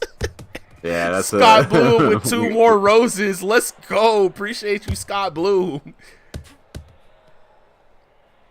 Is this what really happens when you turn off auto turn? God damn. Yeah, no, that man's on room scale. This gotta be, bro. Look, we locking in with oh no, the more of the diddling. No, Resi, don't go out like this. Don't go out like this, Brody. I think he hit something. Oh my goodness. Ooh, getting in with some clean combinations there. Looking at YouTube right now. Zach Pearsall says, boxers discovers footwork? Gasp. What a revelation. Love the chat. Love the comments. They're the best. Shout out to VBF VR Boxing as well, bro. Locking in the chat. Bartholomew, who's winning? Ah, man, very, very tough to see who's winning right now. We're just so impressed by both Resi Man's hand speed and accuracy and Jackmon's movement. Hard to tell who's winning. We've just been really distracted as hell. I'm not going to lie, guys. Can you guys tell who's winning? I refuse. Yeah, no, Jackmon's obviously winning. I'd be surprised if Resi manages to get something here. That being said, with that movement, I can see him getting caught, and that's like that. Moments like that, Resi puts together such clean combos. And again, he's been training in BNY, and we've seen that people who train in gyms have been doing very well in these exhibition modes. This is true. This is true. Iron does sharpen iron, and that's been proven many times here tonight. But I will say what's interesting, though, is that while Jackmon does have these very incredible drive-by tactics, and he has been landing, no shade to him, but he has been coming out hurt in a lot of these exchanges. Once Resi Man finally is able to lock in and get a few shots in, he does do a lot of damage. But right now, ooh, turns have tabled, and down goes Resi Man. What? I was gone. What? Wow. Yeah, turns have tabled right now, and it was a beautiful exchange. Both of them going for the gusto, but it was a counter hit from Jackmon that put down Resi Man in a wonderful display. Beautiful straight coming right down the middle from what I saw. And right now, Jackmon is running away literally with this match with his speed, but Resi Man not backing down, not giving him 1 inch, getting right back into the fight. Back into it, and round is coming to a close. Resi looking just to survive at this point, trapped in the corner behind a tight guard, just barely throwing enough punches out there to stay in and making it to the end. Rough round for him. Ooh, and a great screenshot in the chat. Love that. Yeah, we got to start. I'm so drawing that later. I'm drawing that later, bro. We definitely got to collect the screenshots in the chat, though. They are absolute gold. If you guys aren't in the Ringside Discord watching through the VIP chat, right, you guys are missing out on so much of the action that is just hilarious. The insider chat is peak. I'm not even bringing in the insider chat in here. You guys got to join Ringside and get in here to really get in on the fun action. The photography, the memes, the heckling, it's peak. Like, you guys gotta come. It's the VIP chat. I'm not even gonna tell y'all about it. Y'all gotta come in here and see it. Vitality jumping in saying the rollerblades are cooking for real. Like, everyone is out here looking at this movie like, what the fuck? Jackmon has figured it out, man. Let's go. He's unlocked the speed. Wait. He has unlocked the Speed Force. He has unlocked the Speed Force. You're absolutely right. Round number 3 underway. Third and final round in this exhilarating matchup between these two ranked VR professionals. At this point, I got to say, like, I don't know what the secret to Jackmon's movement is, but it is working for him. Resi Man, though, not holding anything back, not really fearful in this. And there's that movement again. What is going on? He's on rune scale. I saw it. I swear I saw everything.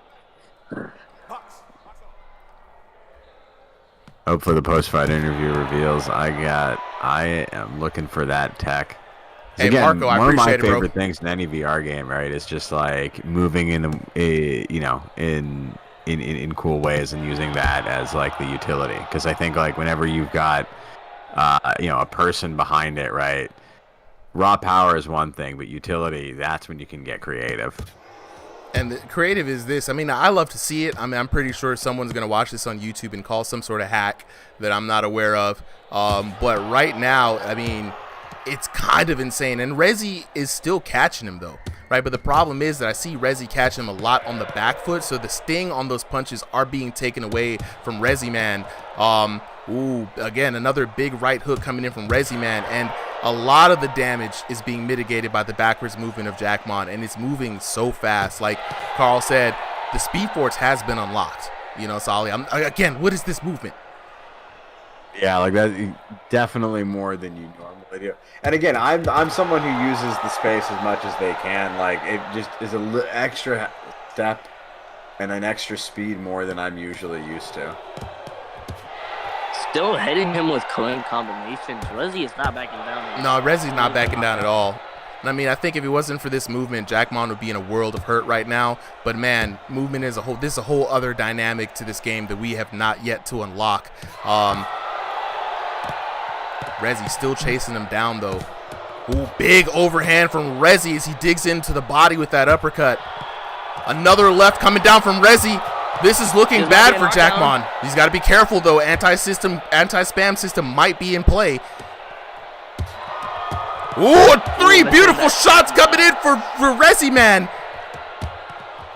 I just love the way he just has those clean hook combos. So right? clean. He gets like 2 or 3 of them out there, and they just look devastating.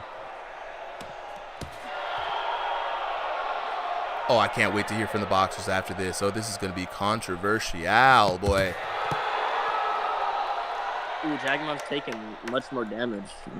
Yeah, this third round, Jackmon's been getting tagged up. Jackmon asking for the fight, 10 toes on business. I don't know if this is what he wants. Oh, but he does! He wants all the smoke! And down goes Resi Man! 6, 7, 8. Look at me. I mean, that's not much you can do about this. This is Jackmon's match to win.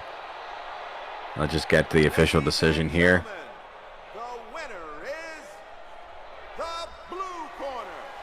Yeah, absolutely no surprises there.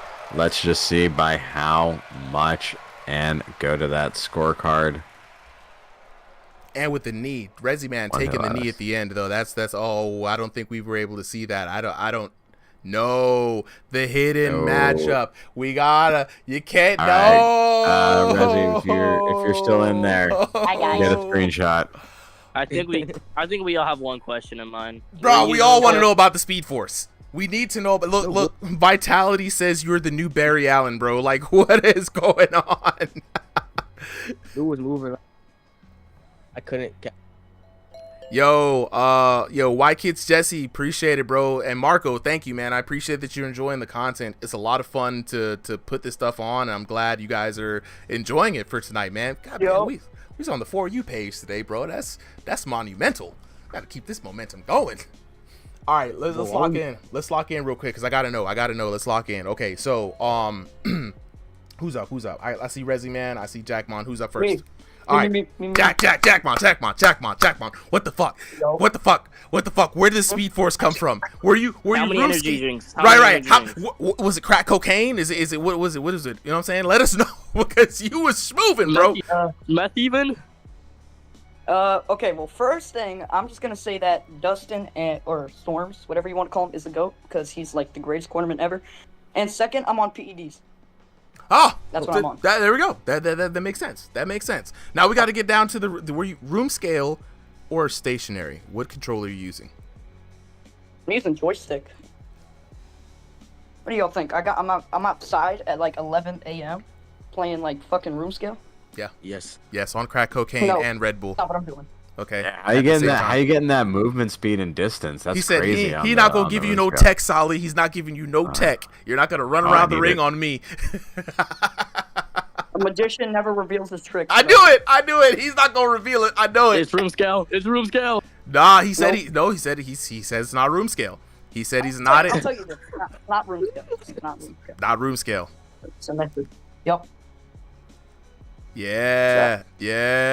Look. You literally ran away with that victory. Congratulations to you. Keep your secrets, man. All great magicians have to have their secrets. I've literally never seen anybody move that fast with stationary controls at all. I don't know what tech was discovered. I'm pretty sure it'll come to light one way or another. I'm not sure. It was quick. It was the movement.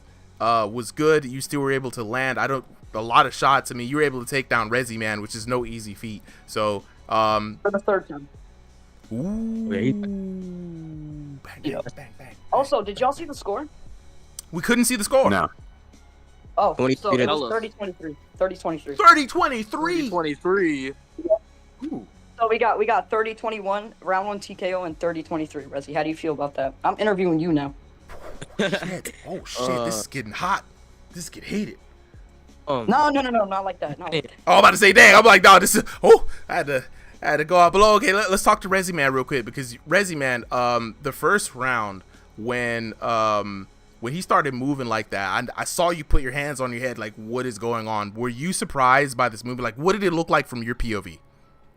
Bro, he was moving like Wally West. Like, he dead ass teleported left and right. I couldn't do nothing about it. Every time, like, he'd do that, and I hit him with a cross. No excuses, though. Jackmon's good. I don't know why I lost to him 3 times now, which is my only 3 losses in my entire VR career. And I can put that on something, but because nobody else. Lost to Astral too. Man, Jackmon. I beat Astral like 23-30, 30-23. Same thing you just did to me, but nobody is beating me except for like Adonis Banks, Jackmon, maybe smoking him, Killer Cam, Wick, maybe Contour. And yeah, nobody else is beating me. Look, but I will say, ahead. Jackmon, fucking speedster, bro. I don't know what the hell. I don't know how those last 2 fights that we done. Like, I'm at up to like him speeding across, hitting me with a spinning back fist and a Superman straight. I don't know where those came from, but good match. Hey, it was a great match, bro. It was a great one. It was entertaining because even with the speed, right, the way you were putting together combos. I mean, if it wasn't for him constantly like mitigating damage and moving back, he would have been down so many times. Like, your hand speed and accuracy is absolutely admirable because you was literally fighting Barry Allen, Reverse Flash up in here, Wally West, you know what I'm saying? Like, you was fighting all of them, all the speedsters, all the Speed Force. I don't know how, but that was incredible. The chat loved it. It was a great, entertaining fight. So I just want to say thank you to you both for doing your thing. So let me lock in with the folks in the Discord. Yo, Jesse, can I make you a Discord mod? Done and done. I think I got you in there, bro. Let me know. Let me know. All right, so thank you for both the fighters. Solly, how many fighters do we have up left? Got to get the countdown. We are at our last 3 fights. So we got Jay the Joe versus Charles Bronx Oliveira, not to be confused with Project Charles Oliveira. So we might have to have another battle between the two, like the Justin battle. We gotta have the pink slip battle for the name. You know what I'm saying? All right, so we got Jay the Joe in the red corner. Jay the Joe. And then we got who in the blue corner? What are you gonna know? Charles Oliveira. Bronx. I can't fit Charles Oliveira on the thing. Do Bronx. He's got it in the parentheses. D-U-D-E or D-U? D-O. D-O-B-R-O-N-X? Yep. All right, so we got Bronx in the blue corner, Jay the Joe in the red corner. I am ready to start whenever you are, Solly. All right, starting up. All right, looks like the Discord link has been burned yet again. I'm going to try to drop a new Discord link in for you guys just as soon as this match is underway.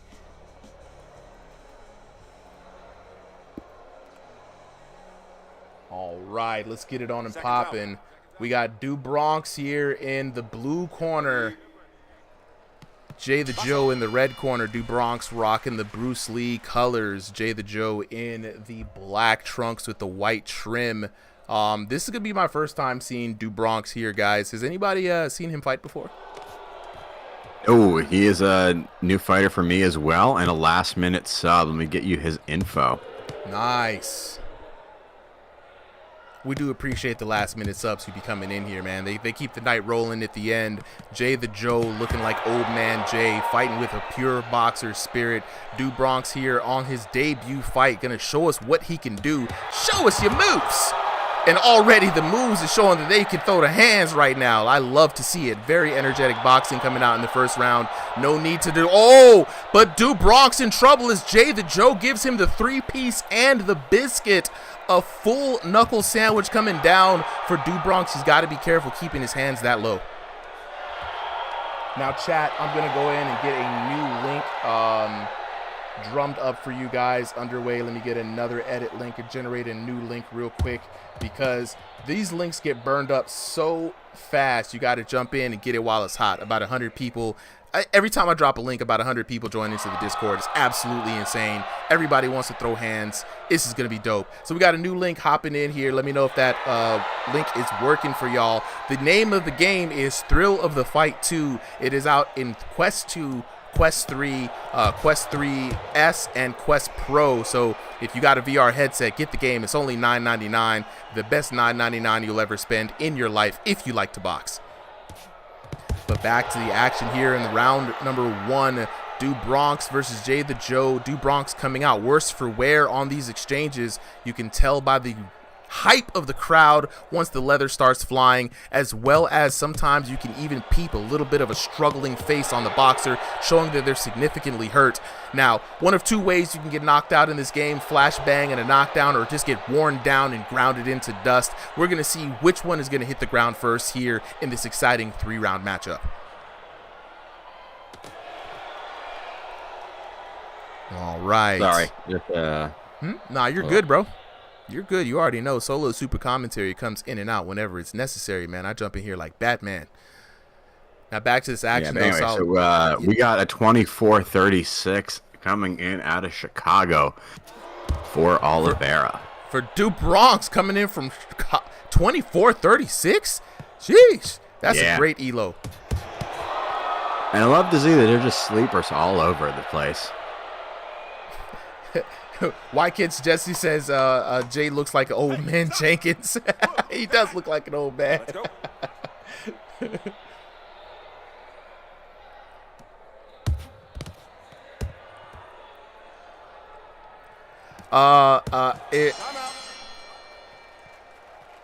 Size?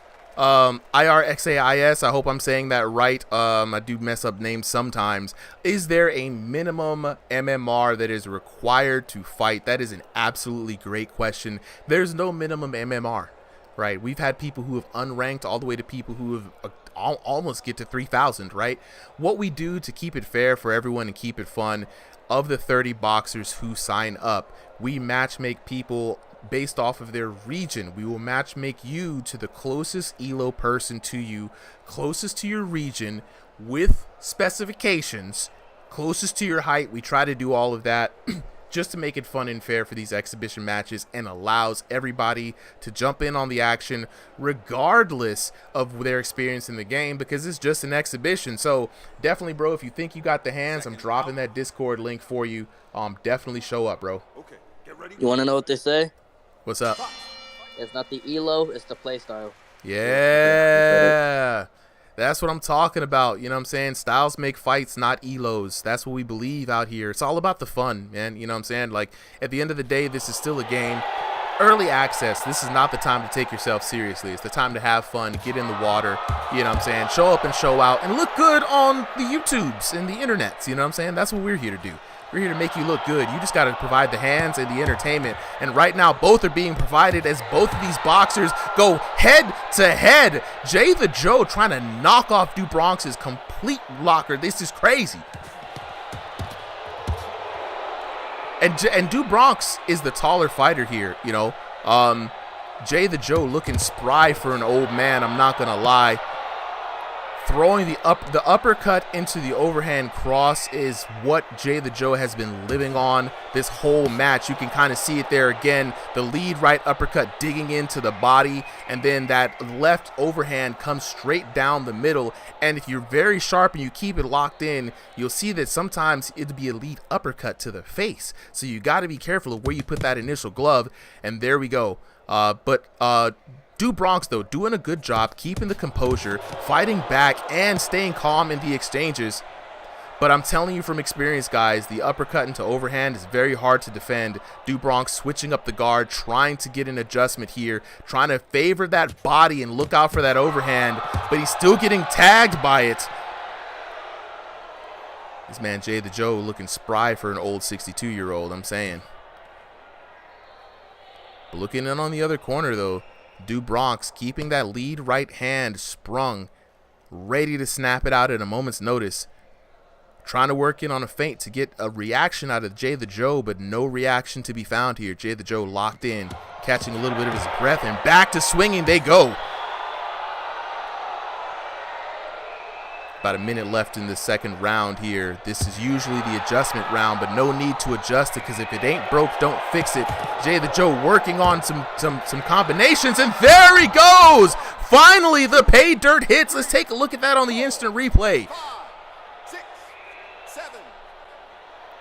Oh, we missed it on the instant replay. Dang, but it was a devastating right cross down the middle that put Dubronx down on his butt. That's got to be devastating. You really can't do Blue Bronx. Oh my gosh, I messed it up.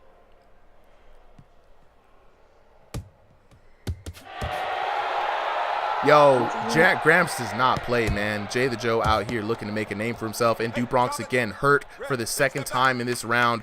Jay the Joe putting on a lot of work. He really doesn't even have to go this hard right now. He can conserve his energy. Big uppercuts, and it's the big uppercuts that are really setting him up big time. Jay the Joe has thrown the most consecutive uppercuts I've seen of anybody in this VR game. Constantly working that offensive pattern of that uppercut to the body, overhand left coming over the top. It's very hard to defend right now for Dubronx.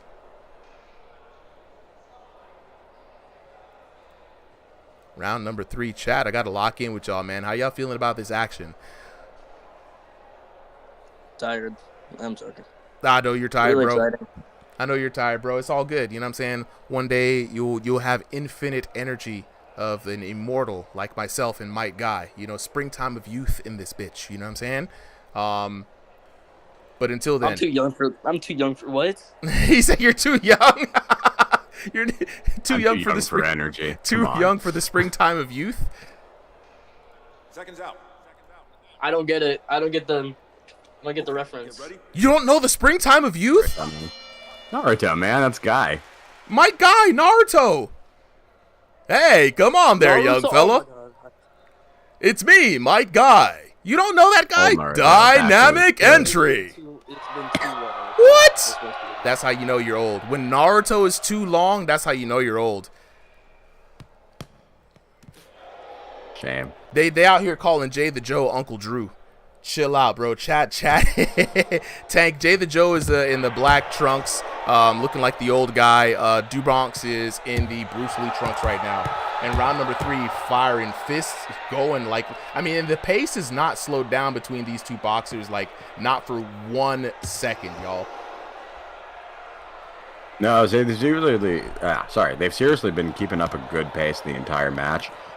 Even like right now, you can see Oliveira is just trying his best to like find any of those openings, and he's just really good at working the jab while moving and then setting up the combo once he finds the spot.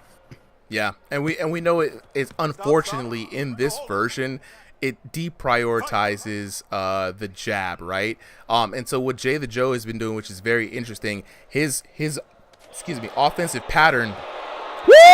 Off a beautiful uppercut. Is that a knockout on uppercut? Man. Yeah, that was.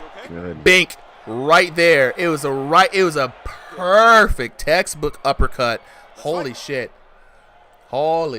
So he's been all night. I mean, the right uppercut has been doing work for Jay the Joe. It's been right uppercut to the body, overhand to the head. Right uppercut to the head, overhand to the head. Like it's been hard to respond to, and Dubronx Oliveira has been trying to switch up the guard, trying to mitigate the offense, trying to fire back. But again, Jay the Joe leaning over to that right side. There it is again. And what's crazy is Jay the Joe is actually shooting a lot of his uppercuts, not from like, it's a weird angle. I got to show you how to do it. There's a way to get a lot of damage off of an upward angled shot in this game. I've seen it a bunch of times. Machiavellian Man actually used it a lot, you know, and it's paying off big for Jay the Joe right now. Yeah, I can see that. He's swinging with thunder right now. And you can tell, too, the other impact it's had is that Oliveira is now afraid to be aggressive. He knows that knockdown power is just waiting behind one of those. There it is! The overhand! The overhand finds it. Like, it's been uppercut after uppercut after uppercut. Looking back at the instant replay, it's crazy. Bank right there. That uppercut into overhand has been time after time after time again. Oh my God. Tank said, Tank, watch the tapes, Tank. If you got a league fight with this guy, watch out for the uppercut into the overhand, bro. Ladies and gentlemen, the winner is the red corner. And Jay the Joe with a spectacular performance tonight. Man, take a look at that. 30-22, the biggest deficit we have had all night. 10-9, 10-7, 10-6. It just kept getting worse and worse and worse for your boy Oliveira, aka Dubronx, coming in here, looking at the knockdowns, the zeros, the ones, the twos, the threes, the whole royal flush of knockdown numbers, right? Goes to Jay the Joe, artistic performance. Looking at the damage! Oh my God! 1250 to 766 in the first round, 1618 to 510 in the second round, 1323 to 571 in the third round, for a grand total of 4,191 to 1847. Jay the Joe has the biggest spread. He has had the beautifulest knockdowns. He has had the most damage of the entire fight night. Good Lord, Jay the Joe came out to make a statement, and you know what? I've heard it. I hear it loud and clear, folks. Did you hear it? Did you see? Uppercut, overhand, uppercut, overhand, uppercut to the face, overhand, hook, hook, uppercut. It was beautiful. I gotta lock in with the homies. Man. I know I can't be the only one shocked. The one? I'm sorry, I was distracted. I'm joining right now. Look. All right, so Tank, you got to fight. I think you were in the chat. You got to fight. Oh my God, let me lock in with the VIP chat for real, dog. Like, man, this is crazy. All right, so let's see who we got. I see Jay the Joe.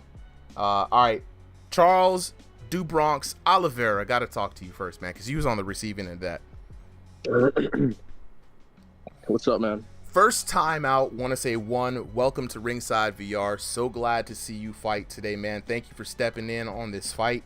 How was that experience, dog? I saw you trying to adjust to the offense. You shelled up a little bit. It was a lot of things happening. You was going through a lot of mental gymnastics, man. What was your POV on that fight? Well, first of all, he was moving, he was dodging, he moved a little bit to the right more. Kind of noticed that. I tried to counter that, but yeah, just didn't go how I'd planned it to go.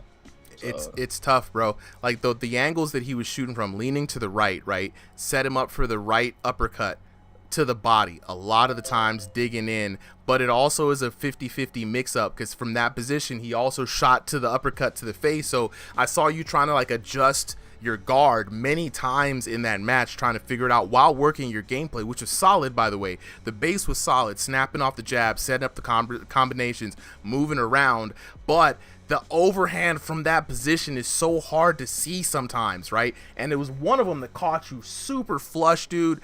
It was so tough. But the man stuck to the game plan and seemed to work out very well for him. Next week, though, I want to see you get in here so we can match you up with somebody off the top, bro. I want to see more from you. Hopefully you can come back here next week. How you feel about that? Of course I can. I mean, absolutely. Just add me, man. I'll show up. Absolutely, man. Remember, we do the sign-ups every Sunday, 5 p.m. Eastern Standard Time. Become one of the first 30 boxers. Sign in. If you don't know where to sign in, DM me personally, Super M. You can DM Solly or DM anyone with a ref code. We will definitely make sure you get in there on time, bro. Of course, I'll be front row for that. Absolutely. And I'm ready. And also, love to Jay. He's a good fighter. I respect him. Absolutely, man. Appreciate the sportsmanship, and I'm looking forward to seeing you here next week, man. Jay the Joe. You know what I'm saying? Jay the Capra Killer, Mr. Cuppa Joe, Mr. Wake Your Ass Up in the Morning. How you doing today, man, after that W? Yo, y'all can hear me? Yo, we can hear you, bro. Alright. So, what's up, dude? I'm feeling good. I thought I was gonna get my ass whooped. He had hella high elo. Yeah. Dude, I thought I was about to get pieced up left and right. Thought I was gonna get knocked out. I just had to pressure him. Like, that's what I'm good at. I'm just good at pressuring people.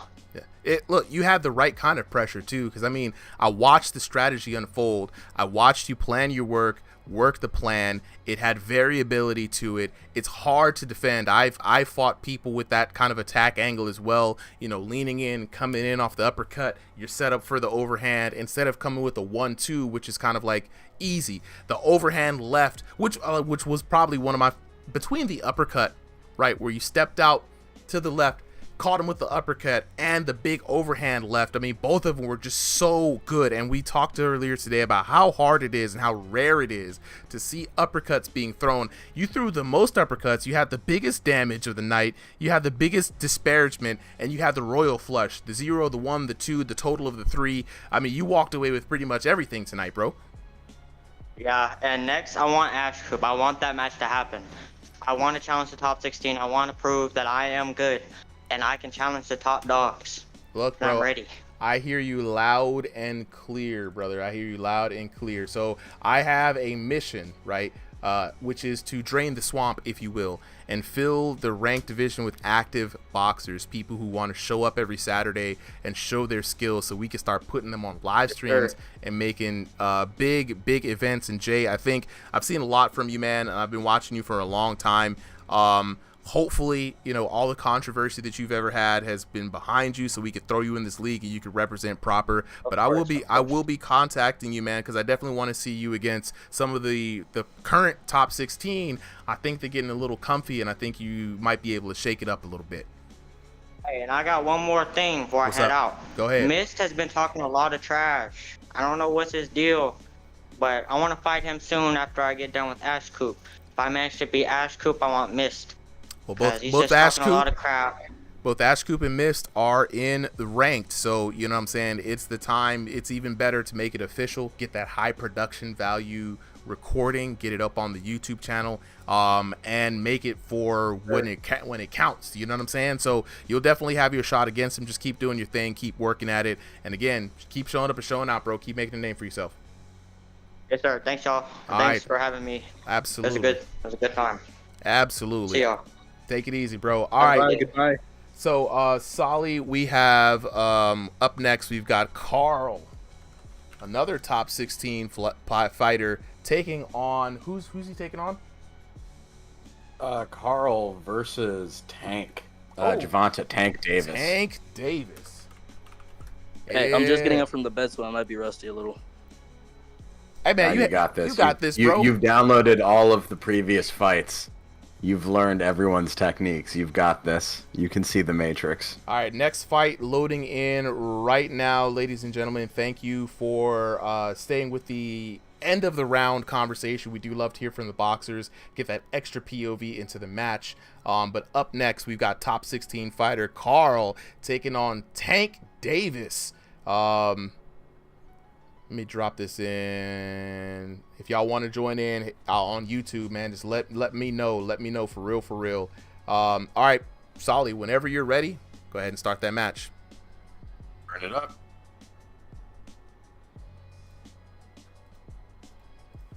All right, the next round is underway, and I think this is the last of 2 matches that we have. So, yep, this and then our final fight. Yeah, all right. So Carl in the blue corner, rocking the purple with the white. Tank Davis in the red corner with the silver platinum trim.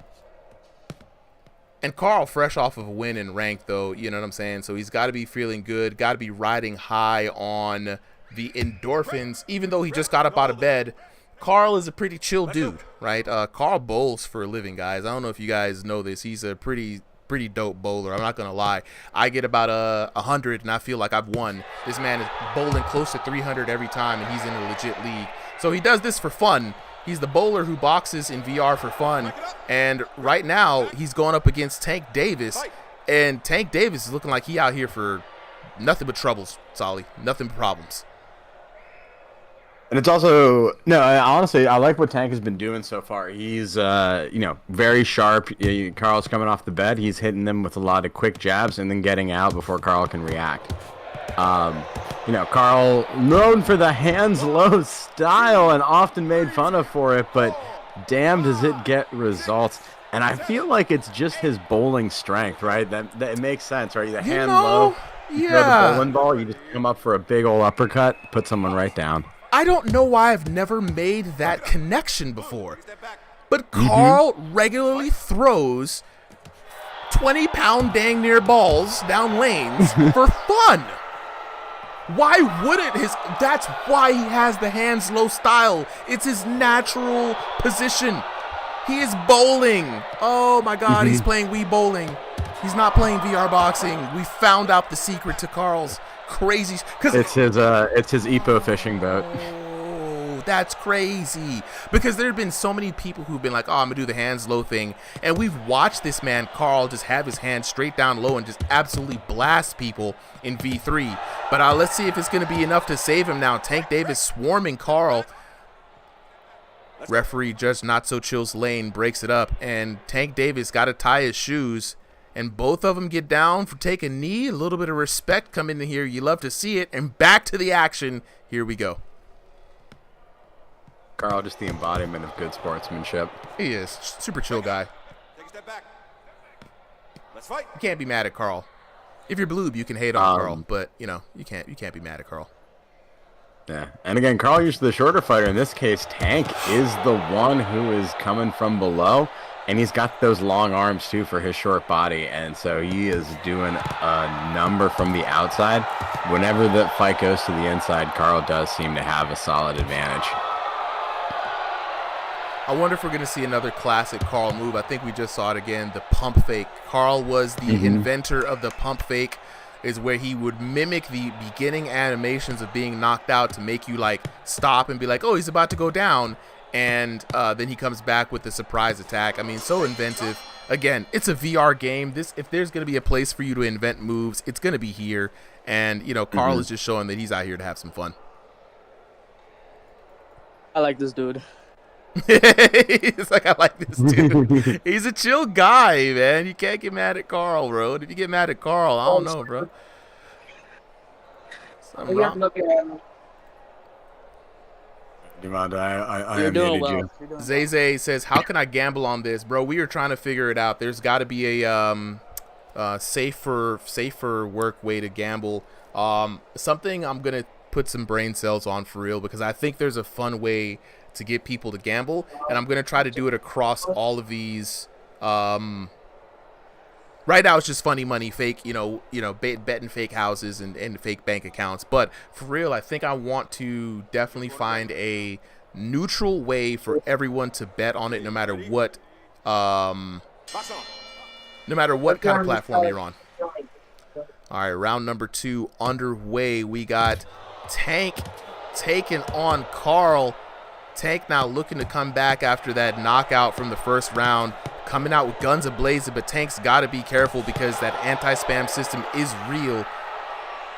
And we've got another slowdown here for Tank Davis. Looks like he might be strapping in those VR controllers.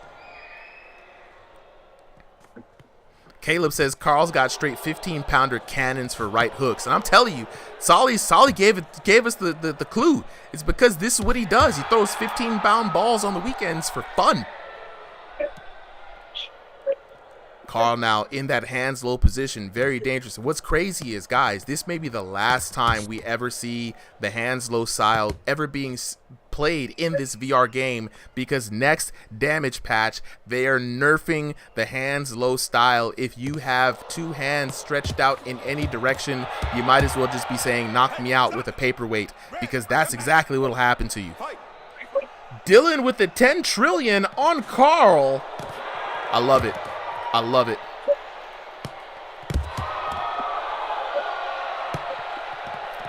Nation's debt riding on this man. I'm telling you, national debt could. Look, if we could bet money on Carl. Oh, spin around punch! I thought Carl was gonna land it. I was waiting for it. I'm still waiting. That's still on my bingo card, Solly, to see somebody land the spin around punch. I don't think a spinning back fist will work, but the turnaround punch definitely has some sting to it.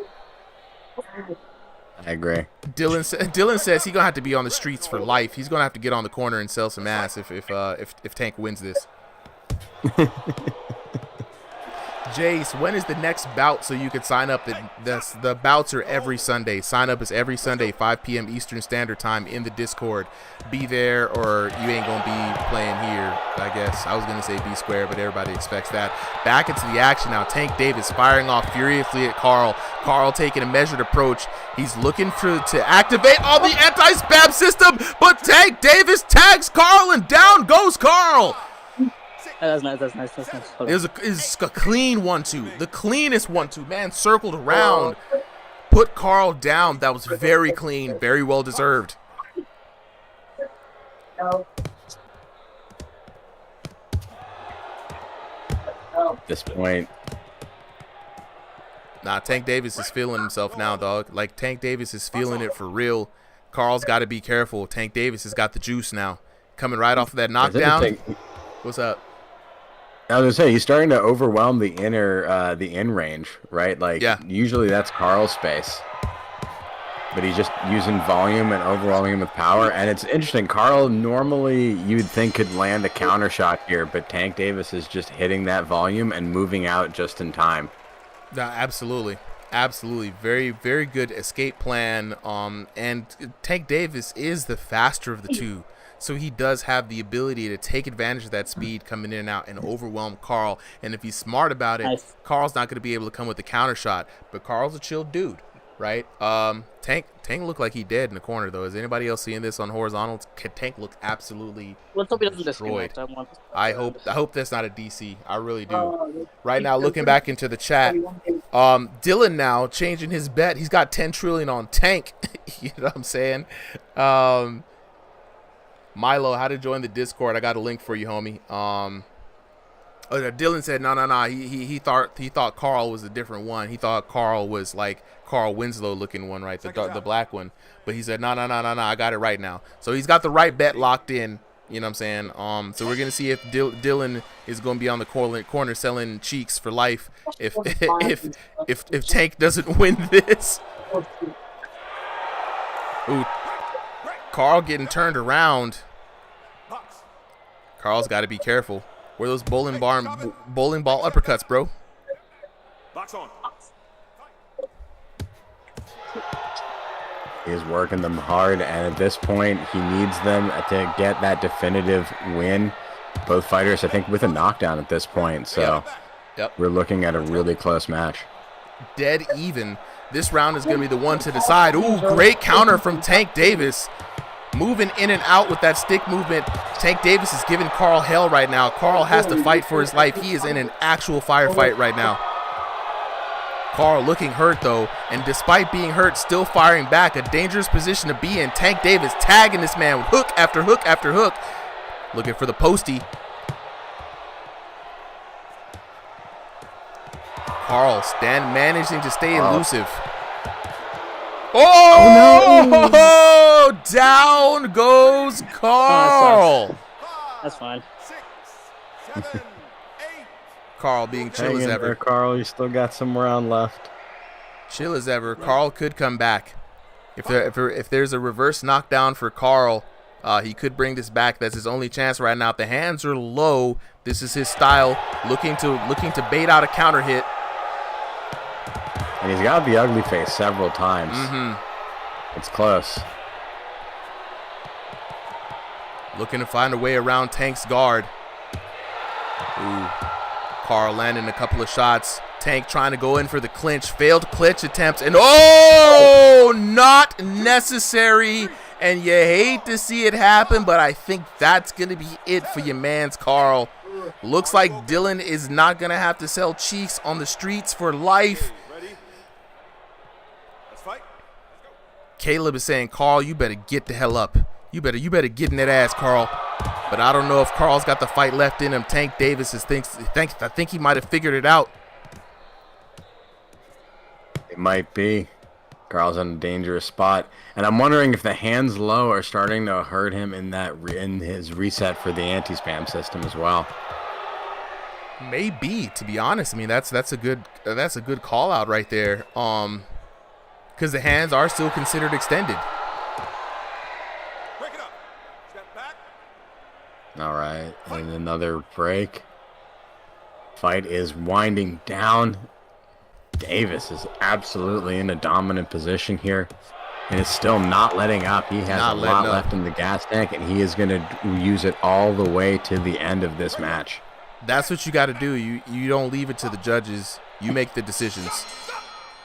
Oh, look at the ref. The ref was like, "Ow, it's enough. That's enough, B." You're fighting, goddammit. Tank Davis with the well-earned W. Let's take a look at that. 28-25 in favor of your winner out of the red corner, Tank Davis.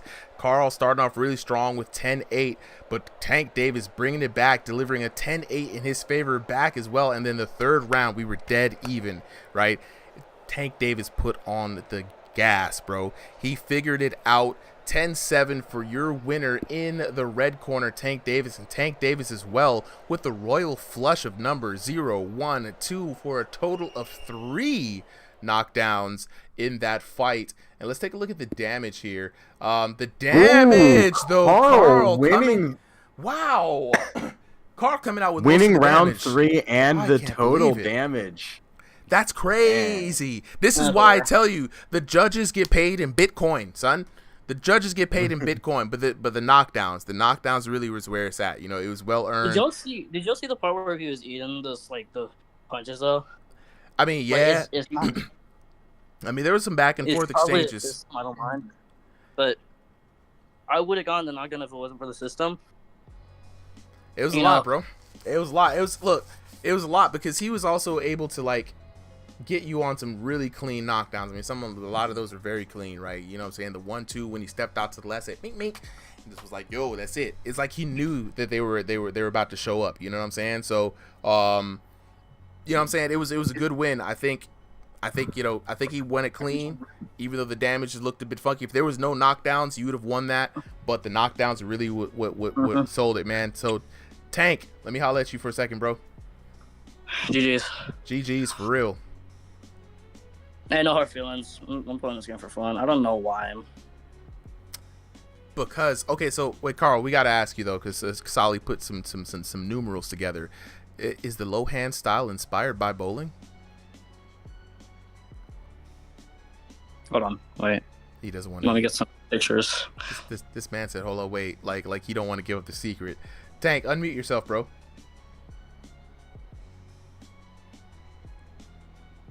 What else? I swear there was one more. Yeah, in Heimdall.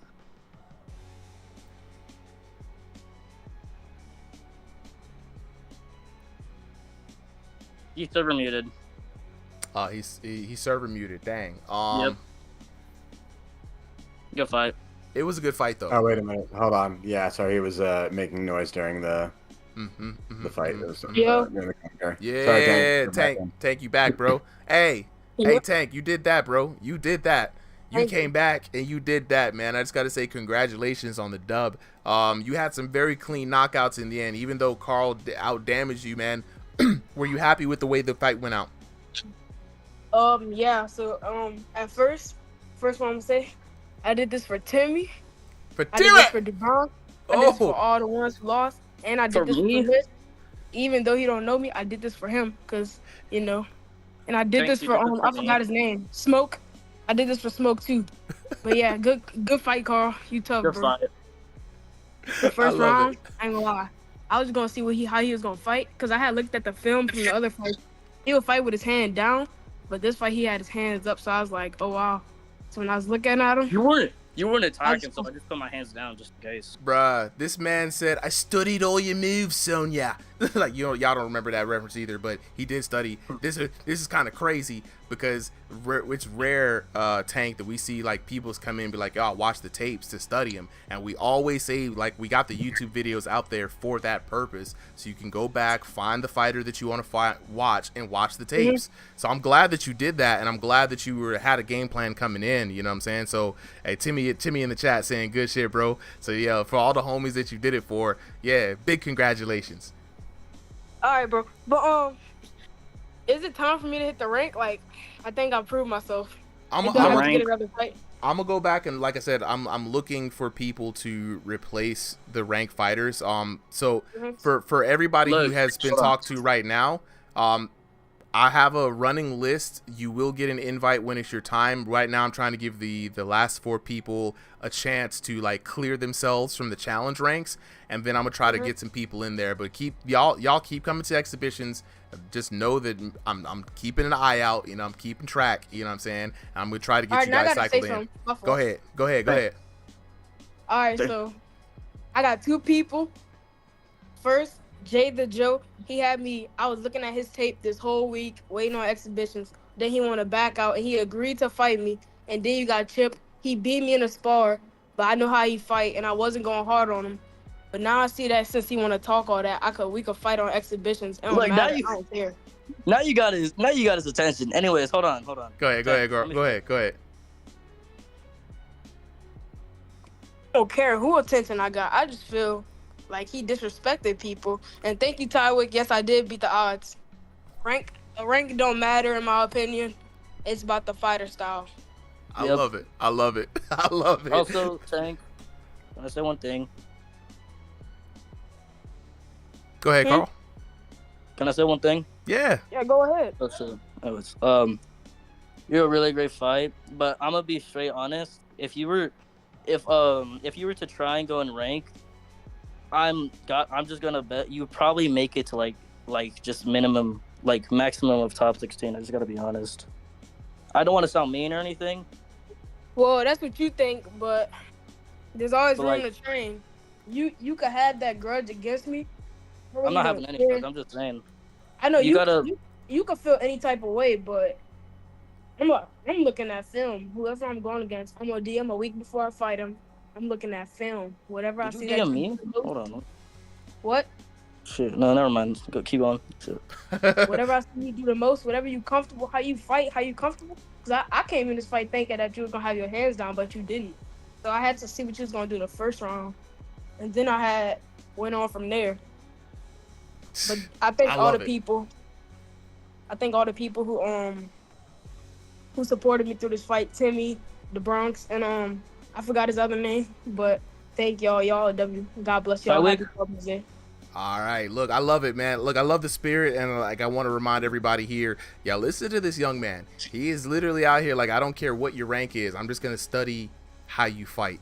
And we always say styles make fights, not elos. So it is super. I cannot wait for people to get into the habit of studying film and really understanding how someone boxes, because when you can beat the person behind the headset, a lot of stuff stops mattering. So, you know, whether he can do it or not, we will see. You know, like I said, with ranked, I want to see people earn their spot, so I'm not prejudging anyone. So if he's got this mentality, you know what I'm saying, it only takes a matter of time before he gets up there as well. So let's get on to the last battle for the night, right, Solly, or was that the last one?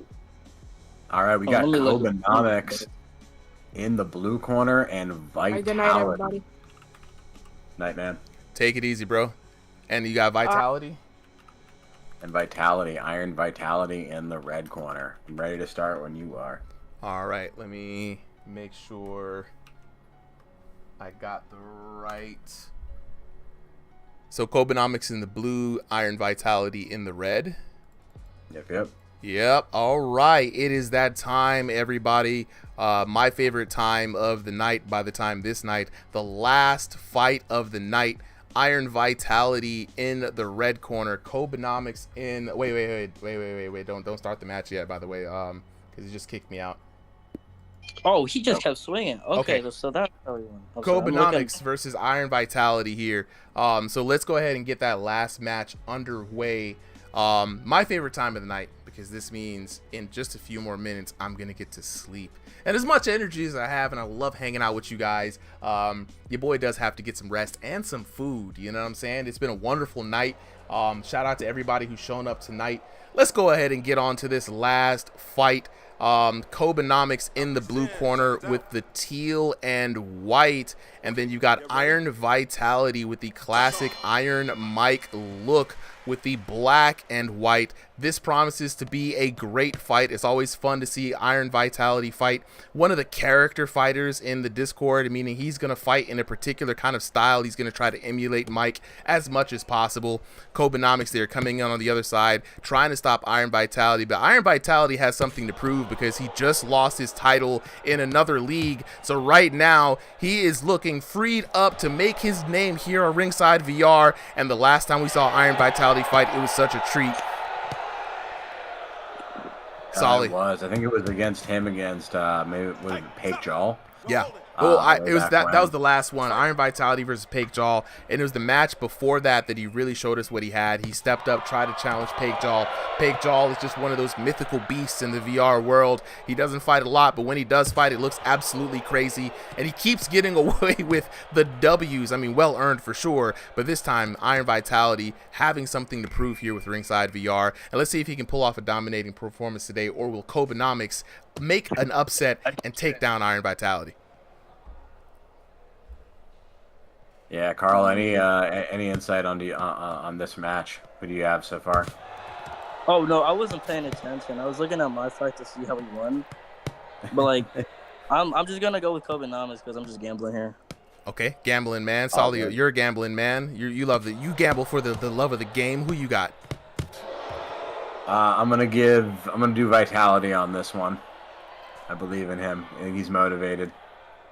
Now, what's interesting here is that, Iron Vitality is going to want to get in and work those big shots on the inside. Kobenomics, though, using a strategy that has always worked against Iron Mike for the people who have beaten him, which are the people who are able to keep him at arm's length and deny his way to get in, right? So let's see if that's going to work for Kobenomics. Kobenomics using a lot of footwork, a lot of foot movement, hopping back, really kind of time Iron Vitality coming in. And let's see how it works well for him in this matchup. I mean, so far it's doing a decent job. Hey, stop it! Wait, who's still again? I keep forgetting, bro. Kobenomics in the teal. In the teal. Yeah. And Iron Vitality's in the black. I'm going with Kobenomics. He's keeping his distance while also getting some good counters in. I'm just going with Kobenomics now. Oh, the switch up. The switch up. Okay, it's locked in. We locked in Kobenomics. Okay, so that's two. Ooh, Kobenomics with the double hooks there on Iron Vitality. Very sharp. Yeah, Kobenomics is looking very sharp, very aware. I do like what I'm seeing from Vitality, though I don't like how he's chasing with his hands down. Just a little bit unsafe. And I think Kobe is just baiting him, making him chase, getting him frustrated, and he's just waiting to catch him with that counter. He should widen his guard a little. I'm just starting to notice. Kobenomics had like more angled hooks than like almost angled hooks, and wasn't like doing like many straight punches or anything. And I was gonna say too, right? Like you were saying, you were watching your own fight, and Super was saying you can watch other people's fights. It's the huge value of it, right? Like you can record in first person on the Quest, but seeing your match in the third person and actually seeing like what the other opponent's doing, what you were doing wrong, huge value to improving in the game. 100%. It's like, hold on, it's almost like bowling. Ooh, bring it back though. Preach. Yes. Go ahead. So wait, hold on, I can say why I think it's like bowling. Yeah. Shit. Anyways, because when you're in your own view, you're seeing what's happening in front of you. But if you see it from like a different point of view, you can see what you're doing wrong, almost. Spoken like a true person who's good at a sport, right? Everybody who's good at a sport, no matter what the sport is, they always go back and watch themselves, right? Because when you get to a good level of mastery in a sport, it's about one, your tendencies versus if you have an opponent, your opponent's tendencies. But if it's a solo sport like bowling is, it's based off of your performance. Going back and watching your technique, there's gonna be something that you missed, right? A way that you didn't release properly. Oh man, you didn't really step in the right direction, or you weren't really looking where you thought you were supposed to be looking. It's those little fine-tuned adjustments that really are going to be the deciding factor, whether you're a schmuck like me pulling off 100 or a complete Chad like Carl here, damn near pulling 300 almost every game. But locking into the second round, the adjustment round here, Iron Vitality is the one who has to adjust to a very swift and very tricky Kobenomics. Kobenomics has the right strategy when you're fighting someone like Iron Vitality. You do not want to stand and bang, you want to hit and move, and Kobenomics is keeping that strategy up, and Vitality really is going to be the one who has to really find out his spacing and timing and where to land those shots. Like I said, Vitality's guard needs to go for widen, but at the same time needs to raise it. Because I'm looking, he leaves like half of his face open to like be punched, and I don't see him putting it much up until like he's getting in, like he's engaging in like punching. I don't know. Yeah, you gotta be careful with that. It's the whites the eyes kind of syndrome, right? And Iron Vitality is kind of trying to keep that peekaboo, but it's very low, right? And when he's coming in, he's punching as if he's expecting Kobenomics to stay where he is, and Kobenomics is rolling to the left, he's moving to the right, right? When Iron Vitality comes in, you will see that Kobenomics tries to at least maintain the distance and back up, right? And then when he gets really close, he slips under, he rolls out, and then you have to reset again. This is a very dangerous game of cat and mouse that Iron Vitality is playing, and if he's not careful, I mean, Kobenomics is going to run away with counter shot damage just for him kind of walking in or being overextended.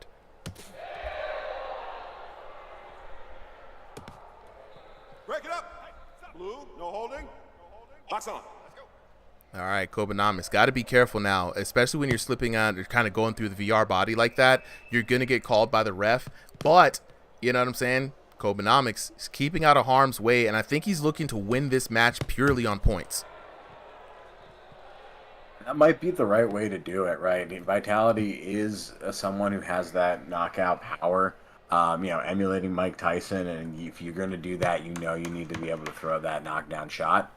And so Kobe doing it exactly what he needs to do, both stylistically against the fighter and stylistically in game. Hey, stop. All right. Round. Nice. Second round ends. Third round's almost going to be here. All right, round number 3. So we've seen 2 rounds, guys, right? Kobe's strategy has been the same since round number 1. Stick and move, stay out of the way, win on points, right? Iron Vitality playing chase the target the whole time. Do you think that Iron Vitality will be able to corner Kobe in this third round to be able to take that, or will Kobe literally run away? Hold on, I'm a Vitality, can you hear me? All right, open your guard, please. I swear to God, it's pissing me off. I'm joking. That commentator interference. Not the commentator's curse, the commentator's interference. Like, I'm gonna change fate right now, bro. Puts money on it. It'll be a game changer, trust me. All right, third and final round, y'all. Third and final round. Iron Vitality, Kobenomics. The cat and mouse game continues. Kobenomics still working. Okay, Iron Vitality actually starting to land some shots now on Kobenomics. This is what he wants to do. And the thing about it, Iron Vitality is he's attacking straight on, right, like a spear, right? And he's getting paraded around the ring, and he's not using a lot of ring awareness to try to anticipate where Kobenomics is going to move to, right? Kobenomics always slips out to he does favor slipping out to the right hand side, right? And then if he gets too close, he's gonna run through you. And so now we see Iron Vitality starting to stalk, trying to throw the jab out there, force him to move. But at this point, he's got to anticipate where he's moving and catch him before he gets out of the way. Ooh, nice uppercut, short uppercut coming in for Iron Vitality. Absolutely. Kobe being very, very patient in this. And like, an economist a little bit, something I know about, doing that supply and demand of punches throughout this whole match. And, you know, with this style, he hasn't been throwing too high of a volume, and so he can hold up that pace for 3 whole rounds, which he's doing really well. On the other hand, Vitality's been doing a lot of chasing. It looks like he's maybe slowing down in volume, and he's getting caught a little bit more and more.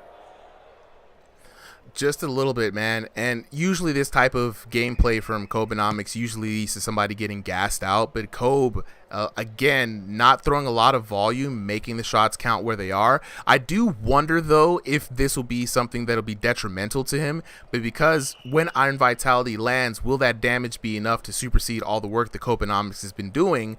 Just trying to avoid. I would like to see, dang, big cross coming down from Iron Vitality. I want to see a little bit more action from Kobenomics just to secure the damage a bit, to make it so that these crooked judges who get paid off of Bitcoin don't vote him out.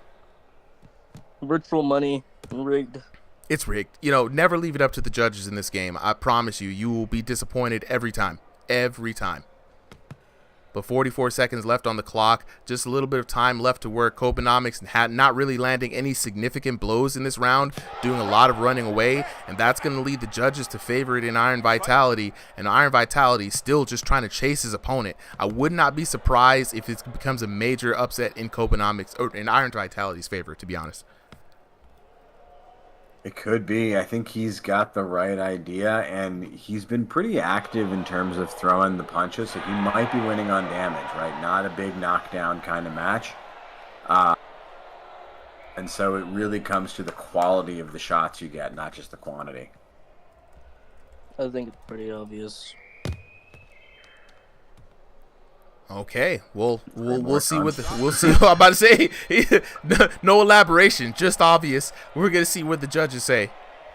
29-28. Okay. Oh.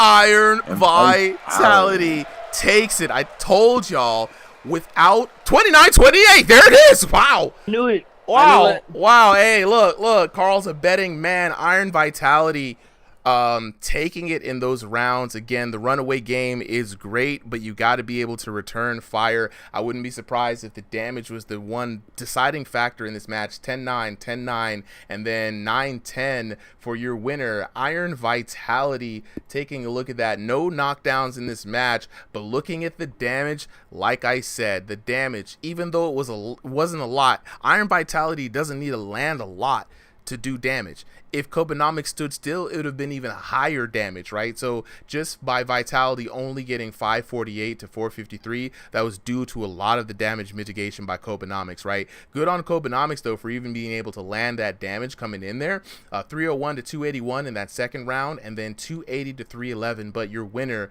Iron Vitality, winning by, what, like one punch? In that third round, and then really throughout the other rounds, I just wanted to see Kobenomics really do a lot of stick and move, and we just did not see that, and that allowed the damage from Iron Vitality to catch up. But fellas, let's hear from the boxers for the last time for the night. Iron Vitality, I want to hear from you first, bro.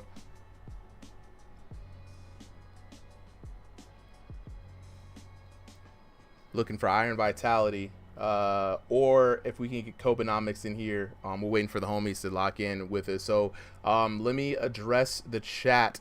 You know what I'm saying? One last time, I'm dropping the link to join the Discord, right? If you think you got the hands, if you want to be in here, play this game with us. We have about 2,700 players right now in the Discord. You know, about 300 to 400 active per week. We get about 100 more every week or so, give or take. Like, for all those who enjoyed it tonight, I appreciate y'all, right? We made it to the For You page for a lot of people. That's a big milestone for the channel. We had a lot of great fights tonight. We saw a lot of ranked boxers, saw a lot of new boxers. You know, champions from other leagues showed up tonight. It was a vibe, man. And all this for VR boxing, absolutely amazing, you know. So, and for those who are haters, y'all are haters, and that's cool, because that's fuel for me to keep going to the top. You know what I'm saying? Somebody out here talking about these guys should get a job. We got jobs. How do you think we can afford to do this? Like, come on now, get a whole full 40-hour a week job out here. This is just a cool hobby. You know what I mean? So, let me see. Iron Vitality, are you up? I haven't heard. I'm not hearing. Are you guys hearing Iron Vitality? I'm not. All right, I Kobenomics, don't. if you can unmute. Yo, Jackmon, why you sniping pictures of my Eevee down there? You know what I'm saying? My Flareon. What's up? What's good? What's good? Kobenomics just in the chat said, I run. Well said. That's what I do. Look, the running tactic is, if you have the room space for it, right? If you have the footwork, which you did, you showed that you had the footwork and you have the awareness, you can make it happen, right? It's a viable strategy. I wish more people would use, right? Especially if you have a large space. The only thing that you have to do with that is to kind of mix that up, right? You got to still be able to maintain that offense. So from those angles that you get, I mean, you were able to circle around Iron Vitality a lot. If you would have just came back in and darted with a cross and then backed up off him just to take advantage of the space that you create and the opportunities with the angle, the damage would have been different, right? You know, it would have been you coming out on top instead of vice versa. But, you know, dude, I just wanted to say it was a great fight. It was good to watch you move and watch you work. You know, you was literally working with a dangerous explosive device, and you managed and mitigated a lot of the damage Iron Vitality could have done to you. Yeah. Right, exactly. My whole game plan, right, is I try not to actually corrupt well, that's the best word I could say. Okay. Corrupt my IRL boxing, because I train box IRL. I go to a gym, but I don't want to, you know, make bad habits in VR. So I just try and, you know, use what works in real life and try and convert it as well as I can. Yes. Obviously, that one punch in the second round, though, if I just landed one more cross, like the people said, it would have went differently. Just but, one, bro. You know what I'm saying? And like, no, it's very admirable to use this. And we do not talk enough about people who use this game as a supplement to their IRL training, right? You can play this game as a game and win in very funky ways, but this is also a great way to just kind of shadow box and work on your IQ and your knowledge without having to overtax your body. So good on you for always maintaining that integrity for yourself, right? And working on what works in real life, hell or high water. It looked good, bro. And I feel like, honestly, I feel like you can make it work in VR too. That's just my opinion. Yeah, for sure. Thank you. Thank you, man. And I hope to see you back next week. For one more time, Iron Vitality. I'm going to give you one more chance, bro. Let me hear from you. Going once. Going twice. I'm going to move into the audience. And he's out of there. He is out of there. Ladies and gentlemen, and we still don't hear from him. I don't think we're going to hear from him, to be honest. With that, with that being said, I'm going to close out the stream here. This has been a wonderful night, chat. I'm going to lock in one more time just to get the last folks in here. How do you join? If you have not been able to join throughout this whole stream, DM the channel. I will get back to you with a personal Discord invite link. You can catch the Discord on the YouTube channel. All of these fights are going to be featured on the YouTube channel. I'm still new to TikTok, y'all. So the streaming thing has been a blessing. Showing up on For You pages has been a blessing. The support from everybody has been a blessing. I'll be figuring out how to do shorts content, to figure out, it's going to be a lot, right? But I'll try to figure out some shorts content for TikTok to grow that audience, to get more people aware of the brand and the channel. But Thrill of the Fight 2 is what we play every week, every Sunday, right here on this stream. Sign up starts at 5 p.m. Eastern Standard Time. First 30 boxers get in on the stream, and everybody else has got to try for next week. You know what I'm saying? So thank you to everybody who showed support on Twitch, on YouTube, on TikTok here. We're going to catch you next week right here in this seat. Join the Ringside VR Discord if you want to be in the place to be for everything virtual boxing. I'm your boy Super M, signing off, and I want to say thank you tonight, as always, as I do for every stream. Thank you to Solly. He has been really my ace boom coon up in here. You know what I'm saying? If you people who know the phrase, he's been locking in with me for a long time. All this stuff works in the back end because of his support. Shout out to Carl, our unofficial Discord mod, who's not a Discord mod but came in. Shout out to Tesco early on today for the commentary, the community, the VIP boxers who showed up and showed out, all the fighters today who did their thing and played this game. Thank you to the devs for giving us this game, and thank you to you, the community, for showing up and supporting and just giving me the energy to keep doing this thing. Thank you all, and I'm gonna see you guys next week. Take it easy, y'all. Peace.